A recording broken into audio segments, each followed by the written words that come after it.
What up, everybody? It is the other semifinal matchup Knights of Ishtar versus DPS Black Twitch League Season 14. I am, of course, your friend, the man, the myth, the legend, the one legged hobbler, Little Rodney, aka Old Sad Boy, and I am here with WookieMonster and Stevie. Yep, I'm here too. No worries, guys. But we are into picks and bans already. We have a Kog'Maw, Lulu, and a Mumu ban by Knights of Ishtar. DPS is going to ban the Nautilus, the Ornn, and we're waiting on a secret mystery third person who's not going to be able to play on the Rift. Yeah, it's really interesting to honestly see. Well, we got Jordan's main jungler, Mumu, gone. Yulu's one trick Lulu gone. And then the Kog'Maw, which we've seen this entire season be so strong, uh, also gone off the table. Yeah, the Kog'Maw has been a priority picker ban the last probably second half of the season. But definitely preventing the Juggernaut is a big ticket ban from what we've seen. Basically, this week, last week, and the week before, Twitch being the last ban from DPS, also not wanting to see some sort of hyper carry plus, Melio or any sort of enchanter. It's crazy how that always comes back into the meta, no matter what we do, no matter how Riot adjusts it. A hyper carry and enchanter is never not fun, but it is going to be the Ash Melio coming out from DPS. Just gotta snag that Melio up really quick. Also one of those contested picks, whether banned or picked up immediately. We're gonna see that come out. Yeah, we did see the Ash Melio look incredibly good last night, just because Ash was able to put down so much CC early and run so fast, plus have so much range with that Melio early game. Rat Legion used it very well against FFZ. But we are going to see a Karthus with that Wukong. Karthus ADC? Yeah, that is my thought. Yes, Karthus APC with a Rel. I've seen this before. Are they taking the page out of Rat Legion's book? I mean, Rat Legion is fingerprints all over this draft from the looks of it, between the Ash Melio and now the Karthus Rel. To be fair, it could be some shenanigans in a Wukong top or mid maybe with a Rel jungle. We have heard rumblings. Yes, the Rel changes went through, right? Where she got buffed in jungle but nerfed in support, right? Or has it not gone through yet? That's actually a good question. I think it went through, but I cannot 100% say. I did not keep up with who got nerfed and or boosted in this last patch, but we are going to see the Kindred come out for Jordan. The Kindred has been a little bit hit or miss, so will be a little bit questionable, but we do get a Camille ban coming out from DPS as well. I see two carry junglers here. We're gonna see which team plays around this a little bit better. Kindred gonna be scaling well into late game. I think Wukong's slightly better in the early game than Kindred. Am I wrong? I agree. I think Wukong definitely has more both power and agency early than Kindred does, especially when you're waiting to get a mark or two to get that extra range, that extra ability to hunt people down. But with Emilio, a Kindred could just be a problem early, also able to hop around and get those extended autos to do damage. But we are going to get a Nivea ban as well as a Shin ban from Knights of Ishtar. Last ban from DPS is going to be the Galio, and it's going to be a Cho'Gath locked in for DPS.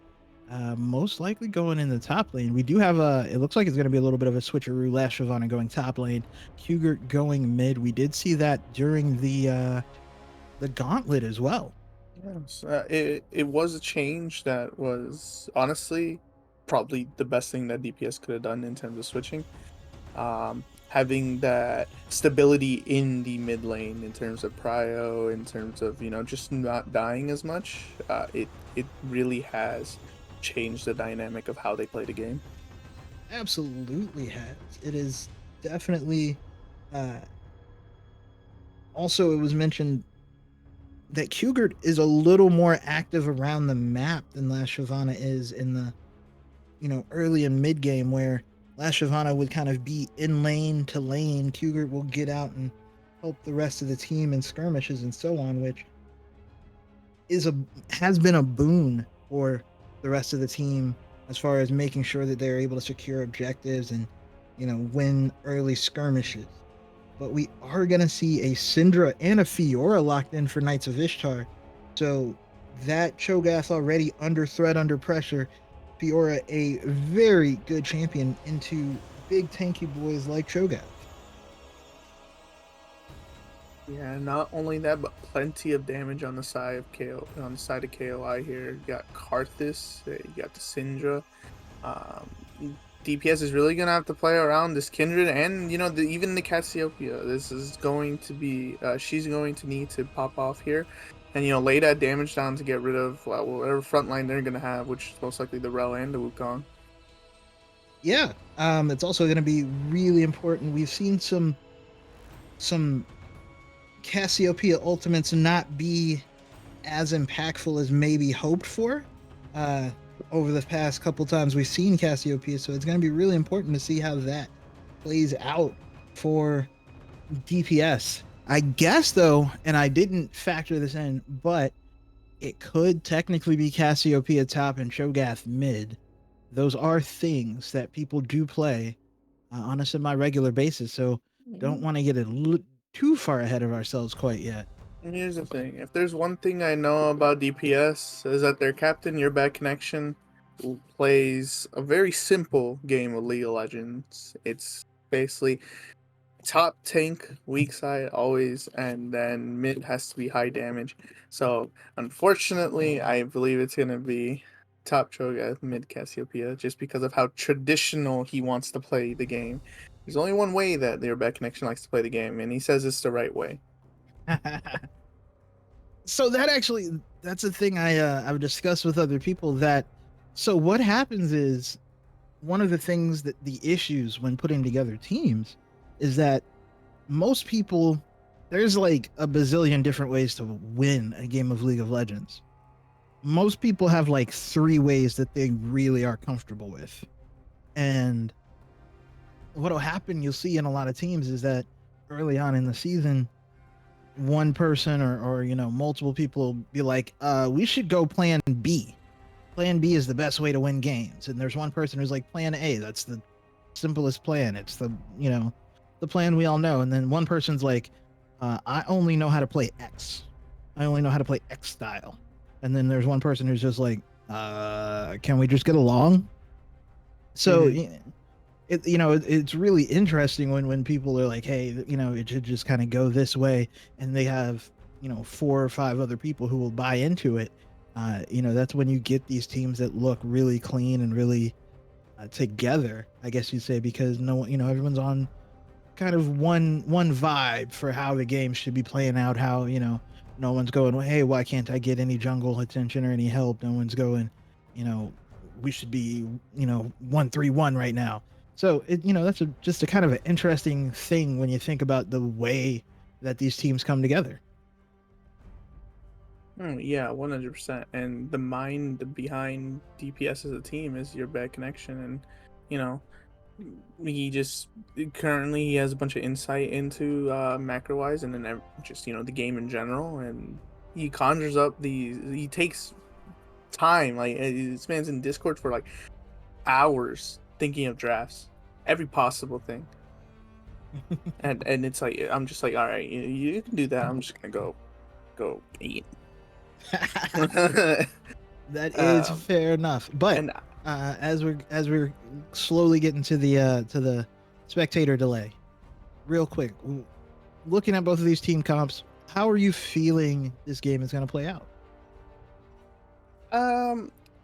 So I have a feeling that late game DPS actually scales better than KOI, but I mean KOI undefeated this entire season. Really good players. Fiora is going to be a definite problem if she cannot be handled early. Syndra does, I believe, have prio over Cass early, and then Wukong is a better early jungle. So we're looking at KOI is looking to get these objectives fast, to get these kills in, suppress this Kindred, suppress this Cass, just take over the game, run it over. We're trying to run over. That's it. Fair enough. Fair But enough. But let this game be too even, and then DPS takes it. all right. Well, we will find out exactly which team has the both better idea for how to play the game and is able to execute right after the spectator delay. So don't go anywhere. We'll be back. Game one. Knights of Ishtar versus DPS.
All right, and we are into game one. Knights of Ishtar, DPS. There is going to be, it looks like, a spread. Nice 5 point coming out of Knights of Ishtar on the other side. DPS also looking to get a little bit of a 5 point, and there's a little bit of action going to happen. Jordan is kind of out here, may actually be in trouble here. It looks like he's going to flash the wall. No, not going to flash the wall. Okay, there it goes. Will. Yep. Honestly, something you don't want to see there right at the beginning. Flash already burned. The positioning there is a little bit sus by Jordan, because what happens is that you're very close to the wall, and so you get absolutely zero vision from that river entrance, and so by the time that Wukong enters, you have no time to react. That is true. That is true. They could not see the river from that spot. The other thing is that when you level up an ability before you know what's going to happen, Kindred could have just kind of jumped over the wall, but leveled up not to jump to start, so was forced to use the flash. That's the old Ezreal trick where just in case you don't level up, in case you got to jump over the wall from an invade, right? Very true, actually. I didn't even think of that myself. Yeah, that's as someone who's played a stupid amount of Tristana, that is a known factor that if you think there's going to be an invade, if you're a little bit worried, you do not level up anything in case you need to use that E. So that's your smart League of Legends lesson for the day. But That would be 350. yes, something skill capped something.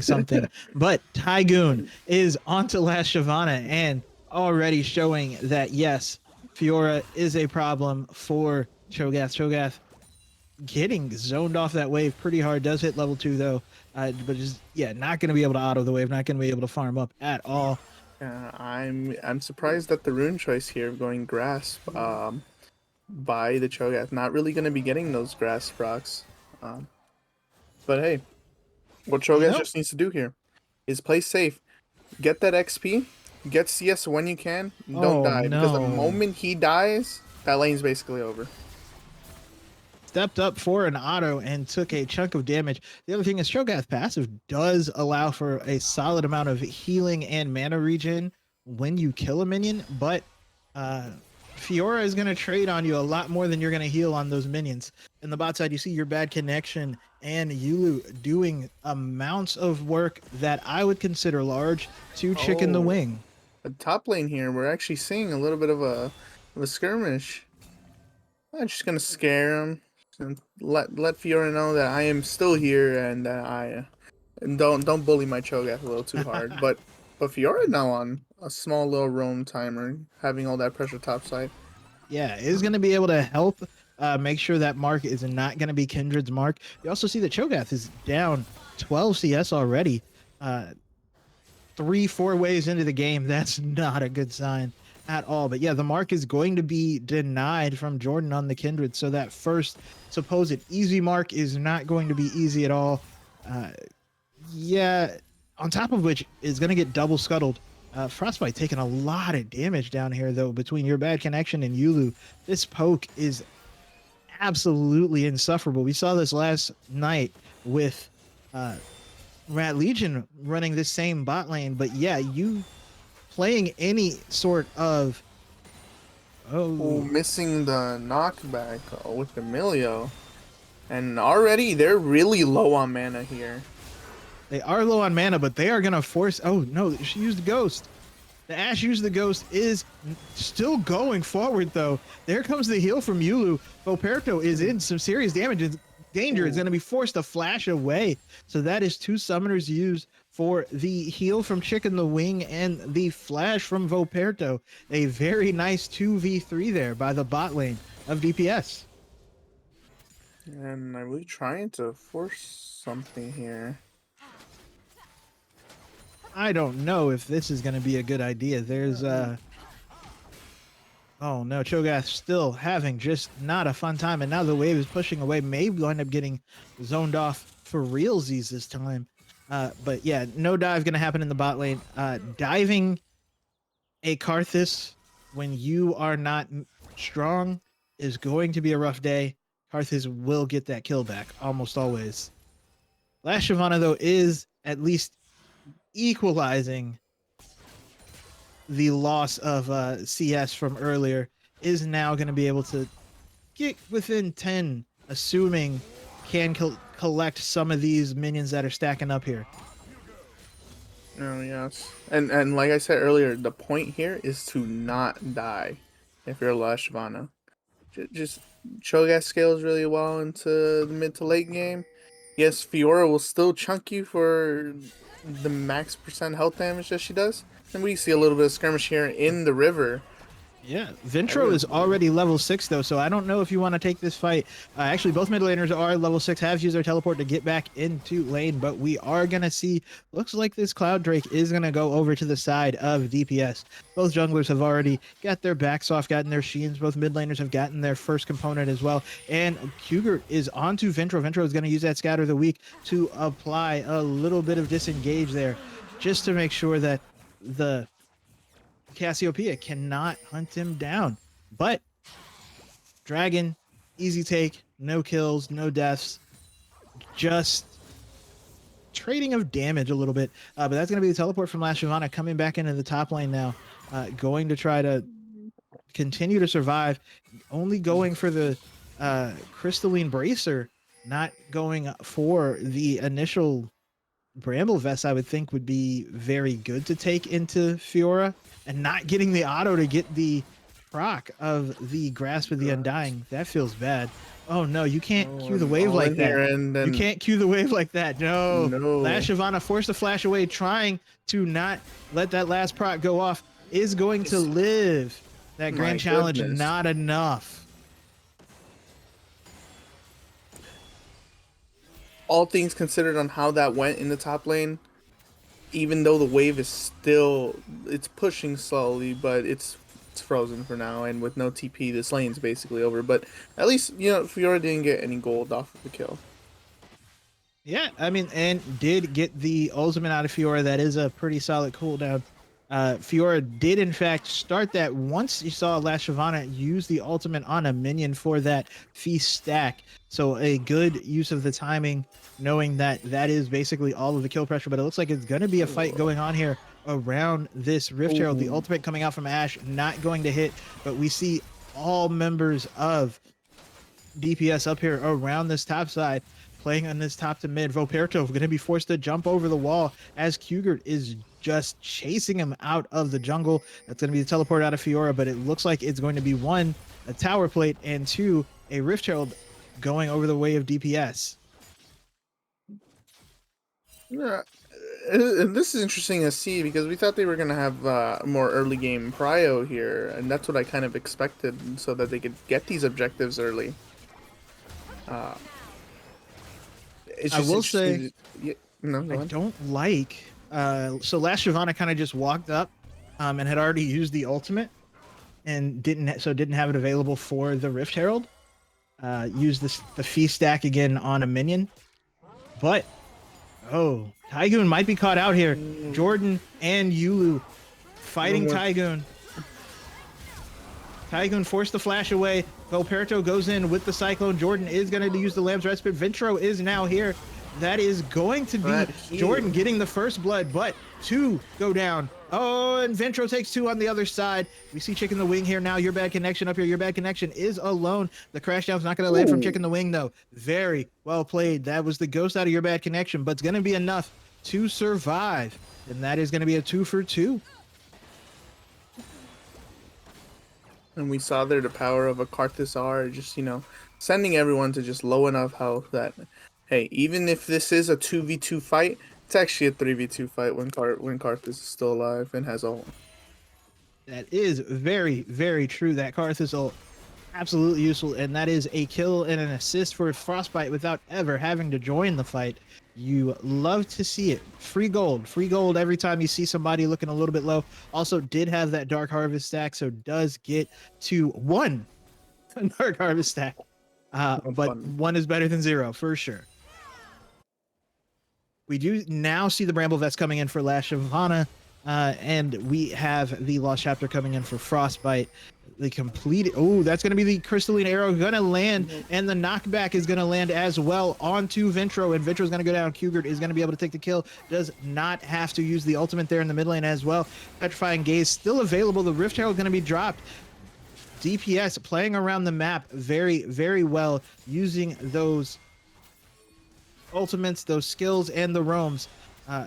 That said, your bad connection taking a little bit of damage, but is going to be fine now. Yulu is here. Frostbite is getting slowed, getting hit, is going to use the desecration to get the slow, but it's going to be your bad connection taking the kill, going to be able to walk away. The Requiem is going to go off, but not going to be enough. And on the top side, we now see Last Shyvana able to stand up to Tygoon a little bit better now with that Bramble Vest. That Bramble Vest purchase is critical into this matchup we see here, and he's rushing hard steel as well. So you know he is going to be taking as much as he can with those grass procs, and hopefully as he continues to skirmish, you know, with Fiora, he'll be able to finally start getting those. You know, I think DPS here is going to be looking for another dragon. They're going to most likely shove, and there you go. We're exactly starting it right on schedule. Yeah. And the bot lane's going to be able to rotate up if necessary, but it looks like Jordan's going to be able to take it on their own. Real quick question. We have an Infernal Drake. What's going to be the soul? Infernal Soul. Psych. It is. It's a Kimtech. Kimtech Soul. Honestly, good soul. Last Shyvana fighting Tygoon now. Tygoon now gets the vital, but loses half the health. Roberto chasing. The flash is going to be up for Last Shyvana here in a second, but just going to be able to walk it out.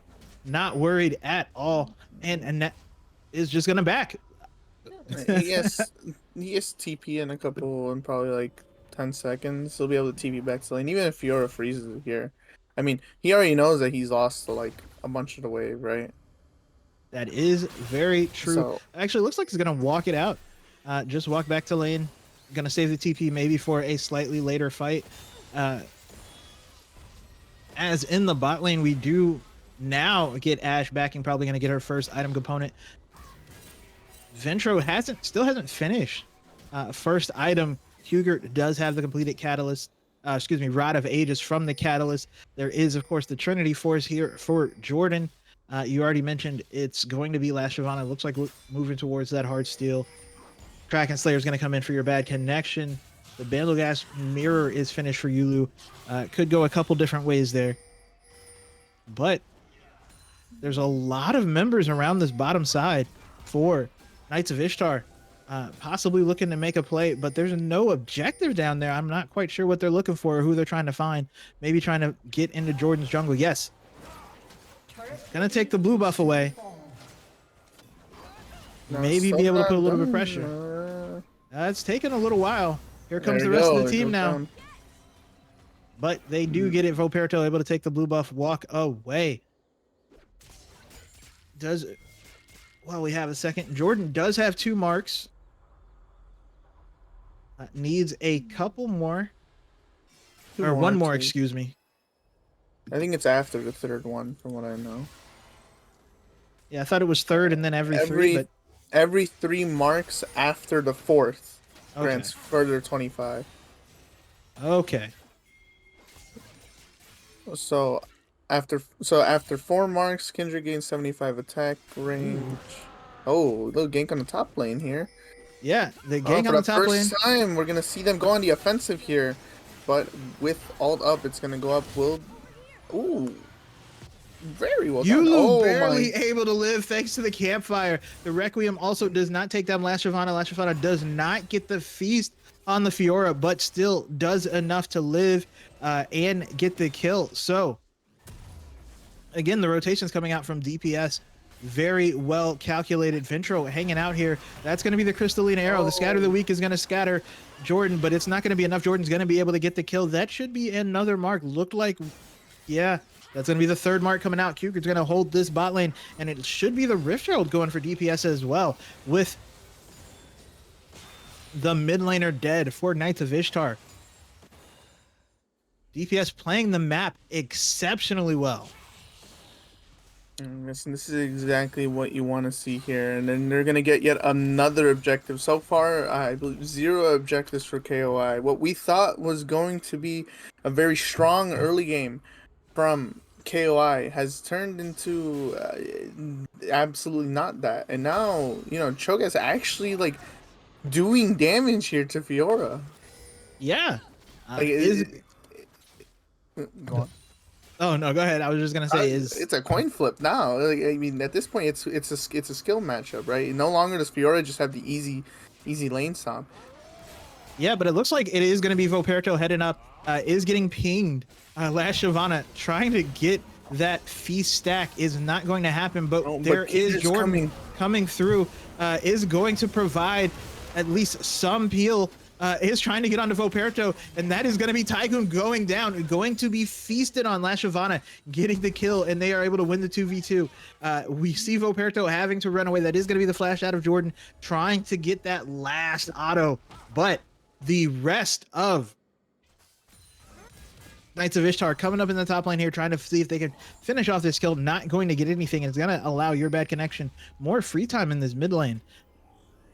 Maybe able to get this tower. No. Yeah, that mid tower will fall.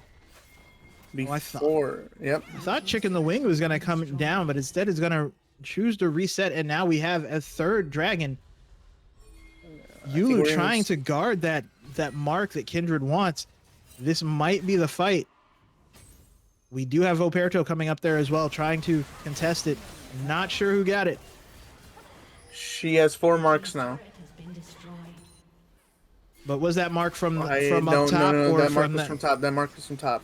She did not get that mark. Oh no! Frostbite steps up, gets hit with the arrow, and is going to go down. Not anyone even staying in range, so not even able to get some damage off with the passive, and that is looking like a free third dragon going over to DPS on the top side. Last Shyvana was able to take down the tower as well.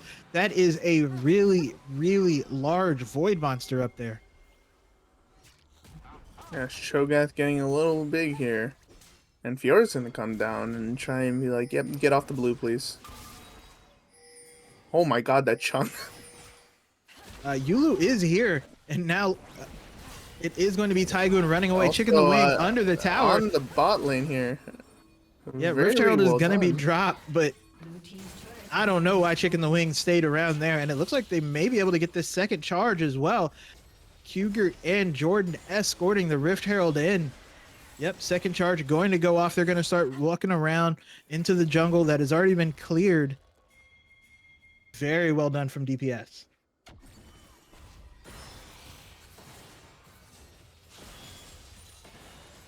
Honestly, this game is starting to escape KOI. Yeah, we're 18 minutes into the game, and Tygoon still doesn't have a finished item. No, and on a Fiora, that's extremely that's actually surprising because you expect we expected Fiora to stomp this lane, and it's not even that the last Shyvana got camped by Kindred, right? The Kindred was there when she needed to be, but more or just less it seemed like last Shyvana played as safe as he possibly could. Yeah, which is exactly what he needed to do. And in the times where he knew that he can go in, it just shows that he actually knows his champion really well, and he knows the enemy champion really well, because he knows what traits he can take, and then at what point can he just go all in. Because I know for sure if I was on that Cho'Gath, I'd be scared. I would have been yep, no, I got hit by one. I'm all right, I'm going back to tower. I'll see you guys later. I 100% agree. I have very bad memories of Fiora in all iterations being oh, I'll just play a tanky champion, and Fiora being that's great. Anyway, you're dead. But 3 longswords? Oh, okay. I'm sorry. Did now finish the Divine Sunderer for Tygoon. Now has the 3 longswords. That maths out. And that's going to be a needed item for Fiora here. Honestly, I'm now down 19 CS here. It's honestly in a really good state for Cho'Gath. But yeah, right now, I'm putting this obviously in DPS's favor. Not just because of the gold difference and because of the macro difference, but just in general. That is going to be a knockup onto Chicken the Wing, going to get stunned as well. Ferto is going to use the Cyclone, but your bad connection is just safe. Chicken the Wing is going to go down. Lashavana is going to be able to use the Feast, and that is a free kill there for DPS. Now looks like they're going to look to the Baron. Having seen that Voperto was chunked out, knowing that many ultimates were used there, there's not a lot of entry for Knights of Ishtar, as they are just going to give. DPS is just out maneuvering Knights of Ishtar at every iteration here. Yeah, so you can tell that they, and then in the words, they really want it. They really want this win. That is true. We were talking about this in the break. So Knights of Ishtar selected to play DPS. With their higher seed, got to pick who they would play and chose to play DPS as opposed to FFZ. So this is kind of the, oh, you think we are the team you want? Let me show you something real quick. And your bad connection did, last week he did say that, and I do remember him saying that this was gonna be like they can beat KOI, and he was confident about it, and I think this is the confidence showing right here. The arrow landed on Chicken the Wing, but Chicken the Wing is going to be able to get away. Lashavana is fighting Tygoon. Tygoon forced to run away, though. Put down the grand challenge and was like, it's a prank, bro. It's a prank. We don't really need to 1v1. So it's looking like this is going to be Kimtech's soul for DPS. You know, I'm honestly, the one thing that does surprise me a little bit more is that Kindred does not have more stacks. They've certainly been in the jungle for a pretty decent amount of time. And honestly, I've never played Fiora Kindred TP before. behind. Fiora is TPing behind Qgurt here. Qgurt may be caught out, is going to get weakly scattered by Ventro, is going to get the Petrifying Gaze, but not going to be enough. That is going to be a shutdown kill for Tygoon, but is that going to be enough for them to sneak in and take this soul?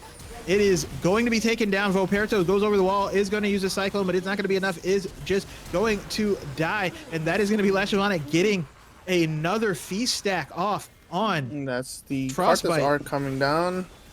It is going to be looking like a kill for Lashavana. Yeah. But the arrow is going to land onto Tycoon. We do see the crash down and the Bagger Storm as they're trying to get your bad connection. Jordan is now going to come back in on the other side. Chicken the Wing is going to go down. Another kill for the Kindred as the Baron plus Soul means another tower as well. DPS loses a couple of members that time, but able to take everything they needed to off the map.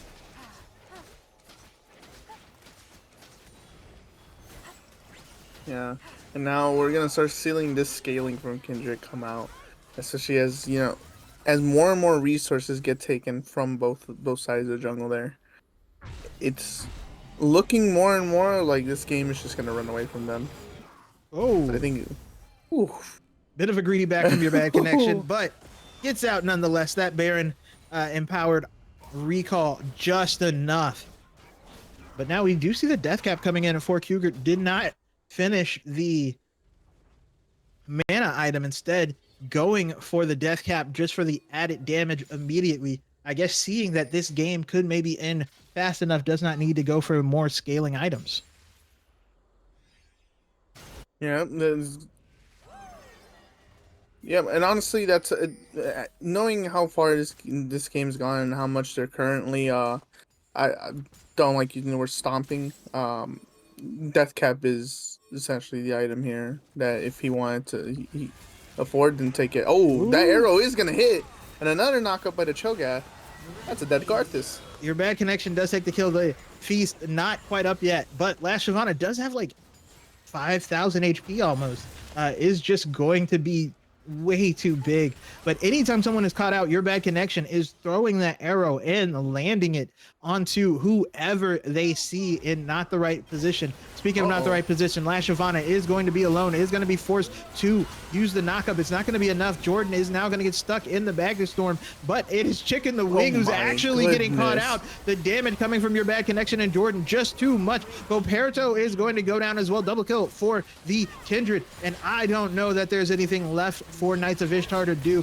Scatter the Weak is going to land, but these are not weak members of DPS. Taking down this inhibitor, no problem.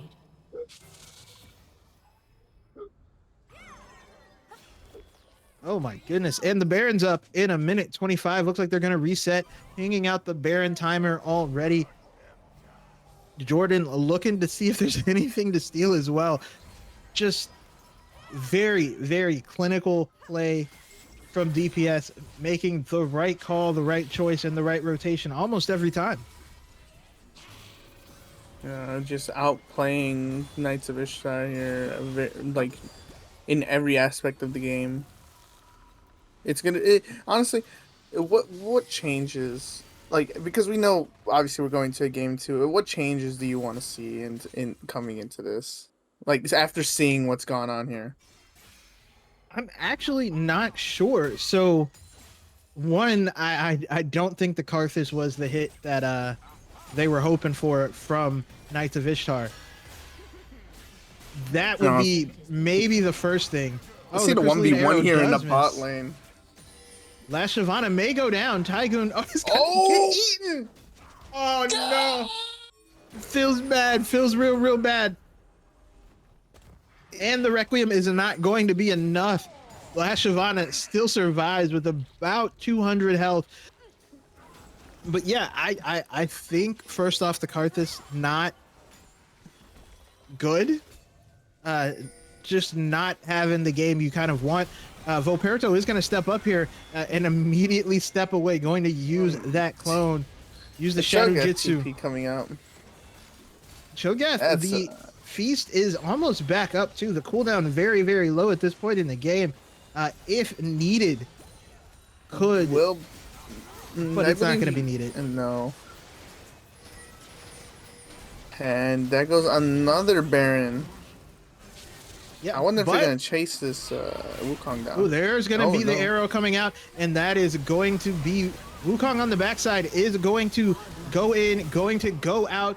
Jordan is going to go godlike. Hugert is going to get a kill as well. Ventro does survive only because the rest of DPS turned around. Last Shyvana goes over and gets the kill. We now see Jordan and Frostbite having a can't die off, but Jordan is going to get the kill. Frostbite is going to get sent to the death circle and then just to the fountain eventually. But only person left is Chicken the Wing. Chicken the Wing is going to go down, and that is going to be game 1 for DPS in a very, very convincing fashion. Wow. KOI has to change something up here. This was just... I have no words. The undefeated...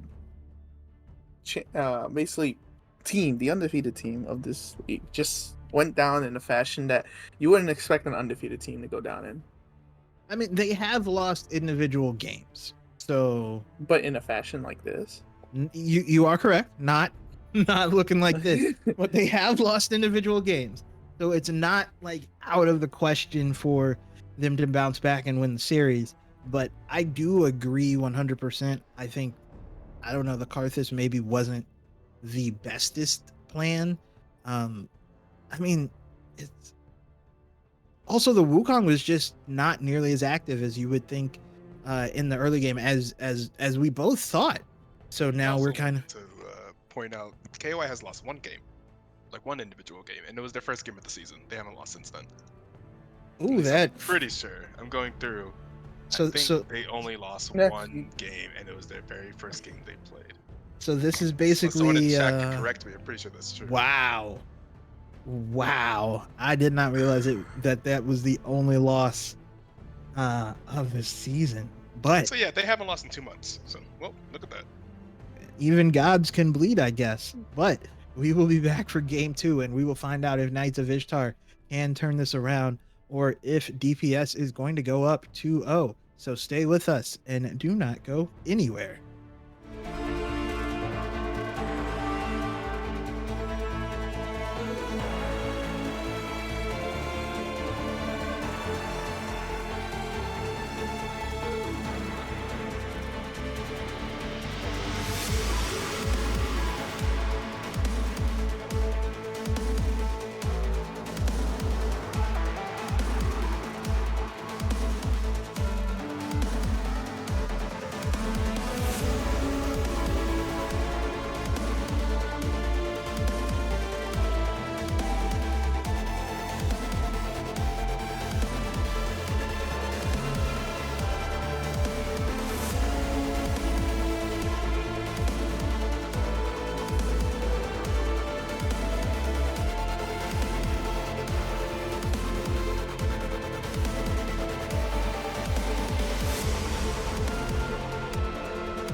Okay, we are back.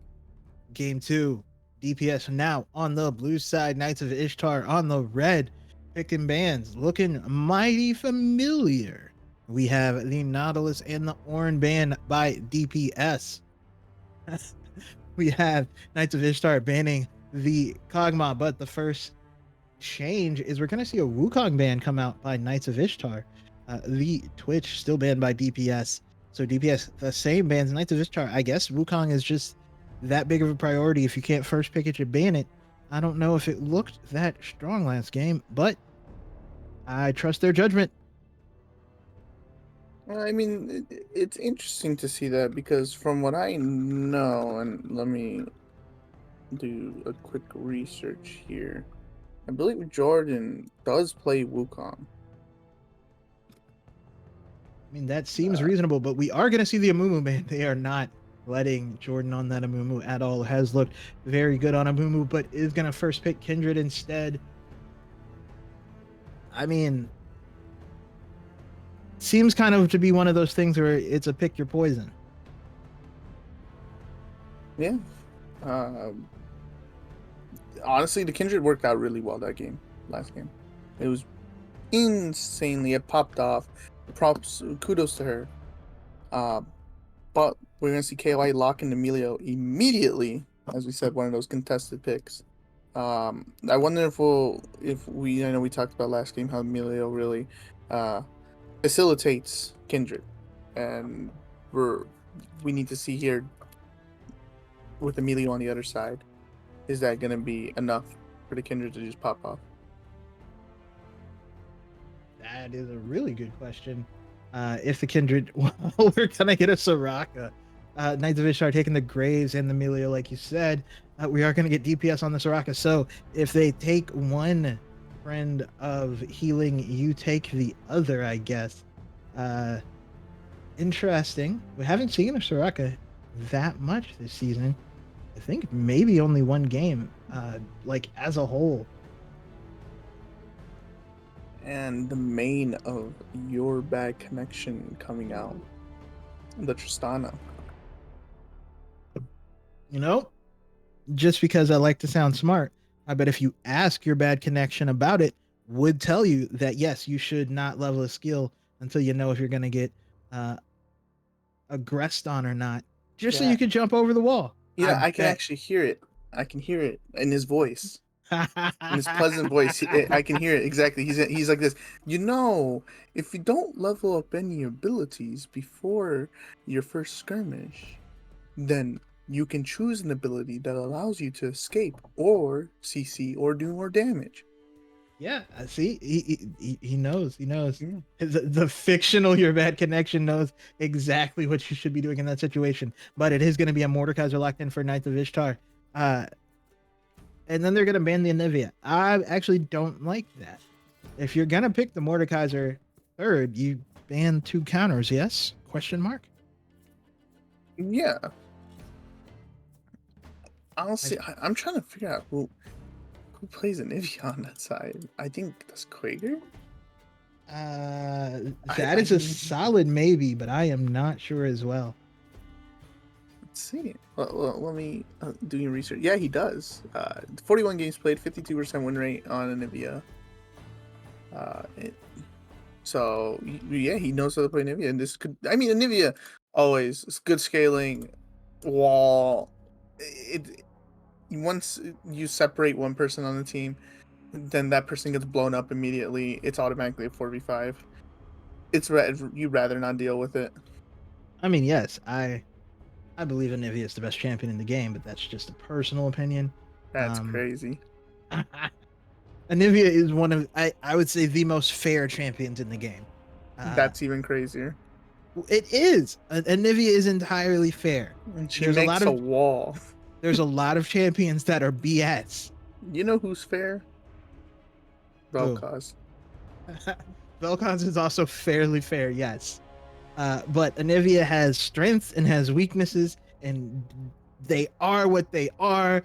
Yet it is what it is, right? That's the kind of champion I do like. But Knights of Ishtar are going to finish out their bans with the Cassiopeia. DPS is going to ban out the Draven and the Varus, which, again, that makes sense to me. You ban out the things that would go against your last pick.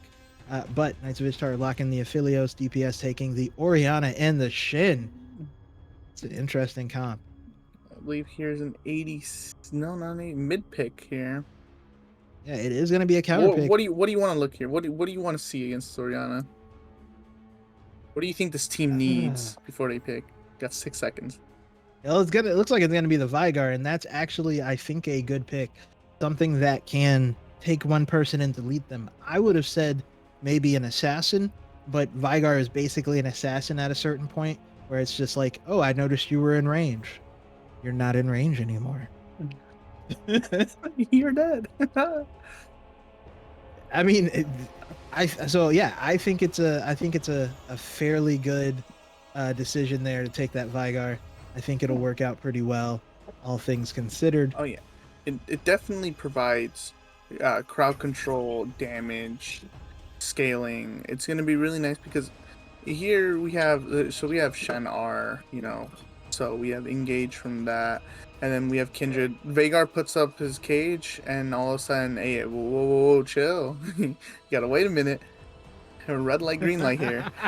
So not gonna have that easy facilitation that they had last game, where they can just simply go in with and you were forced to go in. Like before, you had the rel on support. You were once you went in, you were in.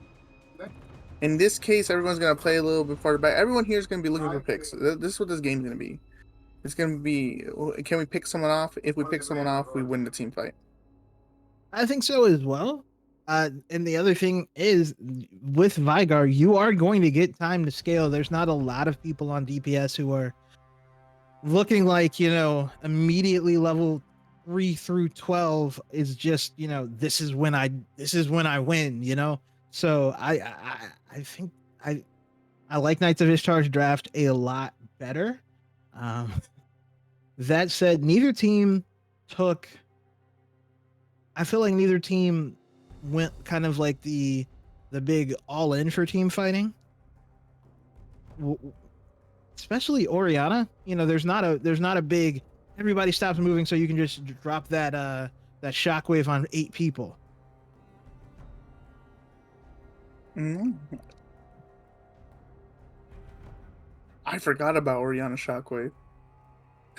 I'm not gonna lie to you. I mean, it is a great team fight weapon. Orianna is a weapon, but that is kind of one of the bigger issues is that if you don't have a reason to clump the enemy team or to keep them all stuck when they do clump, it may get a little harder to get those big 3-4 person shockwaves that we all love, that nice satisfying everybody catches damage shockwave. Yeah, 100%. And then we can't forget our boy about our Brazilian friend Mordekaiser here. He's gonna be able to R someone immediately out of the fight, right?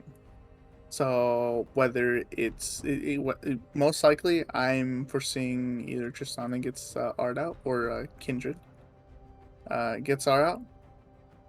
Hopefully Mordekaiser's going to be trying to target Kindred the entire time. Just get that Kindred out of here. Even if the Mord dies in there, just survive long enough for the rest of your team to clean up. Once Kindred comes out, it's be easy for the rest of KOI to just clean that up. Bingo, bango, bongo, they're done. I think you are just correct there. Yeah, taking Kindred out of a fight is going to do so much, not just because of the damage that Kindred has, but if you take Kindred out of the fight, Kindred can't help the rest of the team, can't put down that Lamb's Respite. Everybody just dies. So that I think that's the call. We're going to see how well they can execute it, because everything in theory is always it's in theory, and then whether you can actually do it in game is going to be the big difference. That is also very true. We will find out here shortly after the spectator break, but real quick though, having run through kind of the matchups, what all we expect, how do you see? We'll just go with the early game. How do you see the early game playing out? There's not a lot of, I don't think there's a lot of early game fighting champions. Do you think there's going to be a lot of skirmishes early, or are we going to have another game where we're 12 minutes in before somebody dies? I think if there's gonna be one place where there is an early skirmish, it's either gonna be the top lane with the Shen. Shen's really strong, 1 through 3, or it's gonna be bot where your bad connection is gonna make that call. I'm jumping in. Let's go. We're going all in. You gotta keep in mind also by the time that level 6 hits, when Shen gets that level 6, everyone's gonna have to, you know, brace themselves on KOI. That's going to be important because, Shen can just TP. Mordekaiser just has to either use his TP to go over there if he takes it, and then it becomes a 3v2 in the bot lane. Or in the mid lane, it becomes a 2v1. Or even the junglers skirmish. Like, it's just something to watch out for. Early game, DPS has it. If they can get going, they'll run over KOI, but I think KOI scaling-wise, if they can keep the Kindred down, they can take this. All right. Well, we will find out exactly how this one is going to play out. So don't go anywhere. We'll be right back after the spectator delay.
All right, here we go with game 2, DPS versus Knights of Ishtar.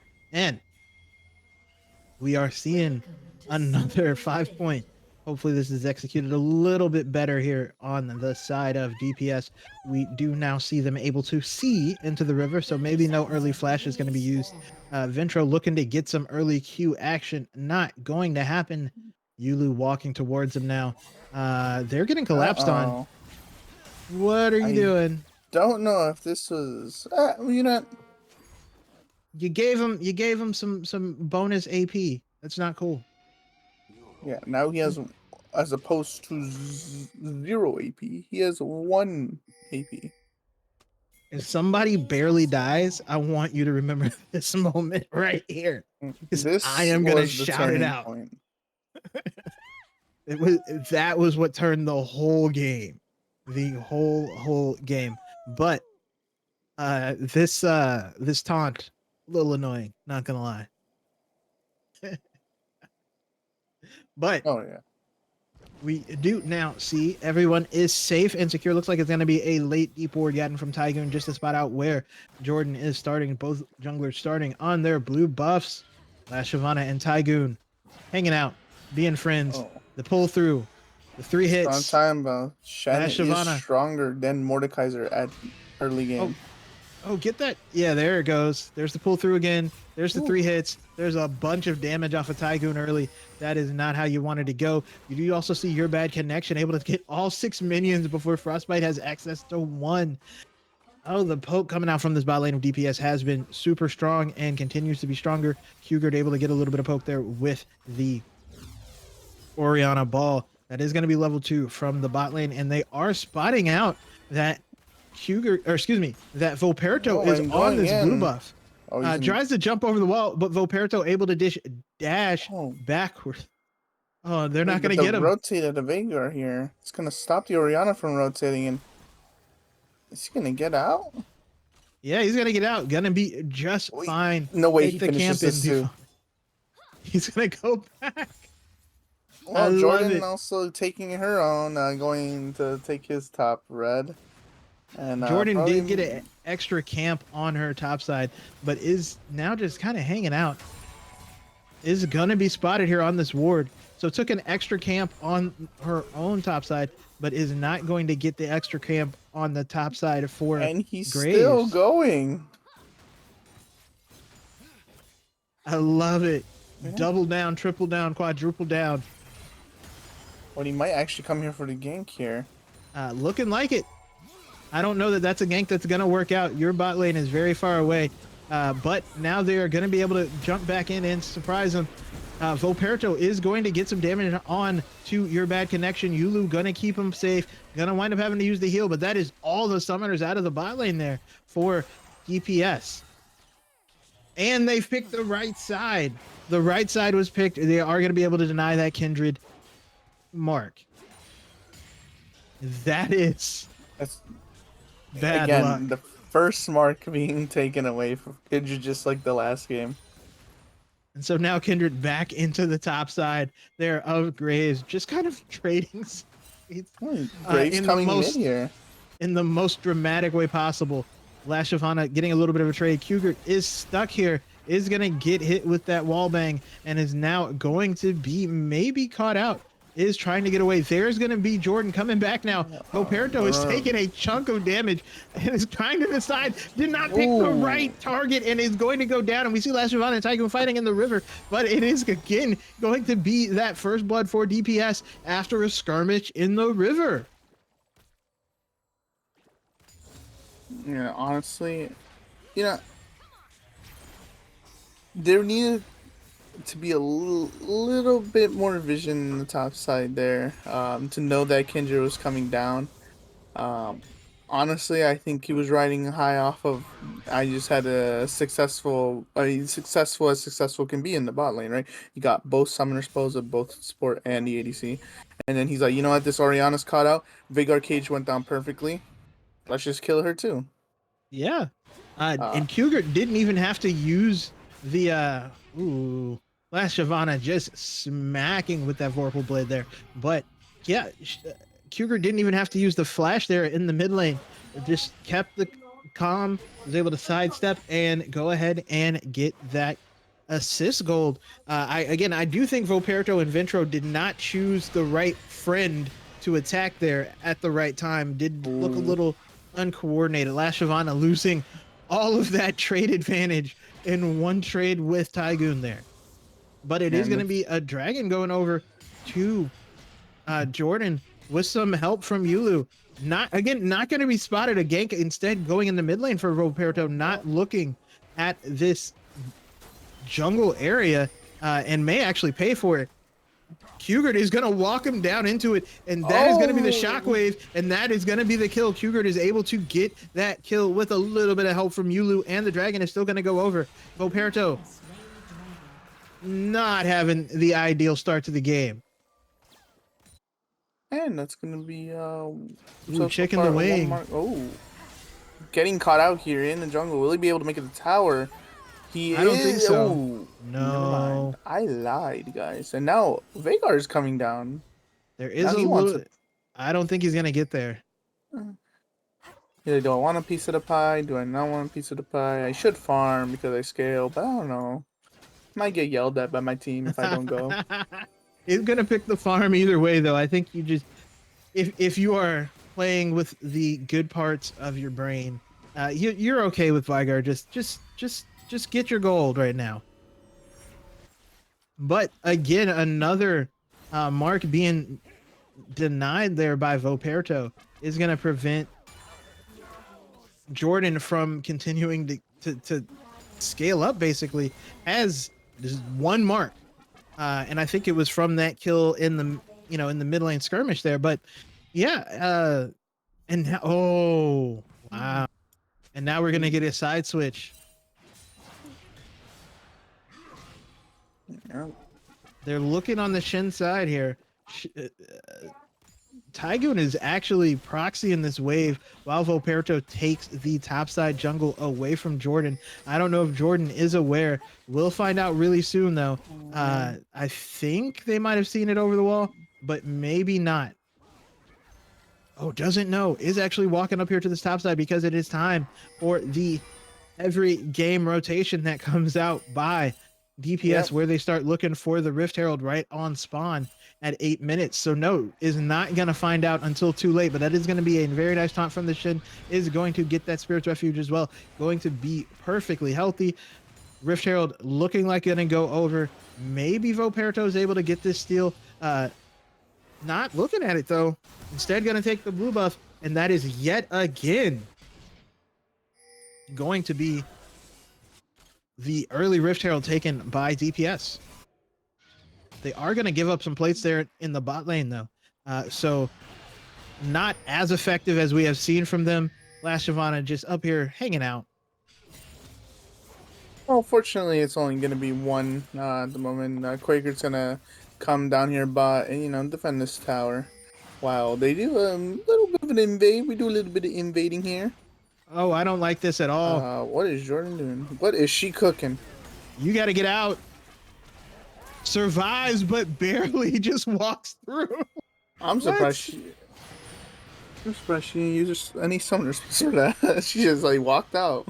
Didn't have any available. The flash is still on cooldown. Oh right, it Just is. walked through, got a little bit of gold, got a little bit of plate gold, and kept going. That was definitely an interesting play. Tygoon there fighting last Shyvana. Nothing's gonna happen there though. They are just gonna continue to have an island off, the island boys, if you will, up there in the top lane. Because I'm an island boy. But we do see some item components start to come in now. Yeah, we're gonna see most likely the Everfrost for the Veigar, seeing that Kindle gem right there. Top side, we're seeing Heartsteel Shen, a thing. I see Trinity Force from Kindred most likely to come out. Ludens for Orianna most likely to be built. I don't know what Tristana builds at all, so we'll leave that up to the imagination. I think it's Kraken Slayer into Quickblade is still the build. I could be wrong, but I don't think I am here. No, I'll say you're right. No matter what you say it is, I'll be like, yep, he's right. Hey, you could have said anything, and I would have been like, yep, he's right. A little bit of a skirmish here happening with the stun going down. Hugert is gonna be fine though. Does not take too much damage, and now we see Jordan walking around. Is probably spotted by that minion that's a little further up the lane. You really be one of your own. Are they gonna plan a dive here with the? They're gonna drop the Herald for sure. Tristana's gonna come through as well. They are looking for some bonus plate gold. Hugert is around here as well. Does have the shockwave still available. So if Volperto or Ventro does step a little too far, could go down, but it is not going to be today at least. But it is the rotation for the dragon. They bring everybody up to pressure him out of the mid lane to get this dragon. In mind, just one false move here, and then Shen looks like he's preparing to look for an R. He is playing closer to his tower, so. Ooh. Yeah, we haven't seen an ultimate out of either of the top laners, but yeah, this looks like it's going to be Rift Herald, easy peasy, taken by DPS again. Just playing the map way better.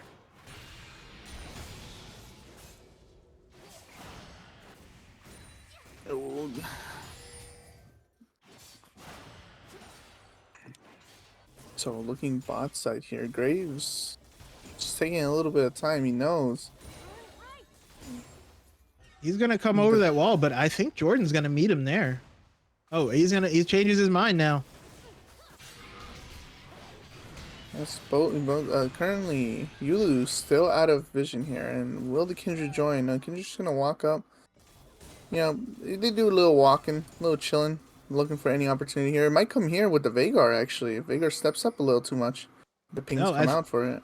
Jordan is going for that mark, has not been able to get any of the free marks. Your bad connection is going to get rooted over there. And now we see the silence come down as they are on the frostbite. That's going to be the teleport coming out from Tygoon. Tygoon is not going to be anywhere near. No, it's Ventro. Ventro is going to get sent away. And that's going to be both the flashes out of your bad connection and Yulu. In the meantime, that mid lane tower is taking a little bit of damage. But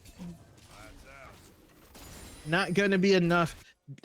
Even if you get the flashes out, we have not seen them been able to take advantage of that. Your bad connection also does, of course, have the rocket jump, but just has been safe-ish in this bot lane, even when not having their summoner spells. Yeah, see, we always talk about how, oh, they lost both their, like last time we saw both summoner spells burn, right? But nobody came down to, after that, to make stuff happen. Like, you know they don't have anything to escape with. You know they don't have heal. You know they didn't have exhaust. Like, why are we not making a play down there or trying to at least facilitate something across the map, which will force the bot lane to move? That is the question of the hour. As we do see these plates going over to Frostbite, it does look like Volperto and Ventro are now going to start prioritizing this Rift Herald vision. They are not looking to lose out on all of the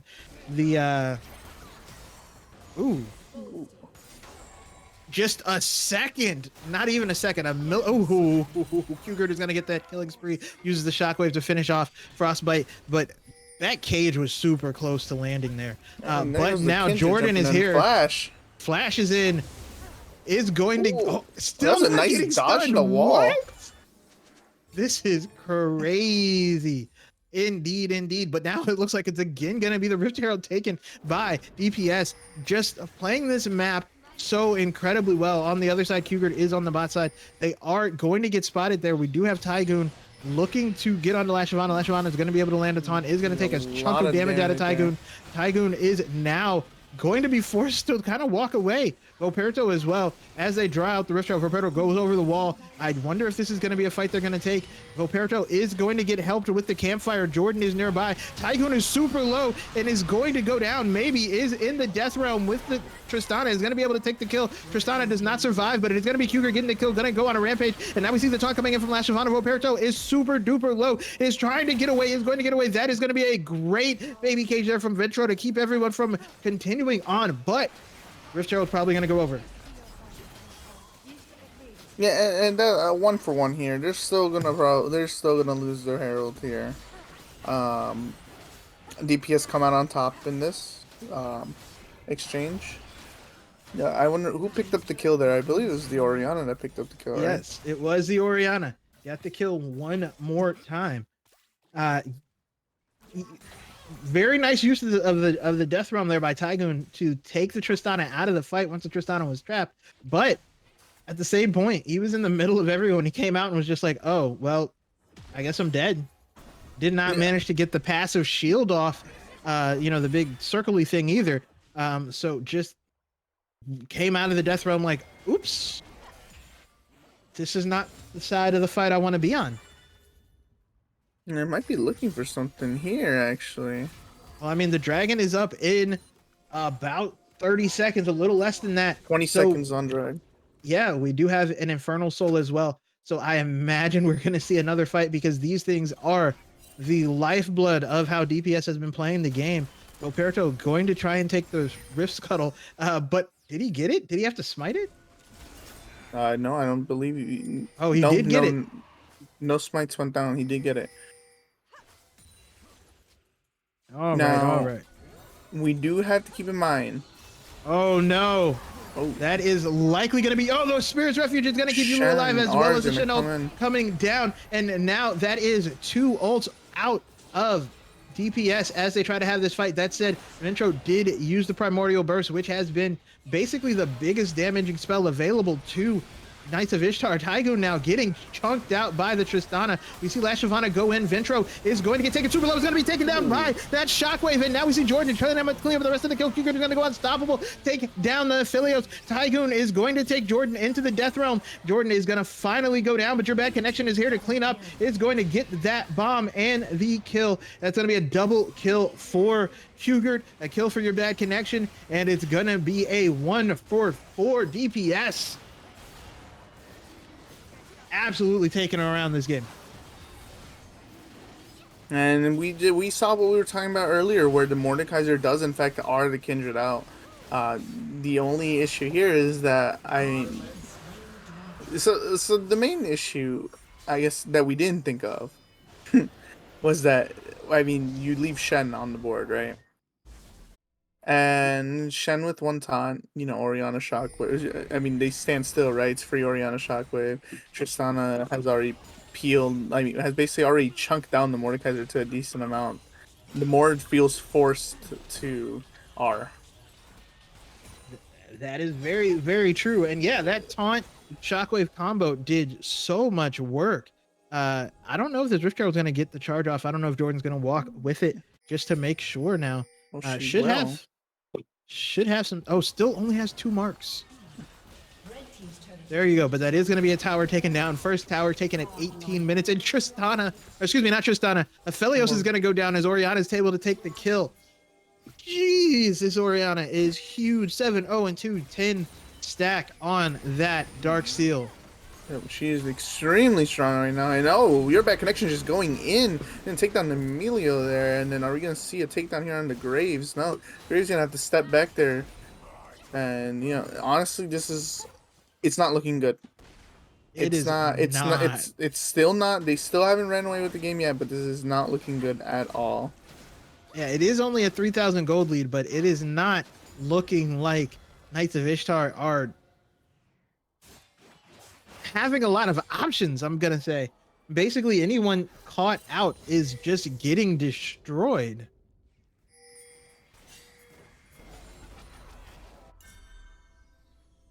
Currently, Veigar, how many stacks does he have? That's an interesting 250, 156. Not too bad. I mean, gonna be switching lanes here. Yeah, is going to match up against La Shyvana. That is probably the best option, all things considered. But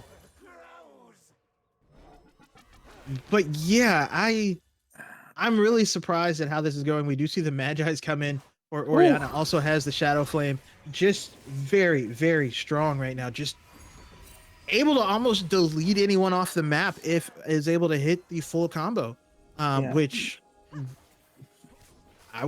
somebody's gonna get hit with it.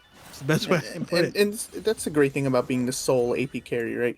Is that the entire enemy team, we saw Morn build Iceborne Gauntlet, right? Oh, like, oh Jesus, that's a lot of damage. Oh my goodness! And the R is gonna come out, but it's not gonna matter. Just absolutely QWQE, and your bad connection able to solo out the Aphelios as well. La Shyvana trying to get away from the rest of the team up in top lane, and it's just going to be fine. Doesn't even have to use the flash, and is now going to just walk to the tower. Rest of the team rotating up. Jesus. And honestly, they may as well force Baron here. And that's what exactly they're gonna do. They're gonna force Baron.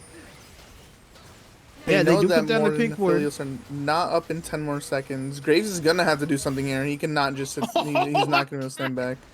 Chicken the Wing gets chunked out for almost a whole health bar with 2 spells. That is going to be Tristana jumping in, is likely to go down. No, it's not going to go down. That is going to be a very healthy Tristana in the middle of the fight. Goodness. And Tygoon is going to go down. Lashafana is going to get in for the kill, and everyone's over the wall. Lashafana is going to get the double kill. Jordan chasing down Ventro as well is going to be able to get the kill, maybe? Finally gonna get the kill. Oriana, excuse me, on the back end is gonna get a double kill, maybe a triple. Is that a double? I could not tell. That was a double. That is what I ordered, and in fact, they delivered. And now we go back to our... DPS is just too clean today. And now we're back to our regular schedule programming here of taking the Baron, just like originally the plan was. I am very, very worried here about Knights of Ishtar. You know, maybe you can say one game is a fluke, but this is 2 games. This is the second game where they have just straight up looked overmatched as far as just how you should be playing the map, where you should be, what fights you should pick, and what can they do? Tell me something. I wish I could, but at this point, I mean, obviously we have our shutdowns here, right? Oriana, the person to take down is right now the Oriana. But here's the issue: it's going to be pocketed by the Soraka, right? Soraka healing insane, and right now I don't see a single anti-heal item in anyone's slot. So that is a good point. Soraka is just gonna.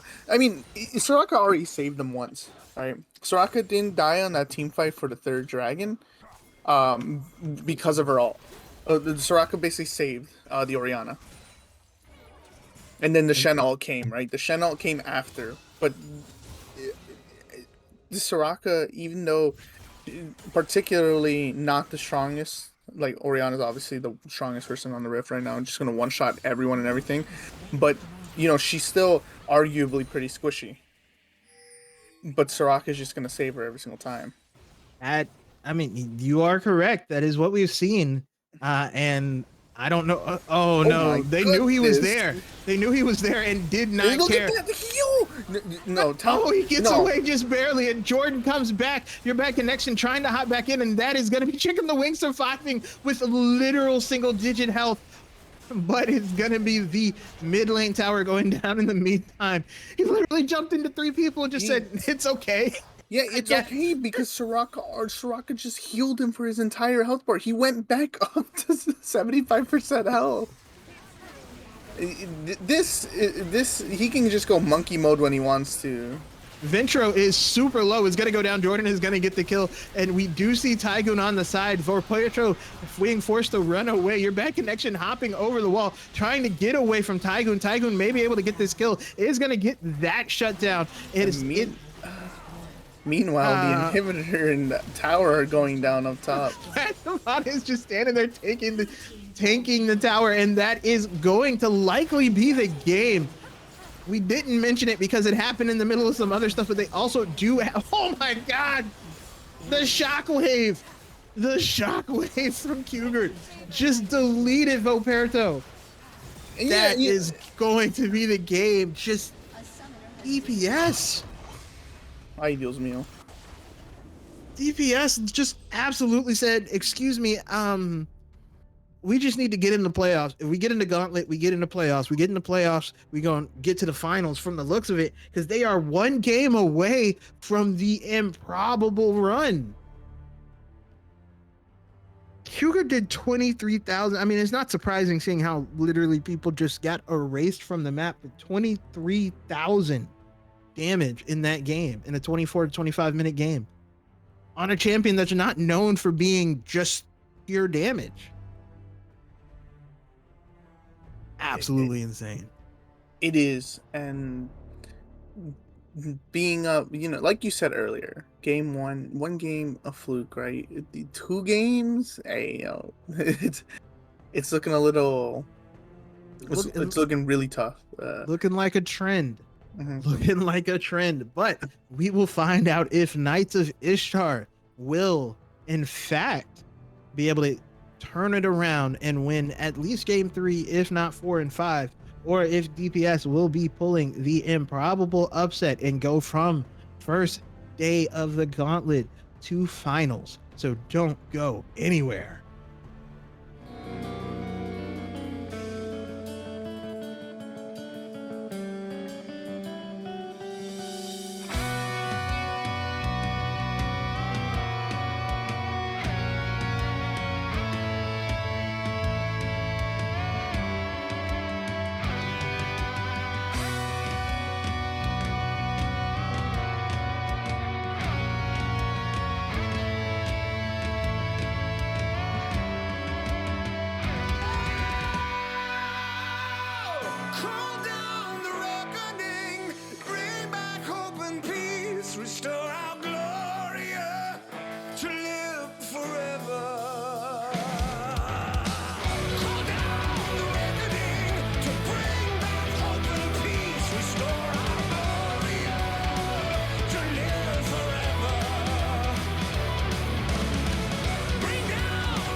and they say I have a grim sense of humor.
All right, we are back. Game 3, Knights of Ishtar on the blue side, DPS on the red. Starting pick and ban. And what do we need to see change from Knights of Ishtar? See, the thing is that I don't. At this point, the drafts aren't even this year. The issue is the in-game macro, right? Just DPS is just getting there way faster than KOI is. They're rotating it way better. I mean, yes, the drafting probably, it does have something to do. It does 100% have something to do with it. But I think there has to be either whoever's calling the shots on KOI needs to sit up in their chair and be like, all right, you know what? It's time to lock in. It's time to get going. Like, we can't go down like this. No 03. Your bad connection. I know he's the brain behind DPS. He is currently working overtime right now, getting his team to get past this. That definitely seems like the case. But Kindred yeah, we Man coming out. we do see the Kindred ban swapped out from the Amumu. Knights of Ishtar banning the Kog'Maw, Wukong, and Kindred. DPS banning the same bans, Nautilus, Ornn, and Twitch. We are going to see a Jarvan picked from Knights of Ishtar. Xayah is going to be locked in first from DPS. I imagine we're going to see an Amumu here shortly. I think just because, yeah, there it is. There it is, yeah. Exactly. So it's gonna be the other. So from what I know, no spoilers, right? Yes, the previous game, Jordan, in the mid laner, they were the carries, they facilitate everything. Yes, your bad connection also doing his best, but he wasn't exactly fed, right? In this game here, we're going to try and see the Xayah is going to be the main focus here, is going to be the main carry in this team comp that they're gonna cook up, as I say. Yeah, that does seem like it's going to be the case. We are also going to see a Rakan locked in. And Twitch are taking the Varus Rakan, making sure there will be no Rakan to go with the Xayah. That said, Melio is up, and Melio is everyone's favorite. Just, yeah, I would not be surprised if that's what shows up here. Yeah, I wouldn't be surprised if it either. There it is. Just like you said, somehow, who gave this man the glass mirror? Like, why does he know? He just knows. I wish I could use it on things that, matter a little bit more here. I wish I could see the future. Just other things that maybe make a little bit more money, we'll say. But we do get the Camille ban coming out from DPS. Knights of Ishtar gonna ban away the Oriana. They said, no, you got to do something else. We're not doing that again. Yes, And it's gonna be a Galio from DPS banned as well. And remember, folks, this is a best of 5. Just having some questions in the chat. So whoever, if DPS wins this, it's over. DPS takes it, and they'll be facing FFZ. KOI still not out. They will have to win a complete reverse sweep here. Never been done before. You know, KOI needs more than a miracle here. The Very Anivia much so. coming down. We're gonna see the best character in the game, and by the words of old sad boy here. You know, again, Anivia is just so. I feel very Thanos-y when I say this, but it's just perfectly balanced in every way. But it provides so much utility, and in providing so much utility, also has the weaknesses of, one, your Q takes 8 years to get there. 2, it takes you 9 years if you tried to walk to follow the Q, and 3, you know, you aren't as long rangey or as just instant deletey as a lot of other champions are. For instance, Corki will just auto you forever, and or hit you with rockets, and you literally can't do anything if the Corki is doing that properly. But we also are going to get a Poppy locked in for Knights of Ishtar. Poppy's actually really, really strong, and I'm surprised we haven't seen more of it recently. Poppy was one of the highest win rate champs last patch. Yes. I was gonna say that there did need to be a tank top. If this is the team comp that KOI is going with, then they have delivered with the Poppy, and you know DPS is gonna come with the Gragas here in the top lane. It's gonna have a lot more pressure early than the Poppy will.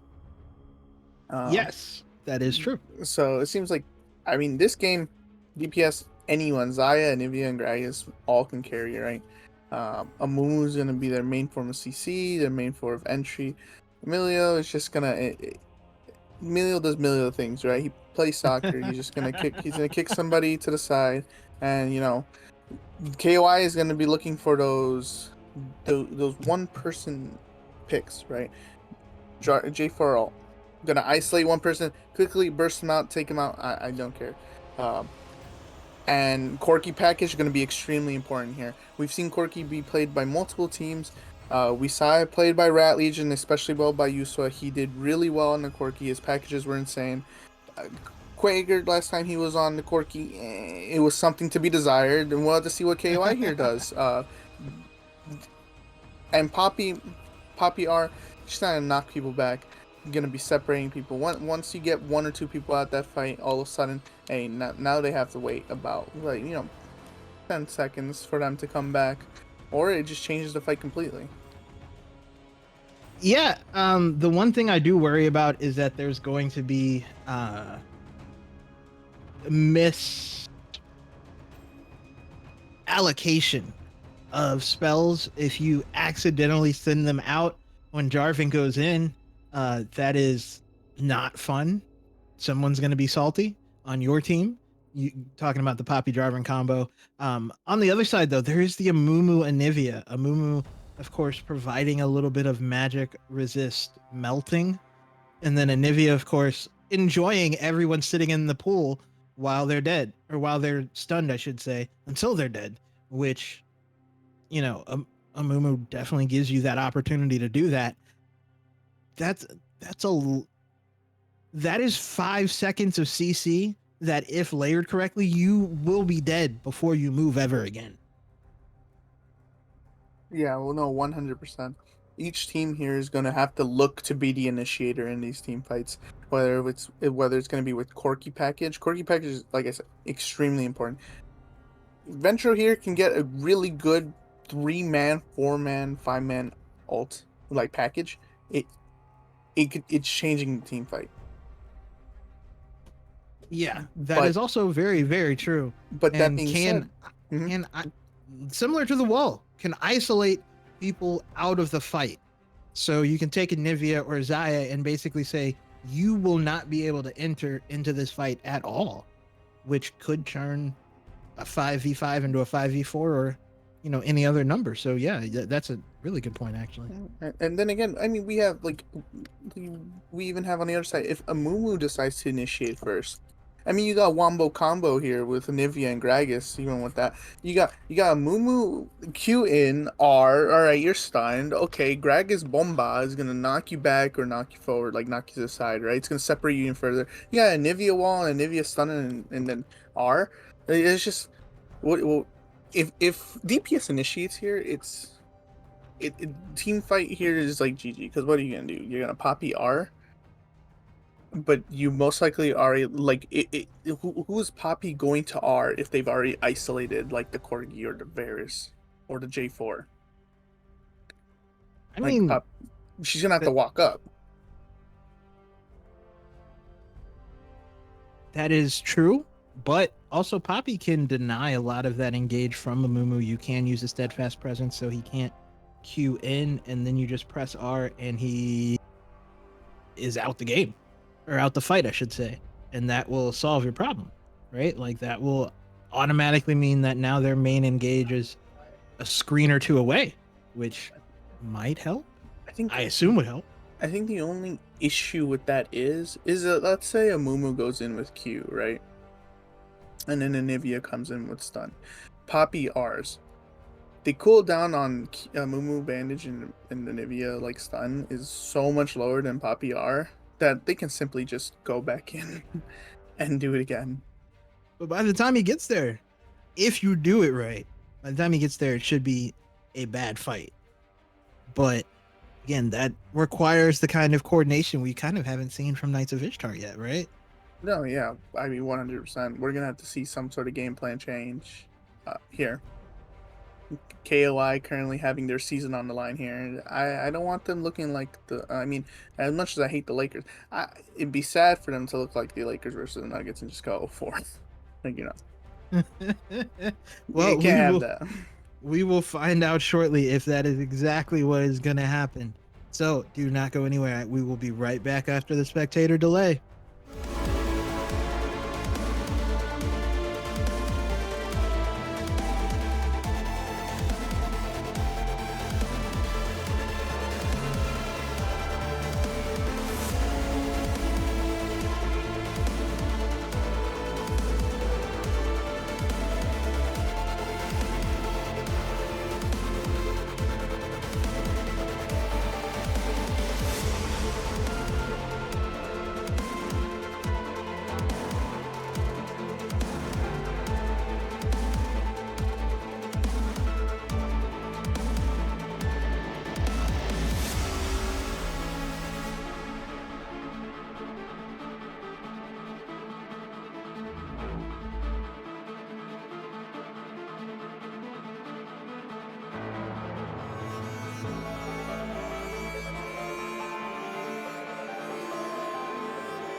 All right, and here we go with game 3.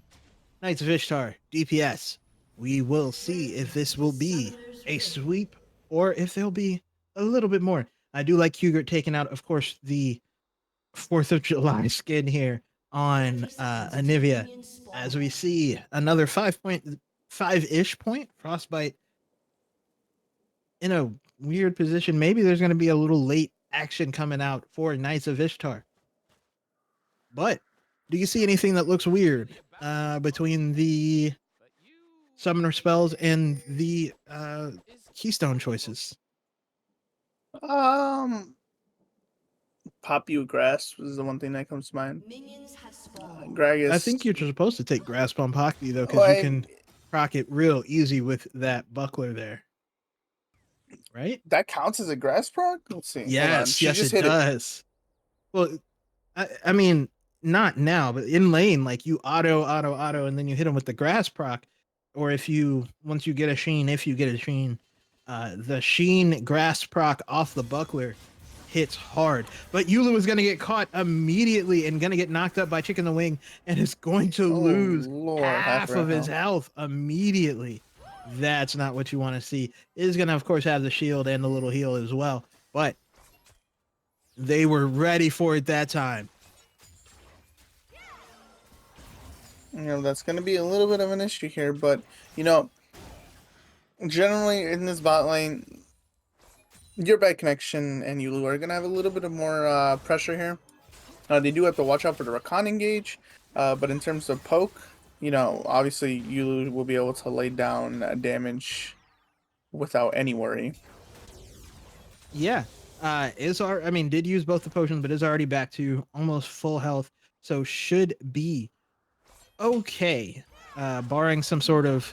Oh, well, there's the engage from Rakan. Rakan in, Rakan out, but the campfire is going to keep everybody down here for DPS. Nice and safe. Frostbite actually ends up taking the worst of the trade out of everybody. So, what have we learned? Poppy, also in the top side, trying to find out where Amumu went. Amumu, of course, now on the bot side of their jungle. Jordan not going to get spotted, but they're going to know exactly where they went. Yeah, and you know, Greg is gonna slow push this lane. It's gonna create a little bit of a freeze. Actually, having the level 3 before her, I wonder if we're gonna see anything come out of Lash Shyvana here. Hugert getting the full combo there. Does use the wall to get the stun, to get the icicle, and is going to be very happy with that little bit of damage on the Ventro. Ventro going to be able to walk away from the stun there, though. Not going to be hit with that very, very super fast projectile coming out from the Flash Frost. We see the fight going on in the top lane. Lash Shyvana has the level advantage, so is going to win. Just literally just wins the trade there.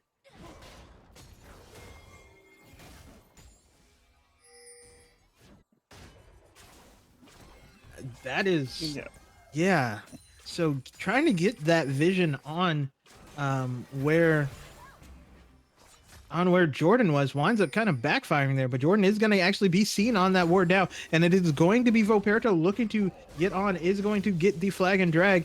We're not going to get to see that fight because there's a fight going on in top lane. Lash Shyvana and Tygoon having an adventure. It is going to be the flash out from the Amumu from that skirmish there in the mid river, and is going to miss out on the Rift Scuttle. It's okay. I can tell you what's happening in both fights at the same time. I'm really locked in right now. Really locked in. It's interesting to see, you know, KOI has changed up the way, you know, warding has gotten better here, right? They have they had 2 wards here, one on Red Raptors and then one here in on blue side, right? And it's to keep track of this Amumu, right? Because if they can stabilize lanes, they will scale. I believe this team scales, KOI scales better than Kind of DPS. Kind of. The Anivia is what gets me, because Anivia scales really hard, and so does. I mean, Gragas is always unkillable early. He's notorious for that. But if they can just keep track of the Amumu, then there's less and less place to be had. All this vision is important. Oh, and a little bit of skirmishing happening in the bot lane. But Vision Yeah. control is going to be important because it stops DPS from doing what they've been doing this entire time, and it's been getting objectives and beating them to everything. Yes, that is very true. Jordan not able to get to the dragon immediately. The bot lane is actually pushed in right now for DPS. So not taking the dragon on spawn, not on the maybe going to not be on the Rift Herald immediately on at 8 minutes. But yeah, all of that tracking has been very, very useful. On top of which, the bot lane has not gotten a back yet. They've been generally getting their backs in right about now as well. Yeah, you are 100% correct. Being able to spot out where Jordan was has just kept DPS from doing the DPS things we've seen so far. But we do see the mid lane coming in. It looks like it's going to be Cougar going for a not going for the Rod of Ages. Oh, Okay. this might go really bad for DPS right here, especially since they don't know of the J4 there. Ventro's going to lose a chunk of health as well. They don't know the J4 is there, but it looks like the bot lane is trying to back. They just wanted help to get the lane pushed in. Are they going to be okay? Oh no.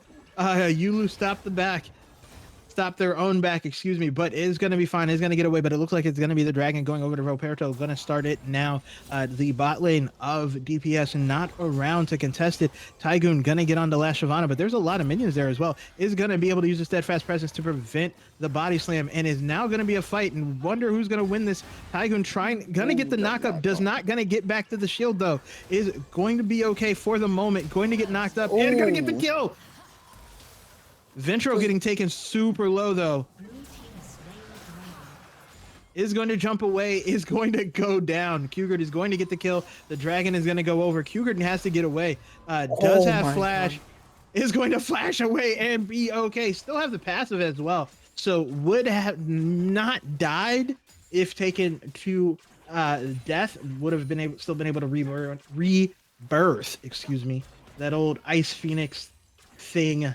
But unnecessary. Cougar gets the kill, gets away, is going to go back to base and come back with more stuff. As we see the rotations coming in right at 7 minutes and 40 seconds like we've seen before, but it looks like DPS is not going to be the ones looking to rotate early for this Rift Herald. No, it seems to be a different case because usually we saw in game 1 and 2, right? DPS's bot lane would rotate up for this Rift Herald, and it seems like, you know, KOI is going to be doing that same thing. Actually, only Rakan will join.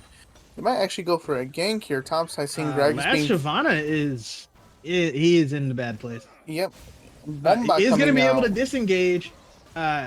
Still going to dodge away from the knockup there, but it's going to get knocked up by Voperto, and I don't think there's a lot of survive going on. Jordan trying to come through. That's actually not a good rotation. This is DPS not looking as clean as previous. Jordan coming into the lane when not necessarily needed. Hugert going to get the stun there onto that's Ventro. A lot of damage. Love this champion. Told you. Yeah. America, caca. We see the ghost coming out from your bad connection. Is going to ult as well. Gonna try to get the feathers pulled back. Is gonna get the root. That's gonna be the cleanse coming out from Frostbite. Frostbite looking to get away and is going to be safe. Did have to use the cleanse, but that is going to be all the heal coming out from you. Maybe unnecessary, but either way, they are going to be safe, and that is going to be the Rift Show being taken by Knights of Ishtar, who have a lead. Literally the first lead we've seen them have after 7 minutes in a game, all series.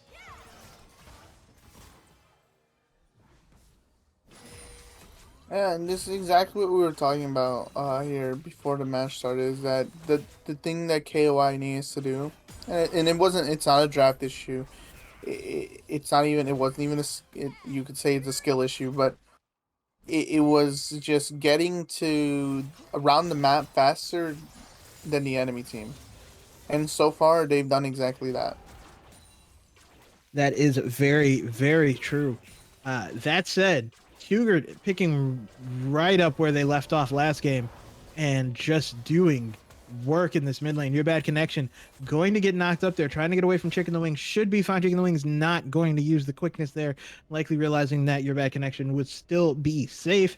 Is going to hang around for this wave now, though, not going to get the back off. It looks like it's going to be an AP Varus as well. Varus does have that Amp Tome, or excuse me, Fiendish Codex. So is not going a traditional AD build. No, yeah, and AP Varus got nerfed last patch, but from what I was reading, the nerfs are not as huge mathematically as like I was looking at, and seeing that DPS doesn't have a huge tank. The only big tank is gonna be a Mumu. Gragas does get tanky. He has Catalyst. So he will be building Rod most likely. But AP Varus should be able to just melt through that. Yeah. Yeah. No, you are very correct, and that's going to possibly be a problem. But it looks like it's going to be a little bit of a collapse here on to the jungler support of Knights of Ishtar. Actually, you're going to be able to get away. What is going on? Wait, what is that Q? Oh no! Oh no! Getting Jordan is going to get rooted. Going to go down. Does get the ultimate off, but that's going to be all. That's going to be the quickness used onto Yulu. Kugert, what was that, buddy? Going to go down as well, and that is going to be 3 free kills for Knights of Ishtar. And that control ward back there exactly facilitated the Poppy to TP down and just quickly finish that fight.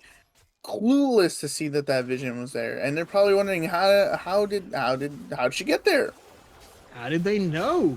It's yeah, like, the other vision ward there in the river also providing so much assistance for Knights of Ishtar to be able to figure out exactly where the rest of where Jordan was when rotating around, where Kugert was, and where Yulu was. So yeah, the vision game getting stepped up by Knights of Ishtar and is leading to this lead. As we also see now, Tygoon is 2-0. Lashavana not having a fun time in this matchup. That is going to be a tower shot taken by Tygoon, but it does not matter. Barely hurt. it's gonna be a second dragon going to Knights of Ishtar here. Very well done by everyone. And Nivea gonna be potentially rotating. No, just gonna place ward. Just gonna put down some vision. Poppy on the other hand. I don't like this. There's the ghost pop. They're trying to get on the Frostbite. Frostbite is taking a ton of damage. There's going to be a teleport coming out, likely from Ventro. Ventro is going to be here, does have the package, is going to package in, but does not hit anybody. The feathers go down. The feathers get pulled back. That is going to be a teleport coming in. Frostbite is going to get a kill, but it's going to go down as well. Gragas is going to enter the fight. Chicken the Wing likely going down is going to be your bad connections kill. Eventually, they're trying to save it for him as Chicken the Wing trying to is gonna stay alive. No way. Okay. No. See, I get that you want your ADC to have the kill, right? But if the ADC cannot get to kill, just give it. Like, just take it at one point. Yeah, the Demacian standard there in the mid lane, getting the kill on the Kugert. Boperto in the middle of all that chaos in the bot lane, going to gank mid and get a kill. So, in the grand scheme of things, a 2 for 2 all the way around the map. Yep, 2 for 2. Grags is gonna end up taking some plates here. Poppy's gonna back and go complete item, I believe. Yep, Divine Thunder coming out on the Poppy. I mean, that makes sense. Voperto here trying to contest this Rift Scuttle, but it is going to be taken by Jordan. We do have the Rift Herald coming up now in a like a minute and 45 seconds. Yes. But a tower is going to go down in the bot lane. Looks like, oh no, Lashavana's not going to be able to finish it, and that is going to be a problem. Because I think they're going to lose the mid lane tower now. Yeah. A Rift coming up in 25 seconds here. They're going to be ready to pose for this fight here. Tygoon just absolutely unafraid, and you see that the damage now coming out from the buckler with the Divine Thunder, just not something that Gragas can deal with. See, and the issue is that Gragas, so not that Rada Aegis is a bad item on Gragas, right? The thing is that Rada Aegis does not provide enough AP damage, right? And she already has Merc Treads, right? So he is going to be absolutely doing 0 damage to this Poppy while this Poppy runs him down here. The knock-up going, she's going in. Oh, uh-oh. Flash. Oh, might actually die for this. Nope. Poppy is going to Oh, survive. she missed the auto. Oh. She auto-canceled. That is crazy. That So is like I said absolutely before, crazy. the Gragas does a lot of damage and will always win this fight every single time. That feels so bad. So bad. Oh, Volperto is able to get out of range of that bandage toss and is going to walk back into the river here in the top side around this Rift Herald pit. Excuse me, the Rift Herald pit was able to take the Rift Herald in the middle of that fight. As we now see the mid lane could go down. La Shyvana did not stick around to take that bot lane tower, so this first tower is still up for grabs.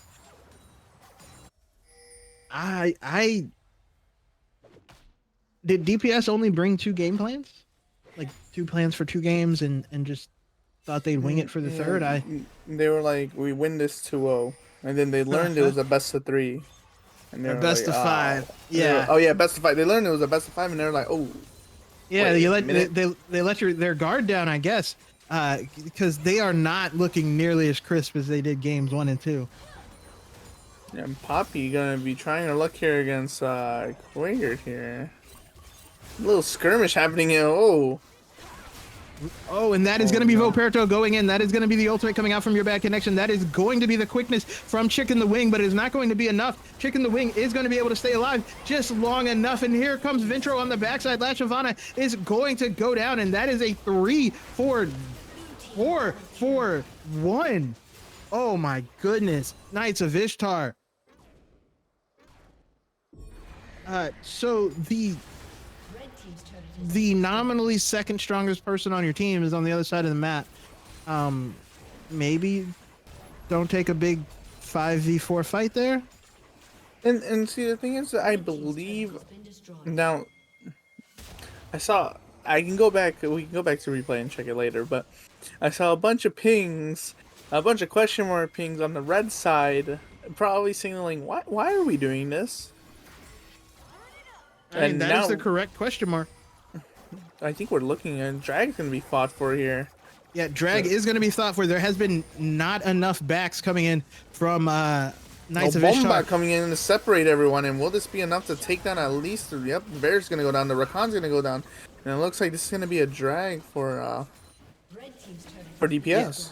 Yeah, it's going to be a drag. They are going to lose a top lane tower as well, though, as Tygoon is just hanging out up there, taking what they can. There is the possibility of a steal from Volperto, but it doesn't look like it's going to come through. That is going to be a tower that no one is going to get the local gold from in the bot lane going down. DPS left a little bit of gold on the table. I don't like to see that.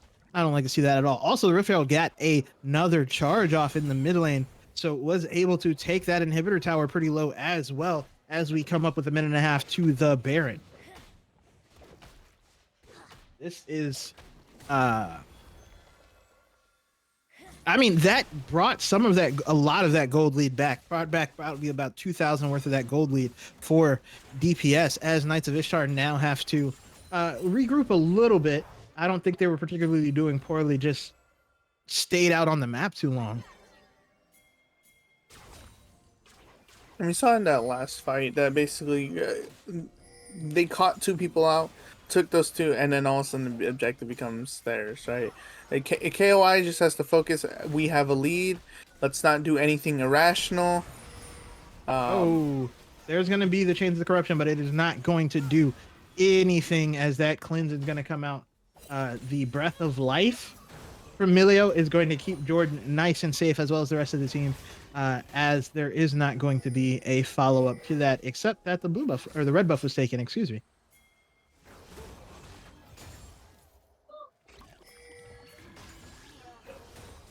Sorry, I did not mean to cut you off. Kugert is going to use that wall to isolate the rest of the team, but may actually wind up in trouble. I shouldn't say may is going to wind up in trouble, as that's going to be a package, plus the rest of the team, the quickness as well, and that's going to be 2 kills for Knights of Ishtar right as the Baron spawns. That is the jungler and the mid laner dead for DPS. I don't think they have a way to contest this. Also, La Shyvana may just go down. is going Yeah, to but knock is this Tygoon gonna in. be It's going another? to stun him No, up. that's He's 3 gonna tower take shot. another tower shot. He's gonna And- go down. Oh, he's gonna flag, but may go Oh, down. It's gonna get. Oh my god! It's gonna go down. So at least one person does not have the Baron. But that flash rocket almost enough to take down Yulu. Ventro not gonna be able to get the kill, but that is a killing spree for Last Shyvana, who is looking mighty strong. In the AP sense though, not in the tanky sense.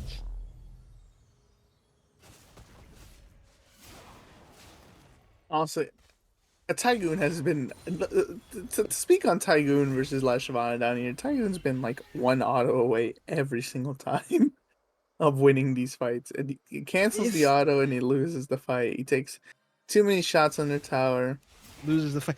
Does not pick up the buckler for the shield and loses the fight. That would have won that fight. That would have. Just bad luck.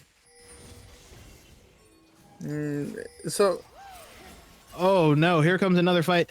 At least an attempt on one. Volperto was coming in, but it looks like Jordan's gonna miss the bandit toss, and everyone is going to be fine as this dragon is a minute and a half away. I don't know what the target of the fight is here for DPS. I think you just clear waves. I think. So everyone, look. If they can find the pick has to happen at around 30 seconds before Drake, right? So for now, you get your vision down, clear any vision, and then push up the mid lane, push up the bot lane. And if it looks like you have to give up the drag, then at least focus the 1 tower down, take down that mid tower, open up mid, or to open up that top tower. Like you have to get something in return. You can't just let them have 3rd dragon for free. Honestly, you might not even be able to afford to give up the 3rd dragon here. Yes, that is very fair. But we are starting to see the scaling items come in. A quick blade is going to be here very shortly for your bad connection. Actually, I lied. Kugert and your bad connection are actually pretty far behind. Last Shyvana might be caught out here. Is kind of hanging out, but it looks like they are looking to give up this 3rd dragon, maybe? Well, Anivia has TP. Poppy has just backed, and she will be most likely headed towards drag. And that seems like the pathing she's going to take. So Anivia's backing will also head there.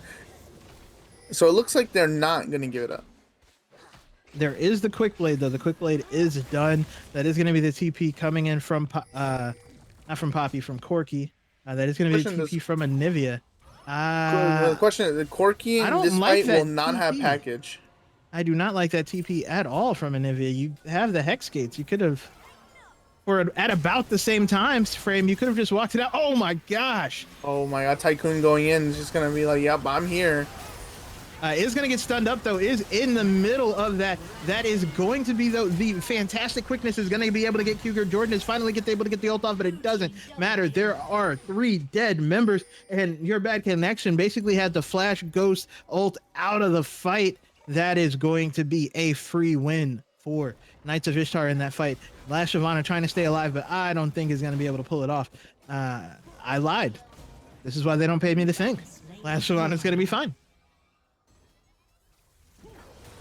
Tycoon just he's just going in there. He's like, you know what? Hey, yo, hello, I'm here. And being the sole tank here, honestly, because the moment that the Amumu goes down, right? If the Amumu doesn't get the ult off early enough, or is too late to it, then the Amumu dies, and then everyone just jumps on the Anivia.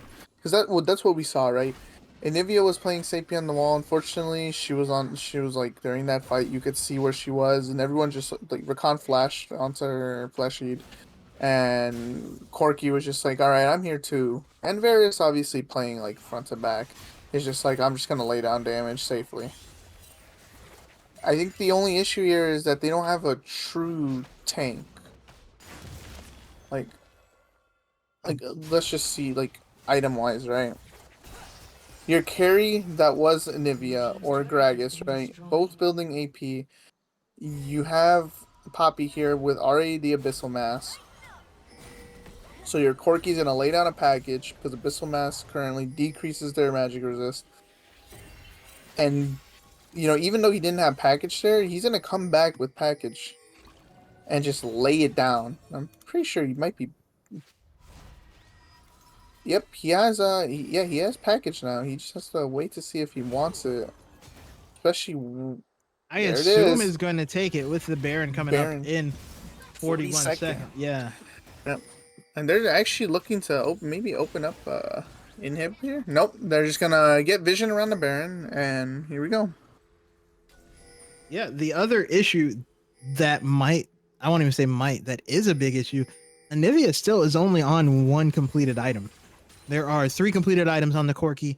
There we go. There's a second completed item, but still, there's 1 completed item on the Corki, or 3 completed items on the Corki, 3 completed items on both ADCs, or both bot laners, I should say. But yeah, the Anivia just super behind the curve, which is not what you need to have happen here.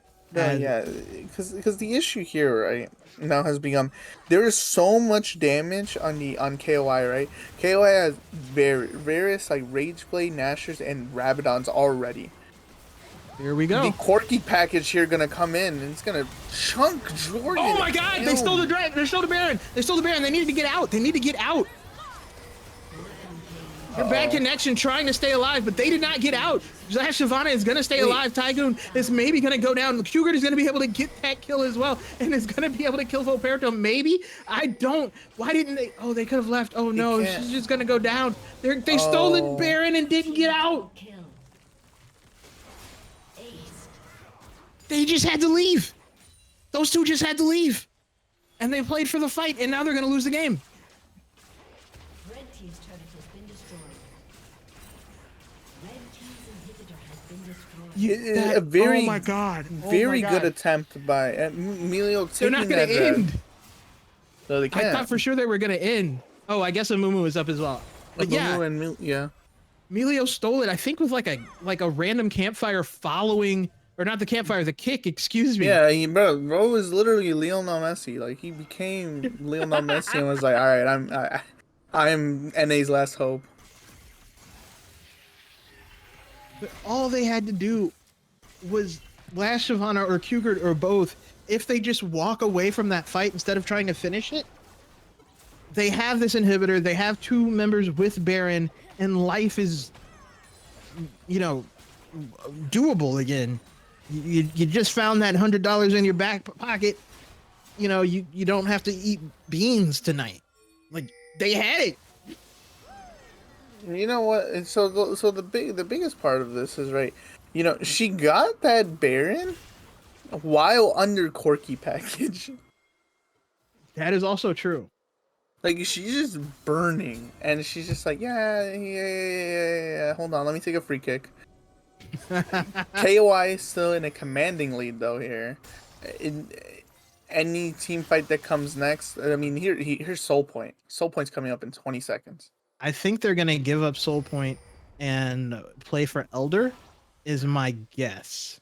That would be the safer bet. But maybe not. Well, Looking Poppy like is maybe seen not. top lane. Poppy does have TP up.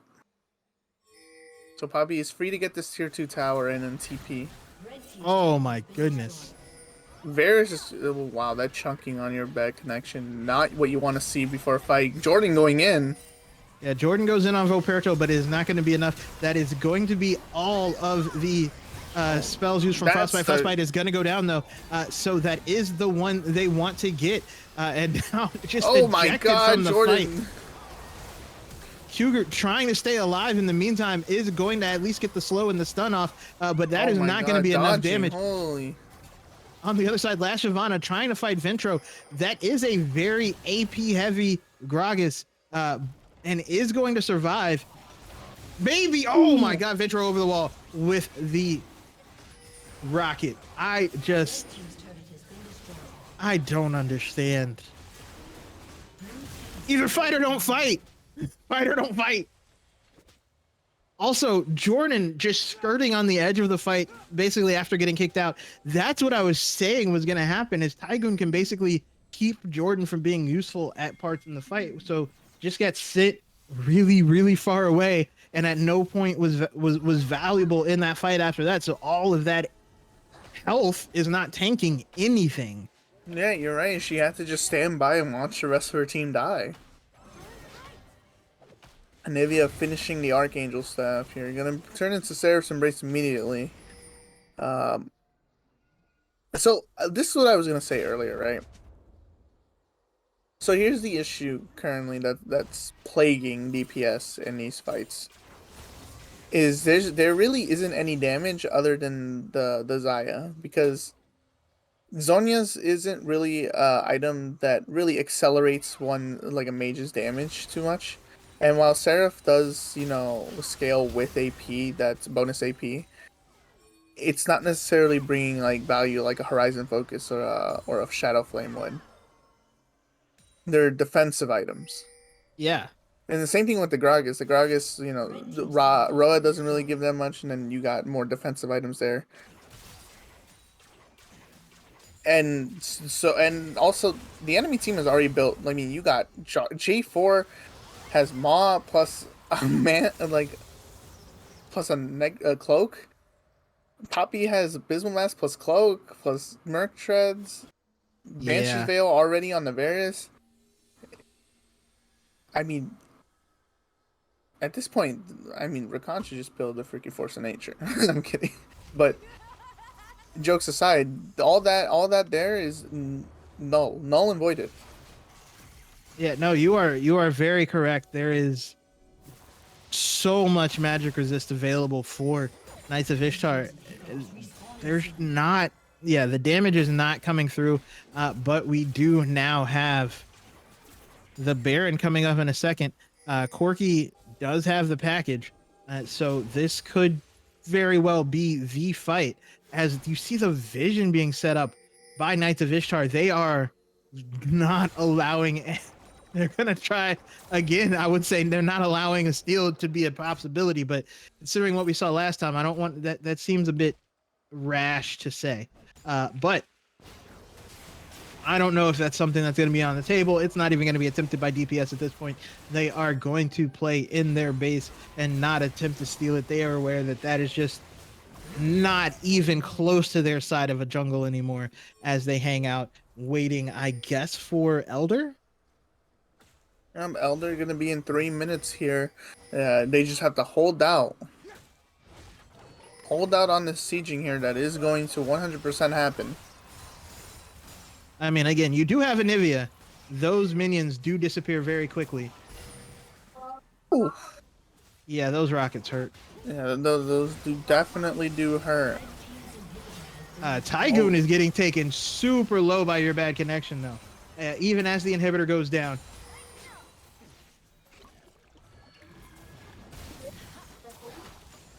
Oh my goodness. Jordan also taking into consideration the ghost coming out from your bad connection, gonna probably run down this Varus. Oh my goodness. Please kick him. Varus is gonna go down. Your bad connection is gonna live. Roberto is gonna go into the backside, but is gonna go down as well. It are gonna be able to take down your bad connection, but hey, that is 2 kills, excuse me, 4. Last Shyvana missing his bomba there. He's gonna push Chicken Wing back into Ventro. Ventro just gonna kite away. He's gonna be like, all right, we still have this huge lead. There's still an 11k gold lead. Yes, that is an 11k gold lead, but it does not matter as much at this point in the game. We are 34 minutes in. You see those slots kind of filling up, at least for Last Shyvana and your bad connection. So there's only so many items you can get. It may not wind up being as big a deal. Very true. You are 100% correct. Oh, okay. Is he trolling with the back there? But okay, he actually commits to it now.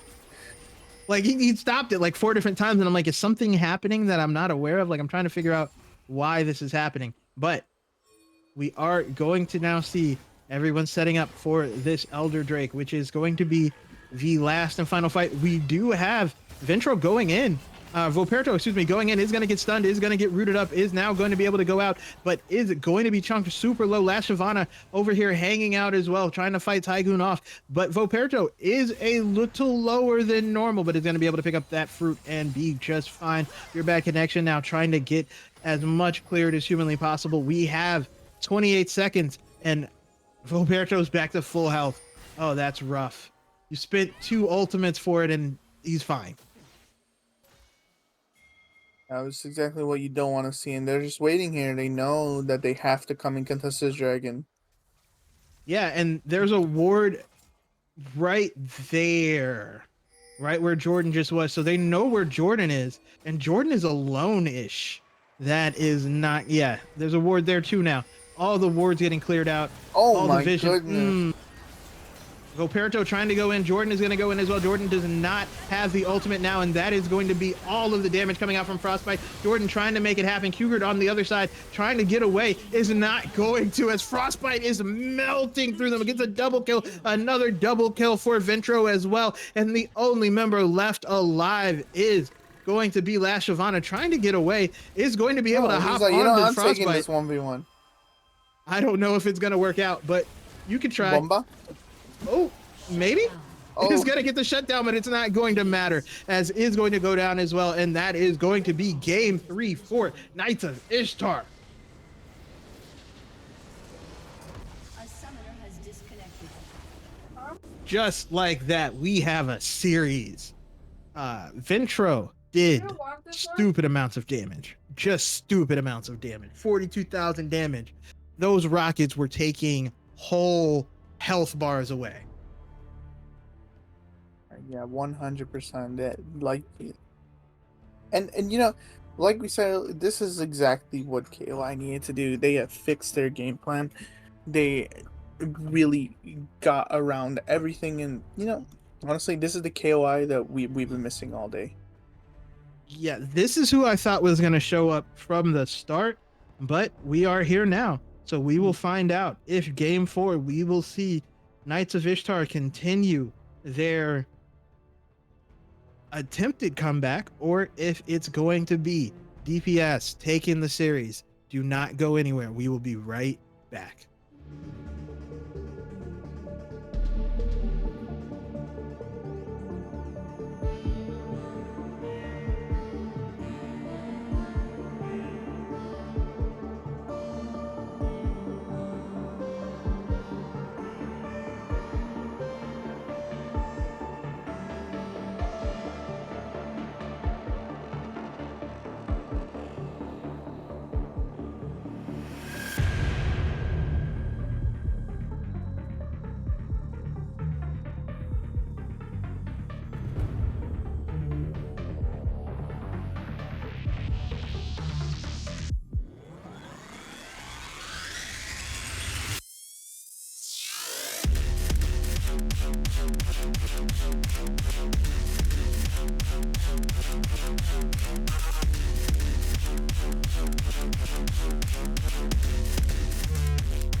All right, and here we go.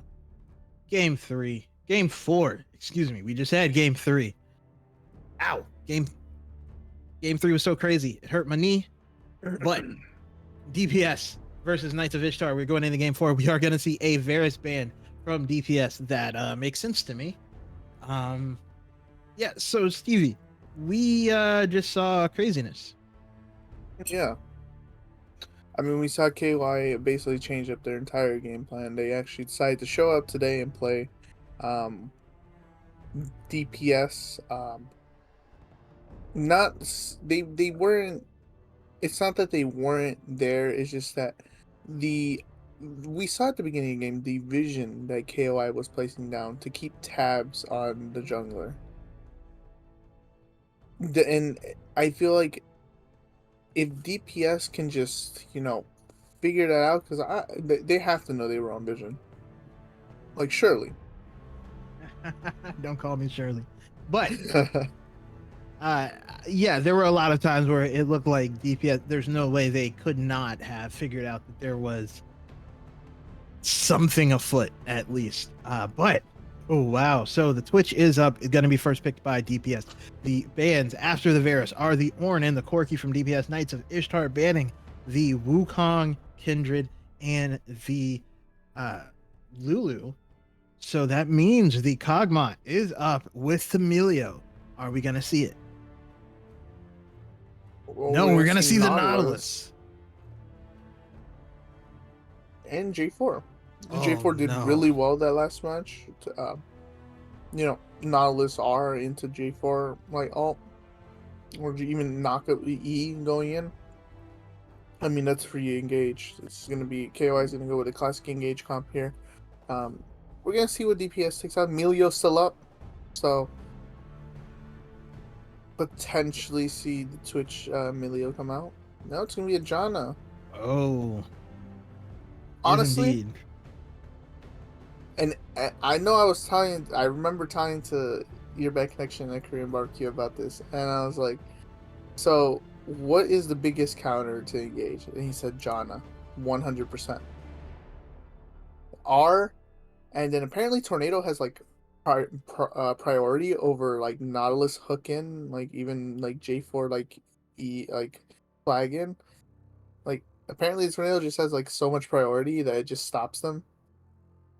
It does stop a lot of engage. That is, trying to think. I think it's only technically abilities that say unstoppable are unstoppable to Janna Tornado, if I remember correctly.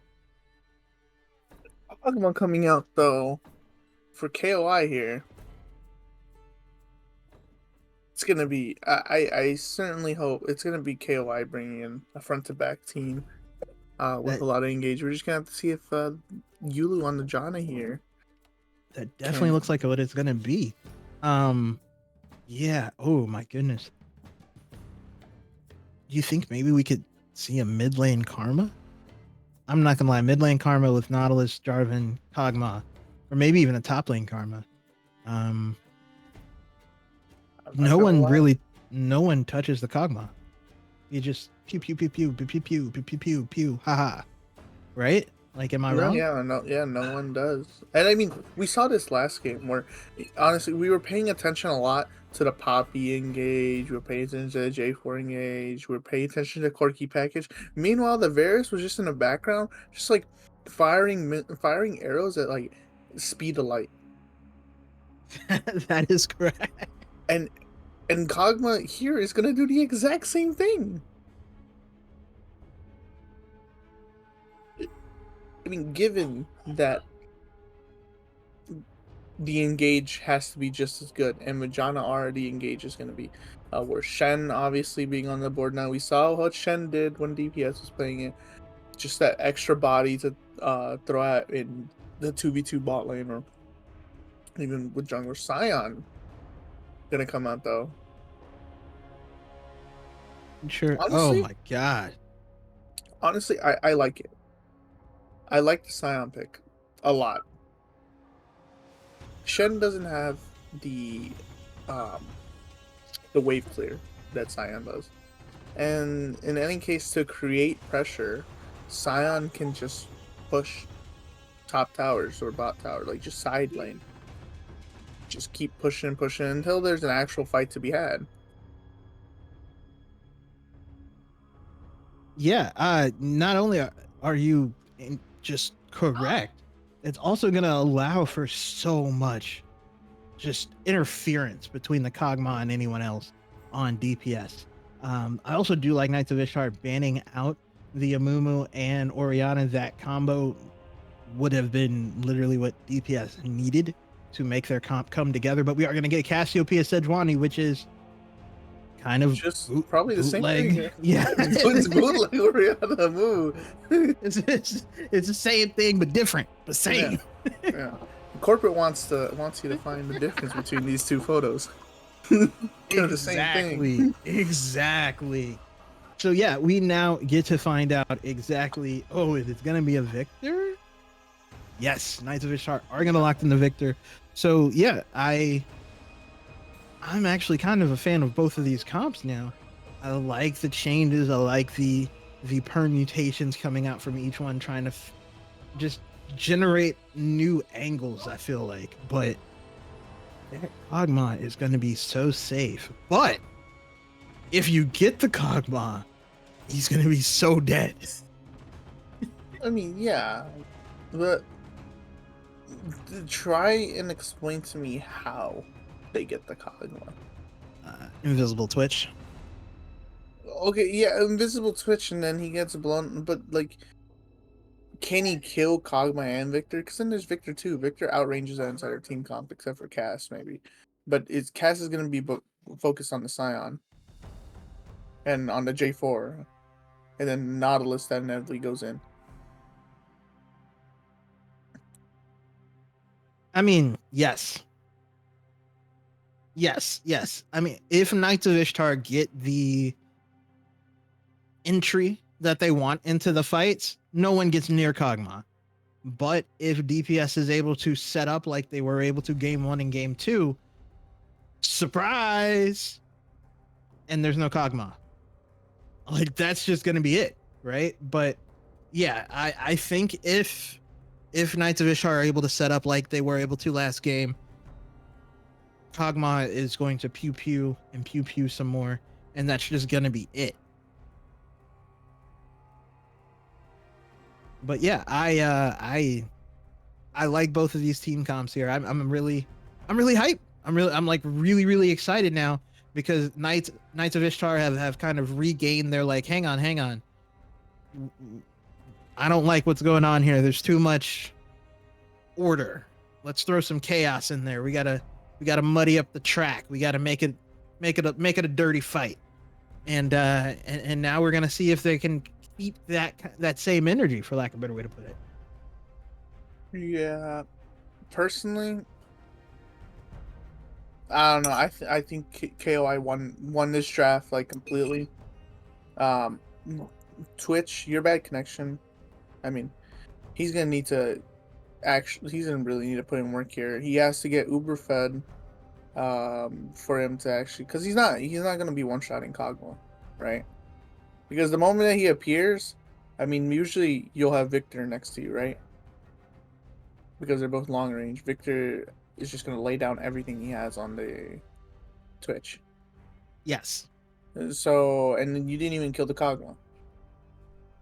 And Twitch versus Kog'Maw in terms of tank killing potential,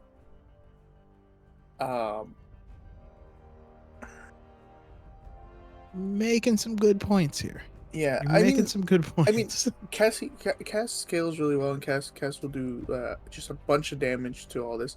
But I think the execution part of both teams, I mean, even I'm even reading in chat, I'm cheating, but KOI is just a lot easier to execute. I mean, you got Sayonara, Jarvanar, you got Victor just laying down damage, Kog'Maw gonna be in the back, Nautilus to engage.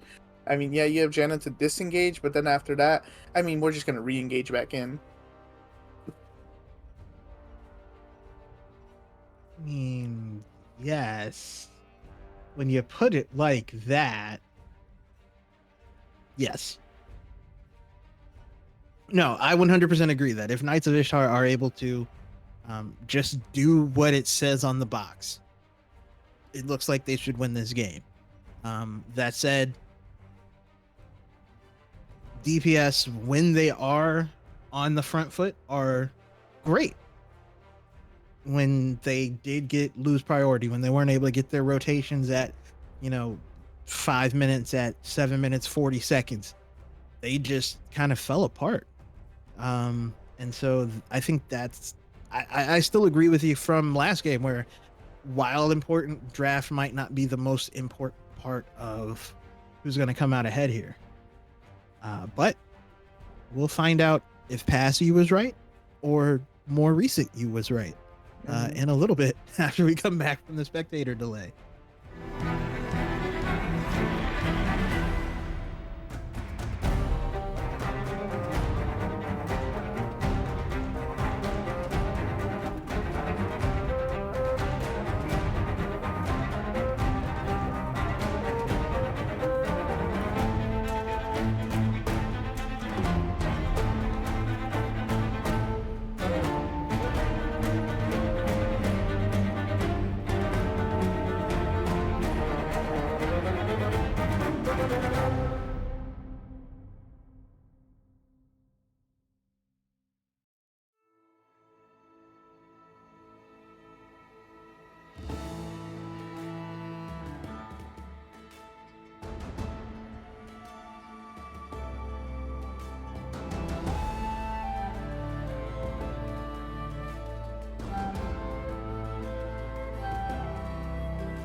Okay, here we go.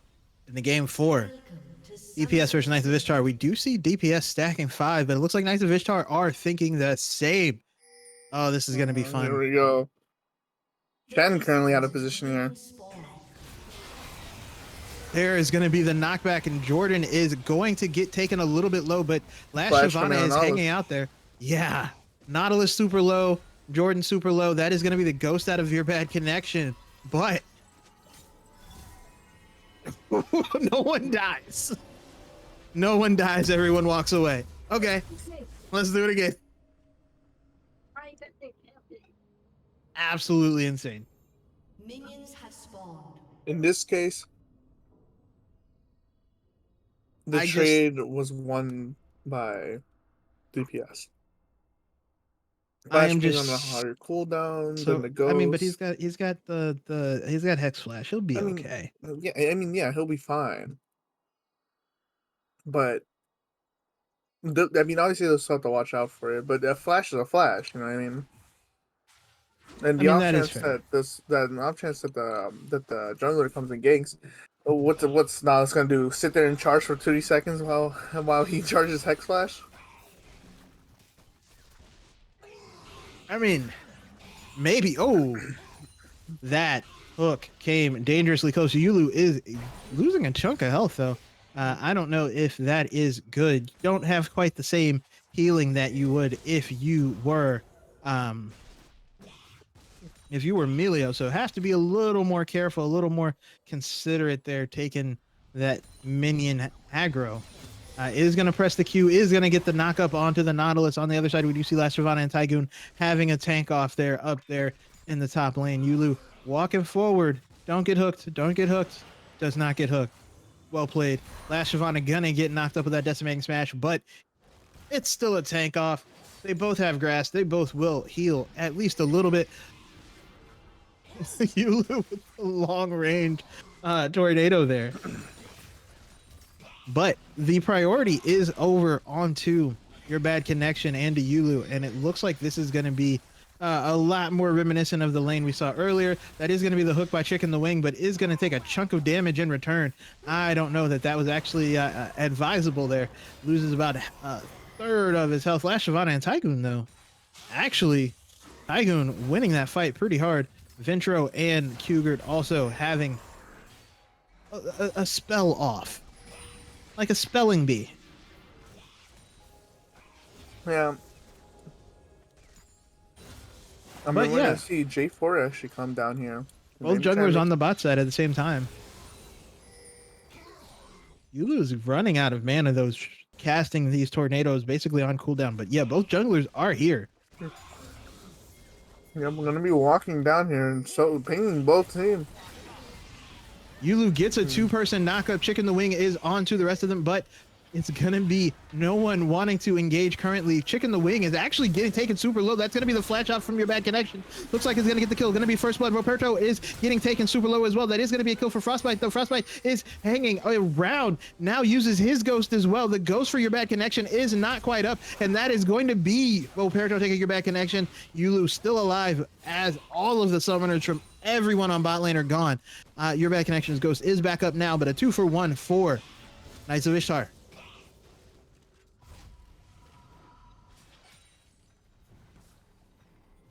I don't think you want to do that.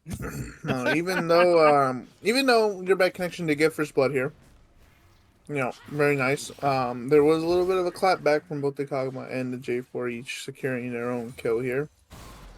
So in the end, I think, I don't know if after they got that initial kill, I believe it. I don't think they backed off immediately, did they? No, well, it looked like they were going to be able to get onto Voperto, and then Frostbite just turned the fight once the lethal tempo came online and just started melting them. But it is going to be Tygoon keeping Last Shyvana from getting that back off, doing just enough, just being annoying. But yeah, that is going to be the Rage Knife coming in for Frostbite as opposed to just the pickaxe for your bad connection. And Frostbite gets a fat wave. Played that really, really well. The wave did crash as well. And has a red buff. Ooh, that is early game. That is really Not good. fun. Your bad connection is invisible though. Trying to find a play is gonna get that corrosive poison. I want to say explosive cask, but that's not it. Venom cask. Excuse me. On to Frostbite, get a little bit of damage, but not enough to matter. On the top lane, we now see Last Shyvana beating up Tygoon. Tygoon is level 6, though. Last Shyvana should be level 6 here after the end of this wave. Yeah, I think that will happen here shortly, but we do see Voperto hanging around this bot lane one more time, looking to get another gank to get the Kog'Maw going.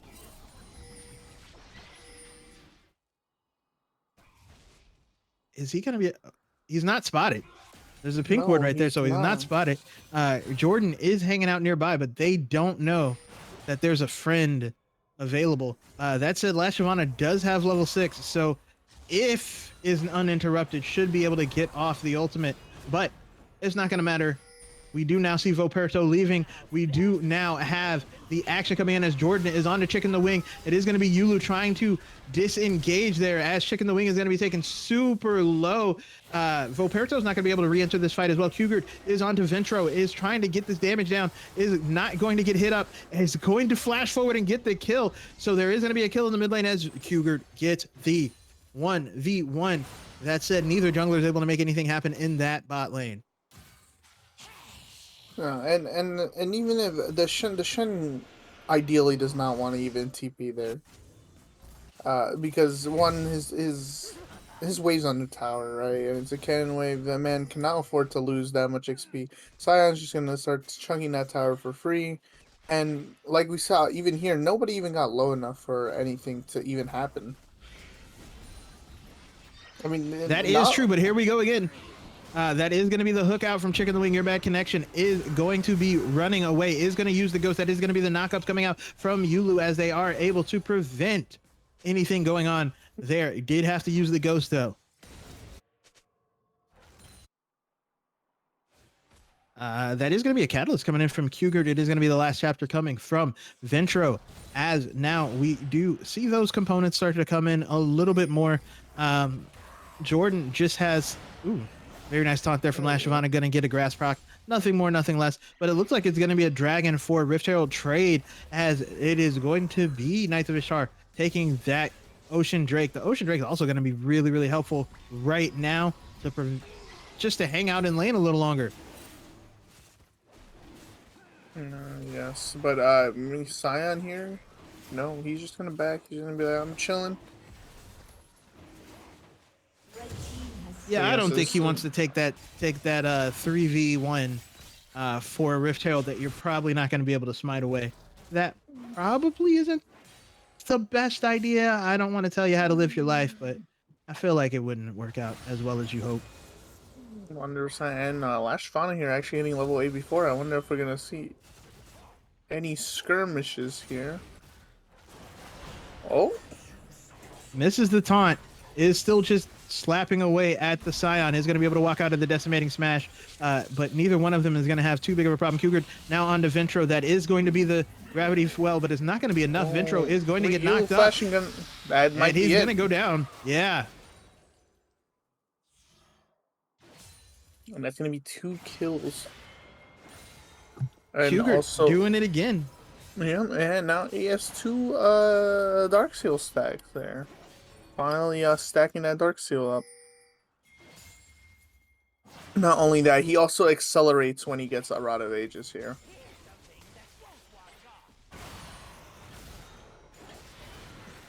Oh wow, a little bit of a 1v1 happening here in the top lane. Just a little. Yeah, Tygoon though is running out of mana, which Last Shyvana doesn't have to worry about.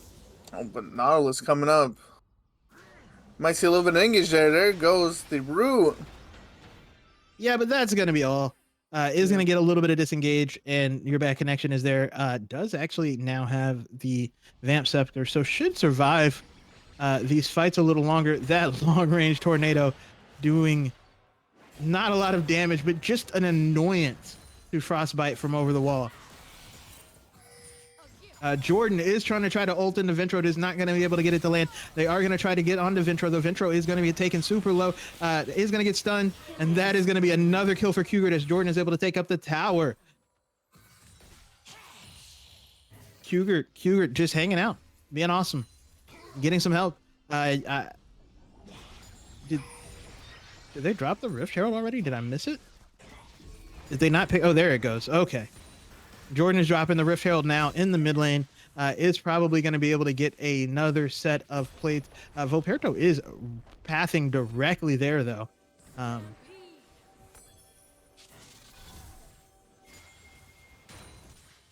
But yeah, so Rift Herald dropped mid lane. But now we see the rest of the team coming through into this mid lane. Kugert perfectly fine. Is going to have the Petrifying Gaze up in a second. That said, should be... Ooh. They're not going to push for that plate, even if they see the bot lane in the mid lane for Knights of Ishtar. DPS is going to back instead. As we have 2 minutes until the next dragon is going to be an Infernal Drake. What do you think is going to be the soul? I'm thinking. What's the dragon about to be? Just It's an about to be Drake? Infernal. It's Infernal. I'm thinking Hex Tech. I mean, we saw Hex Tech last game. I think we're going to see a Cloud. I think it's going to be a Cloud soul.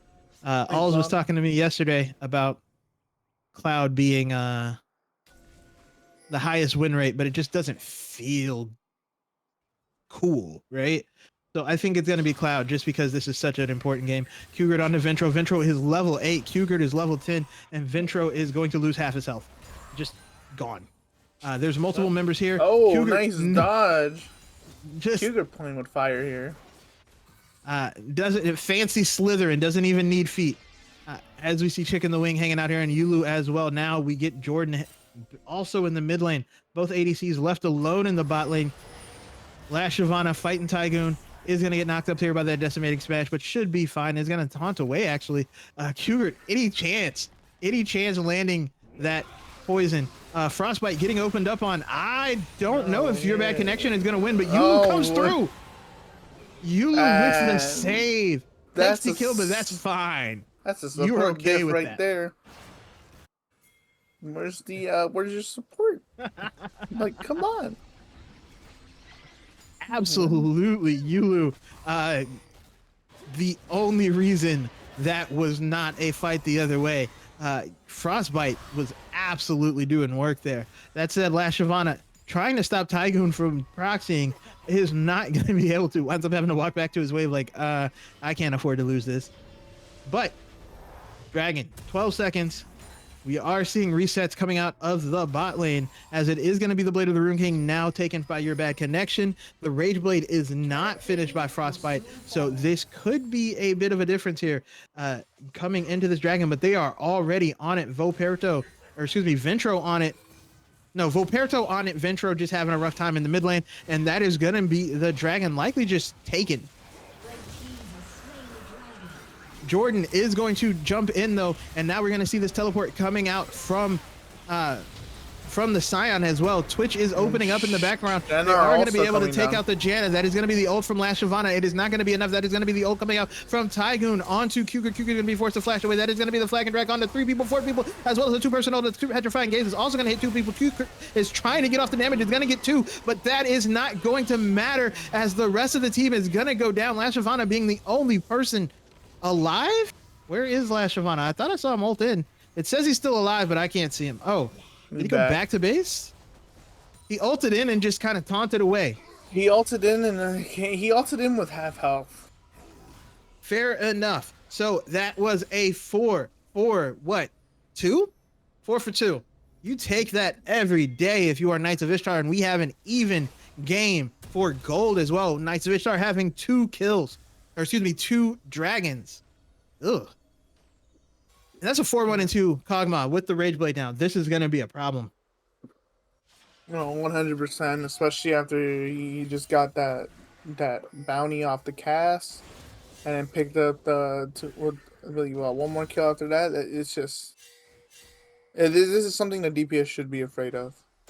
Is this Kog'Maw becoming fed? Absolutely. And now we do see, it looks like it's going to be the Rift Herald at least started. Frostbite is not able to jump over with the rest of the team though, but I don't think that's going to be a problem. It's going to be spotted on the pink ward, but not going to also matter, as it does look like there's going to be a collapse now. There's going to be 4 heading up here from the engage DPS. from the Nautilus. Jordan is able to get away though, and now Frostbite is getting hit by Last Shyvana. Is going to get hit also by the Frozen Prism is going to take him down. Jordan's going to be able to get the kill. That's going to be a shutdown. And now we do see the entry and exit of Ventro is going to get taunted up there by Last Shyvana, trying to stay alive. I got a weird freeze. Everybody else get that too? Okay, cool. Pause. All right. Ventro is going to try to get in, is going to get sent away. And now we see Qgert and Yulu there as well. That was a good fight from DPS as they're able to take 2, lose 1, and get the Rift Herald. Yeah, okay, so I don't know. There was a pause mid-fight because the mid laner disconnected. That's That's a little, I don't know. I don't know if that. I'm not a ref. I didn't make the rules, but low key. I mean, the fight was over by the time it was paused, right? One can say. Red team's turret has been destroyed. I'm not gonna say anything. I am not an official. Yeah, me I neither. am just a man in a striped shirt with a whistle. But Lashavana is gonna teleport back into this top lane, gonna hang out with Tygoon for a little while. Just try to clear this wave. Tygoon is 1-0 and 2. We have another pause break just for funsies. Yeah.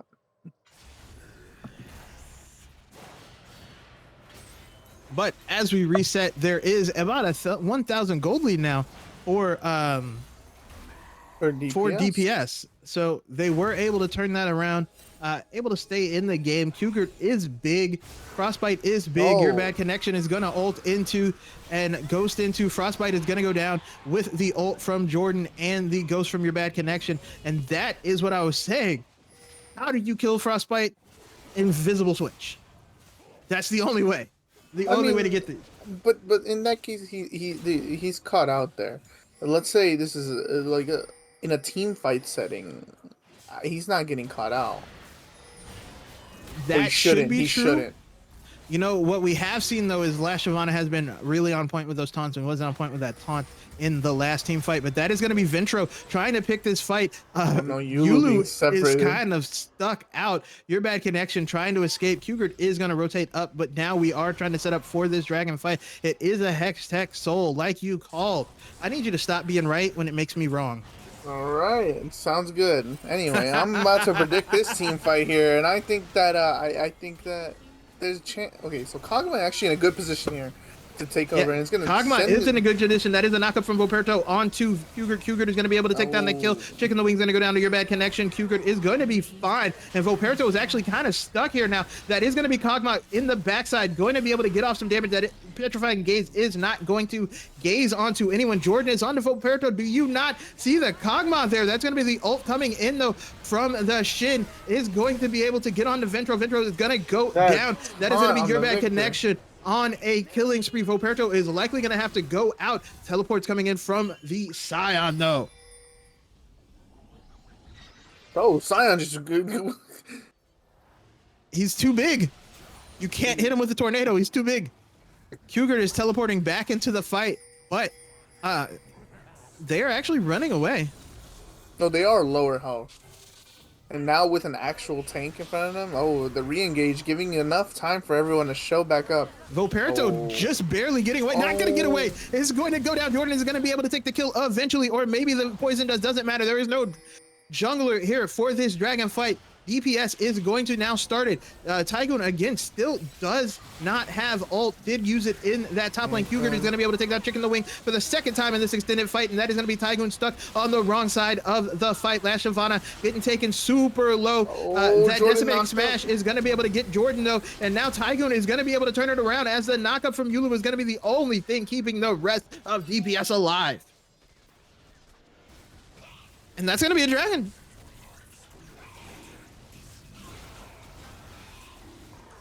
So that is 3 dragons for Knights of Ishtar. They basically lost the fight twice, but it didn't matter.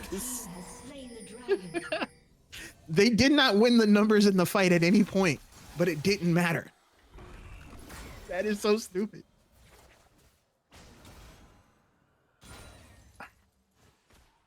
Anyway, now as we reset, I am at a loss. Yeah, that fight is questionable at best for DPS, because Scion is there, but if you hold out for just a little longer, then you just have another team fight in your head. I think they were concerned about getting stuck in that pit with the Scion plus the Kog'Maw, which... Oh yeah, of course. I think Ventro is just going... the last tick at the last second, because it looked like that was going to be another dead Ventro moment. But yeah, the Kog'Maw now has the second item as well. Would hurt, especially if 3 people are knocked up by the time you stop being knocked up. I think Kog'Maw just kills you. No, yeah, 100%. See, the thing is that they had already won the fight, right? Oh, not being able to stop that back from sound. But like I said, they were already. Oh, they hang are, on, ooh. hang on. There's a fight going on. That is going to be Cougar taking down Ventro, maybe, eventually. But on the other side, there is a fight going on at Baron, excuse me, and that is going to be Voperto going on to Jordan. Jordan is going to be fine though. Shinult coming down. They're going to force out the flash from Frostbite. That is going to be chicken the wing, forced to run away. Voperto is going to go back in and likely going to go back out. Yeah, there's the back out. Is going to be mostly okay. Lashavana is going to taunt through Tygoon. Tygoon did use the unstoppable onslaught, but it was stopped. So one kill on the bot side. Everyone is low on the top side, and that might be Baron for DPS. Yeah, It's going to be Baron. They are going to also lose the turret. That said, Voperto is back up, does have the Hex Gates available. They are looking to maybe steal. There is going to be a back from Cougar. Cougar does not have TP, so the numbers are not going to be in the favor of DPS, but they are going to continue to DPS this Baron. Now we do see Tygoon coming up. Yeah, they are turning away. Really bad. That is going to be Lashavana going down, and now we see Frostbite hitting it. The Baron is respawning. Hugert is now looking to be able to re-enter the fight. There are still only 4 members as Ventro is now coming back. The ult not available for Lashavana. That is going to be, a lot of people in a lot of bad places. Your bad connection on the wrong side. Hugert is just eating everyone. That is going to be Voperto finally able to get the kill, but in the meantime, your bad connection is free firing on the other side, now having to run away though, as the tanky members are too tanky. DPS, that was not a good fight, but it does stop the Baron, but they lost 4 members and a huge shutdown. Your bad connection not going to have enough damage to kill Ventro there, but is going to force him to run away, make sure that he gets that mid lane priority. But yeah, Voperto is indeed nuts. Shout out to the chat. Like, Voperto is getting the absolute maximum use of every piece of this Jarvan kit, knocking up 3 people, stunning 4 people, and just generally making sure that regardless of how bad the fight looks, he's leaving with something. He's leaving with something. You know what's hilarious about that fight? He killed the Kog'Maw so early, Quaker, and Kog'Maw still ended up getting the bounty for Quaker.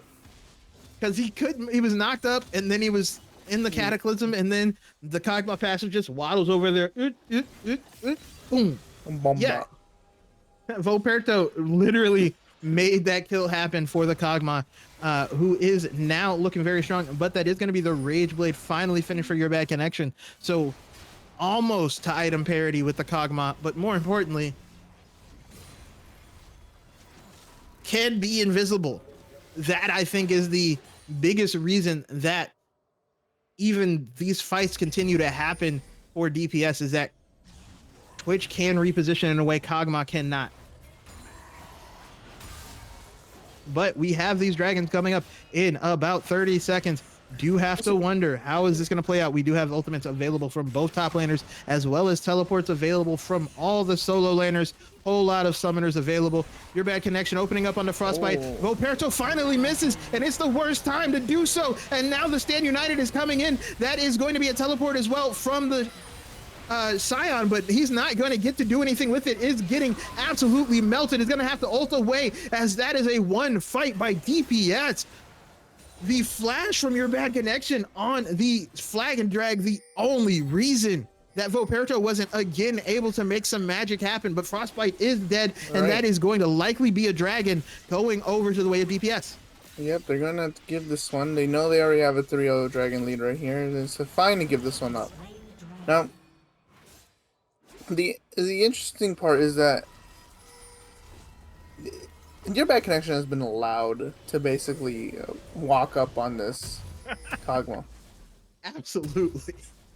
Because he has nobody with him. And by the time the Kog'Maw like bursts him down, he's dead, and then Shen ult comes down, and this healing on the Twitch is insane, because he was healing a lot while he was being Shen ulted. But honestly, the MVP of these fights, if Twitch does not get these opportunities, is going to be the Cass. All I've been seeing in these fights, is that this Scion gets almost completely deleted by Cass. Absolutely. And then they have no front line. And then the J4 has to ult the Cassiopeia, right? But the problem with that is if you ult the Cassiopeia, then the Twitch is still alive, given that the Twitch hasn't died. And then, you know. There is a Baron. It looks like it's being started. I don't know about starting this Baron.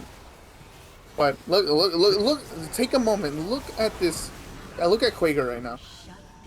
Quaker is really far away though, but the kills did come through, and now it is looking like that is going to be the win for Knights of Ishtar in this fight, as they were able to kill the two carries. Jordan and Last Shyvana basically pushed out of the fight entirely, and that is going to be a Baron for Knights of Ishtar, able to kill 3, and it only cost them Ventro, who is basically the sacrificial lamb at this point.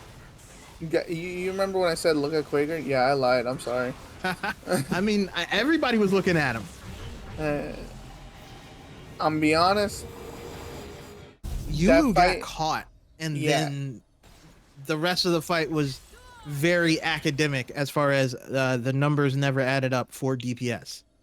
So the thing is that this fight has to be a front to back, right? They were split. One came in from the top side on the blue end where the blue buff is, and Quaker's on the bottom side where that like 4-way like part of blue is. And if you're doing front to back, if the Sejuani goes in on the J4 but has no damage to follow it up, then Yulu's gonna die. Actually, never mind. Yulu, it has the stopwatch. We do see your bad connection over there. Yulu is going to live. Is going to take the stand united. Shin ult not able to get on the frostbite, and that is going to be Tycoon ulting in as well. There's just so much chaos, but Last Shyvana is going to be able to live. So all the ultimates used and everybody lives. That's going to be a depth charge as well onto Kugert. That's going to be a lot of knockups. Kugert is actually going to ult the wrong way. Oh my God, it's going to go down, but the first Ventro is going to go as well. That is going to be an ult from Voperto onto your bad connection. Your bad connection is going to live just long enough to get a little more damage. As Chicken the Wing is going to go down as well, but there is no one else that has significant damage. There is still a fully alive and safe frostbite, and that is going to be another win for Knights of Ishtar. Oh my, what are you doing? What are you doing?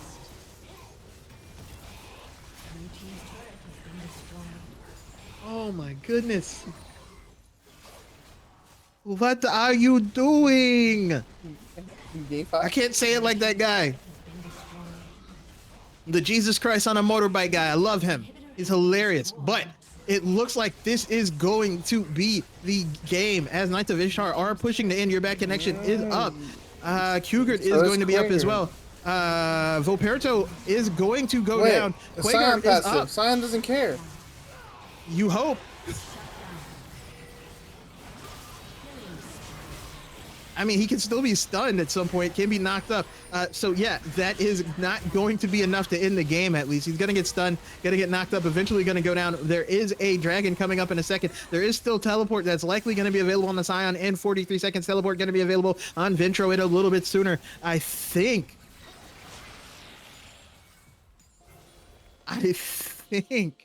Oh my God.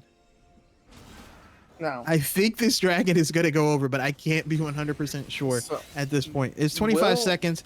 Tygoon will be up. We'll have teleport. So it's going to be another 5v5. Your bad connection is up. We'll have ult. Does have the Kraken Slayer now. We do see the setup going on.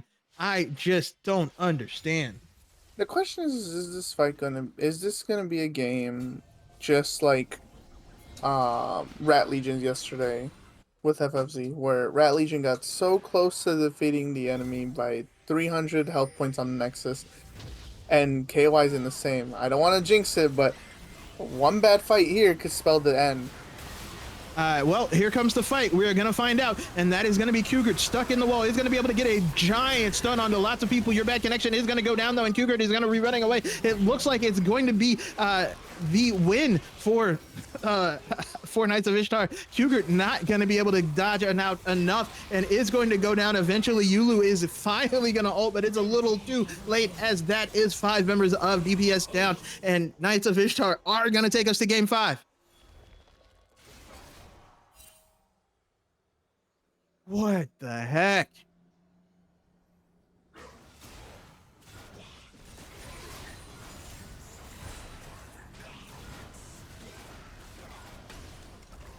A summoner has disconnected. A summoner has disconnected. So, yeah, that happened. That definitely happened. And you were correct. No one could get to Kog'Maw in the actual team fights. And Knights of Ishtar win. We are going to game 5. Yippee! In all seriousness, a great game by KOI there. Honestly, this is a completely different KOI that we saw from games 1 and 2. Um, I think one thing that DPS needs to. Here's the thing, right?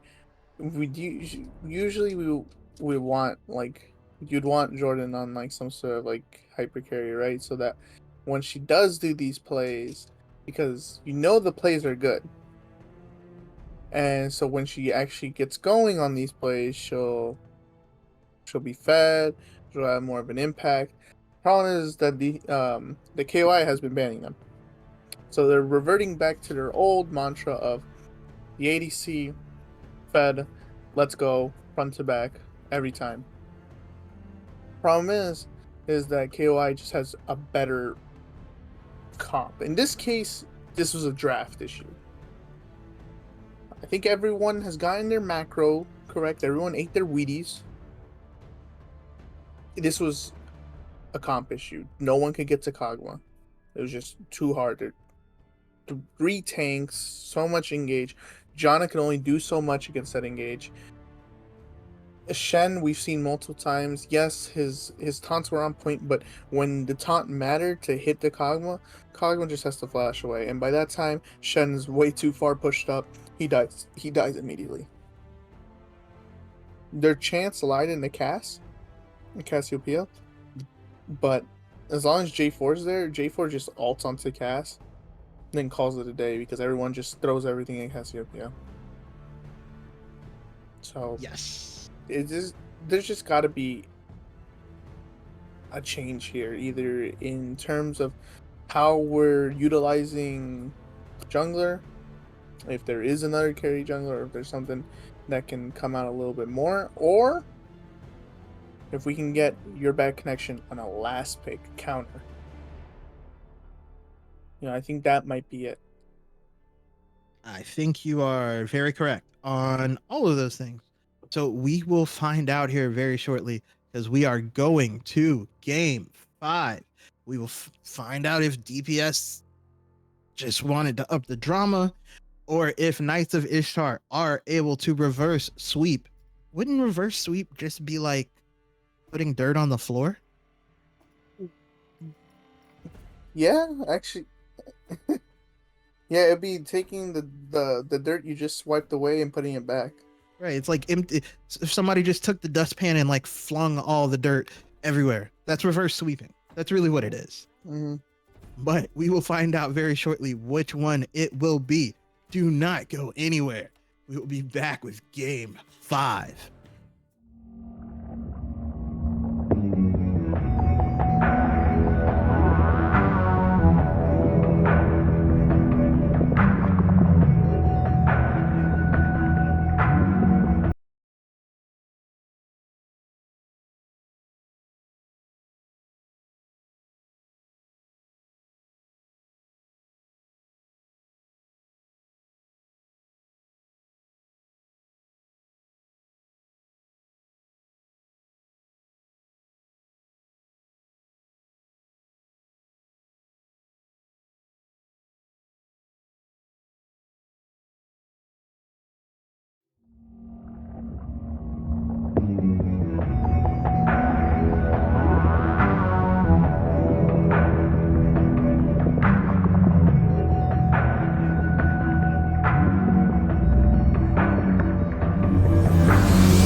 Here we go. Game 5 between DPS and Knights of Ishtar. DPS is going to be on the blue side. Knights of Ishtar on the red. Can't believe we got here. Who would have thought we'd be here? I know. We were just talking earlier that this might be the sweep, and it's like in an upset, but here we are, 2-2.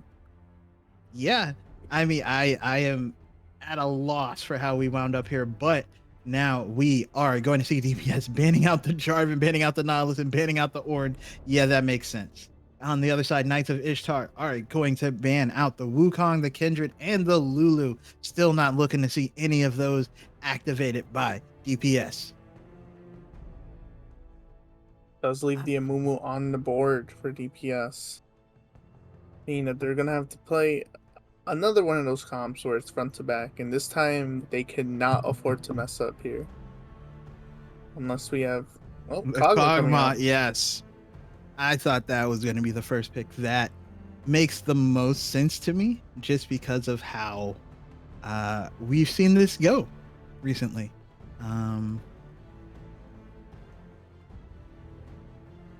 I just don't. So we saw 2 games where DPS basically just ran around the map, and then we saw 2 games where Knights of Ishtar basically said, "Anywhere you go will be a fight. Everywhere, I'll be there. You roll over in bed, we fighting." So what is going to happen this game? Do you think DPS can turn it back, or is it going to be Knights of Ishtar continuing to make it chaos? Well, I think both teams have a lot on the line here. Not only does KOI has a bunch of momentum, right? They're about to make the reverse sweep, and so they're riding high on that momentum. DPS, on the other hand, they need to take a step back, forget about the 2 games that just happened, focus on the game at hand, right? Both teams are probably burnt out. This is going to be a test of everyone's endurance and how much league they can play. Any mistakes here are going to be inexcusable. I will flame whoever loses this. And hopefully Twitch chat will also flame them. How very nice of you. The Ram But is yes, coming out. we are going to see the Kog'Maw Janna Rammus from DPS. Knights of Ishtar going to lock in the Volibear and the Milio.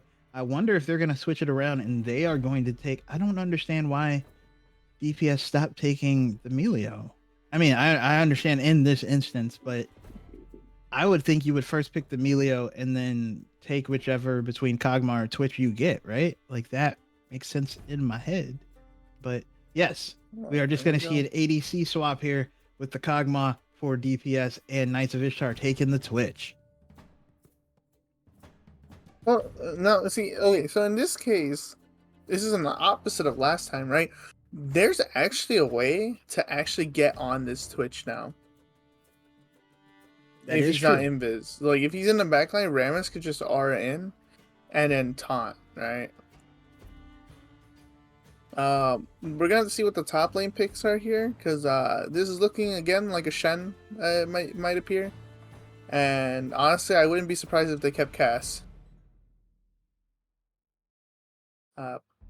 Personally, I'd rather. Shen gets banned actually. Okay, KOI Shin realizing. and Orianna. Yeah, the Yep. Shin was very, very useful until it wasn't. That's the best way I can put it. Was absolutely doing work until it wasn't.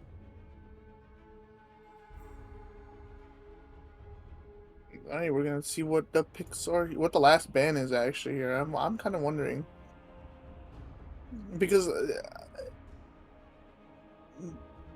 Galio, that's pretty good actually. Yeah, the Galio has been denied from Ventro at each step of this game, so that makes sense.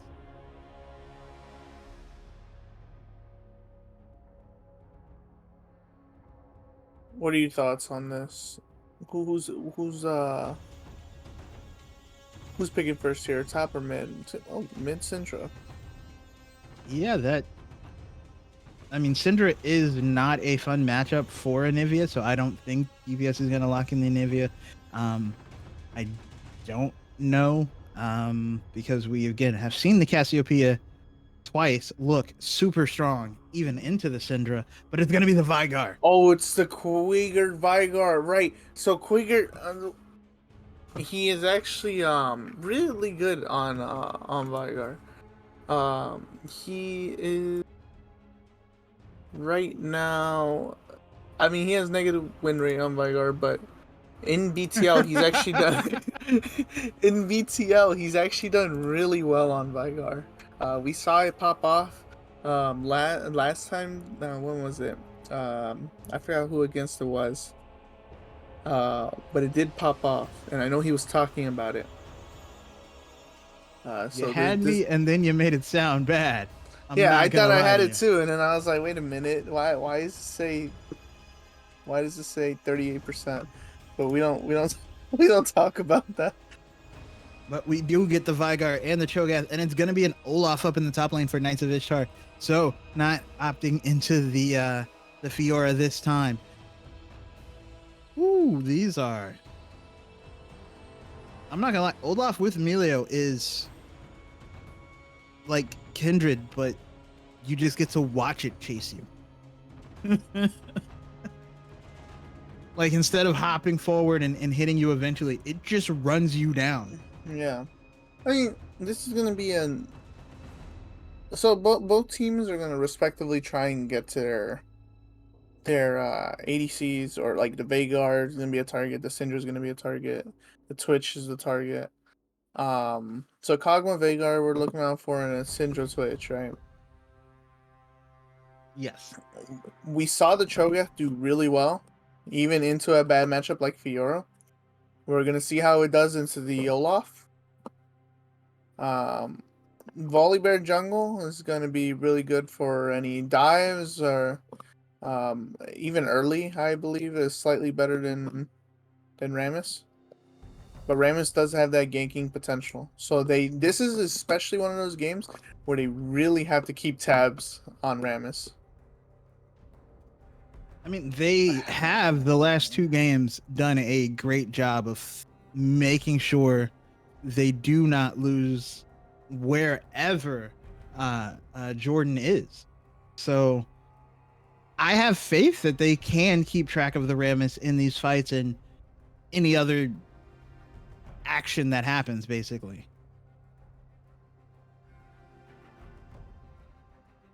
Yeah. This is Honestly. This is Draft very wise, interesting, very, very stressful.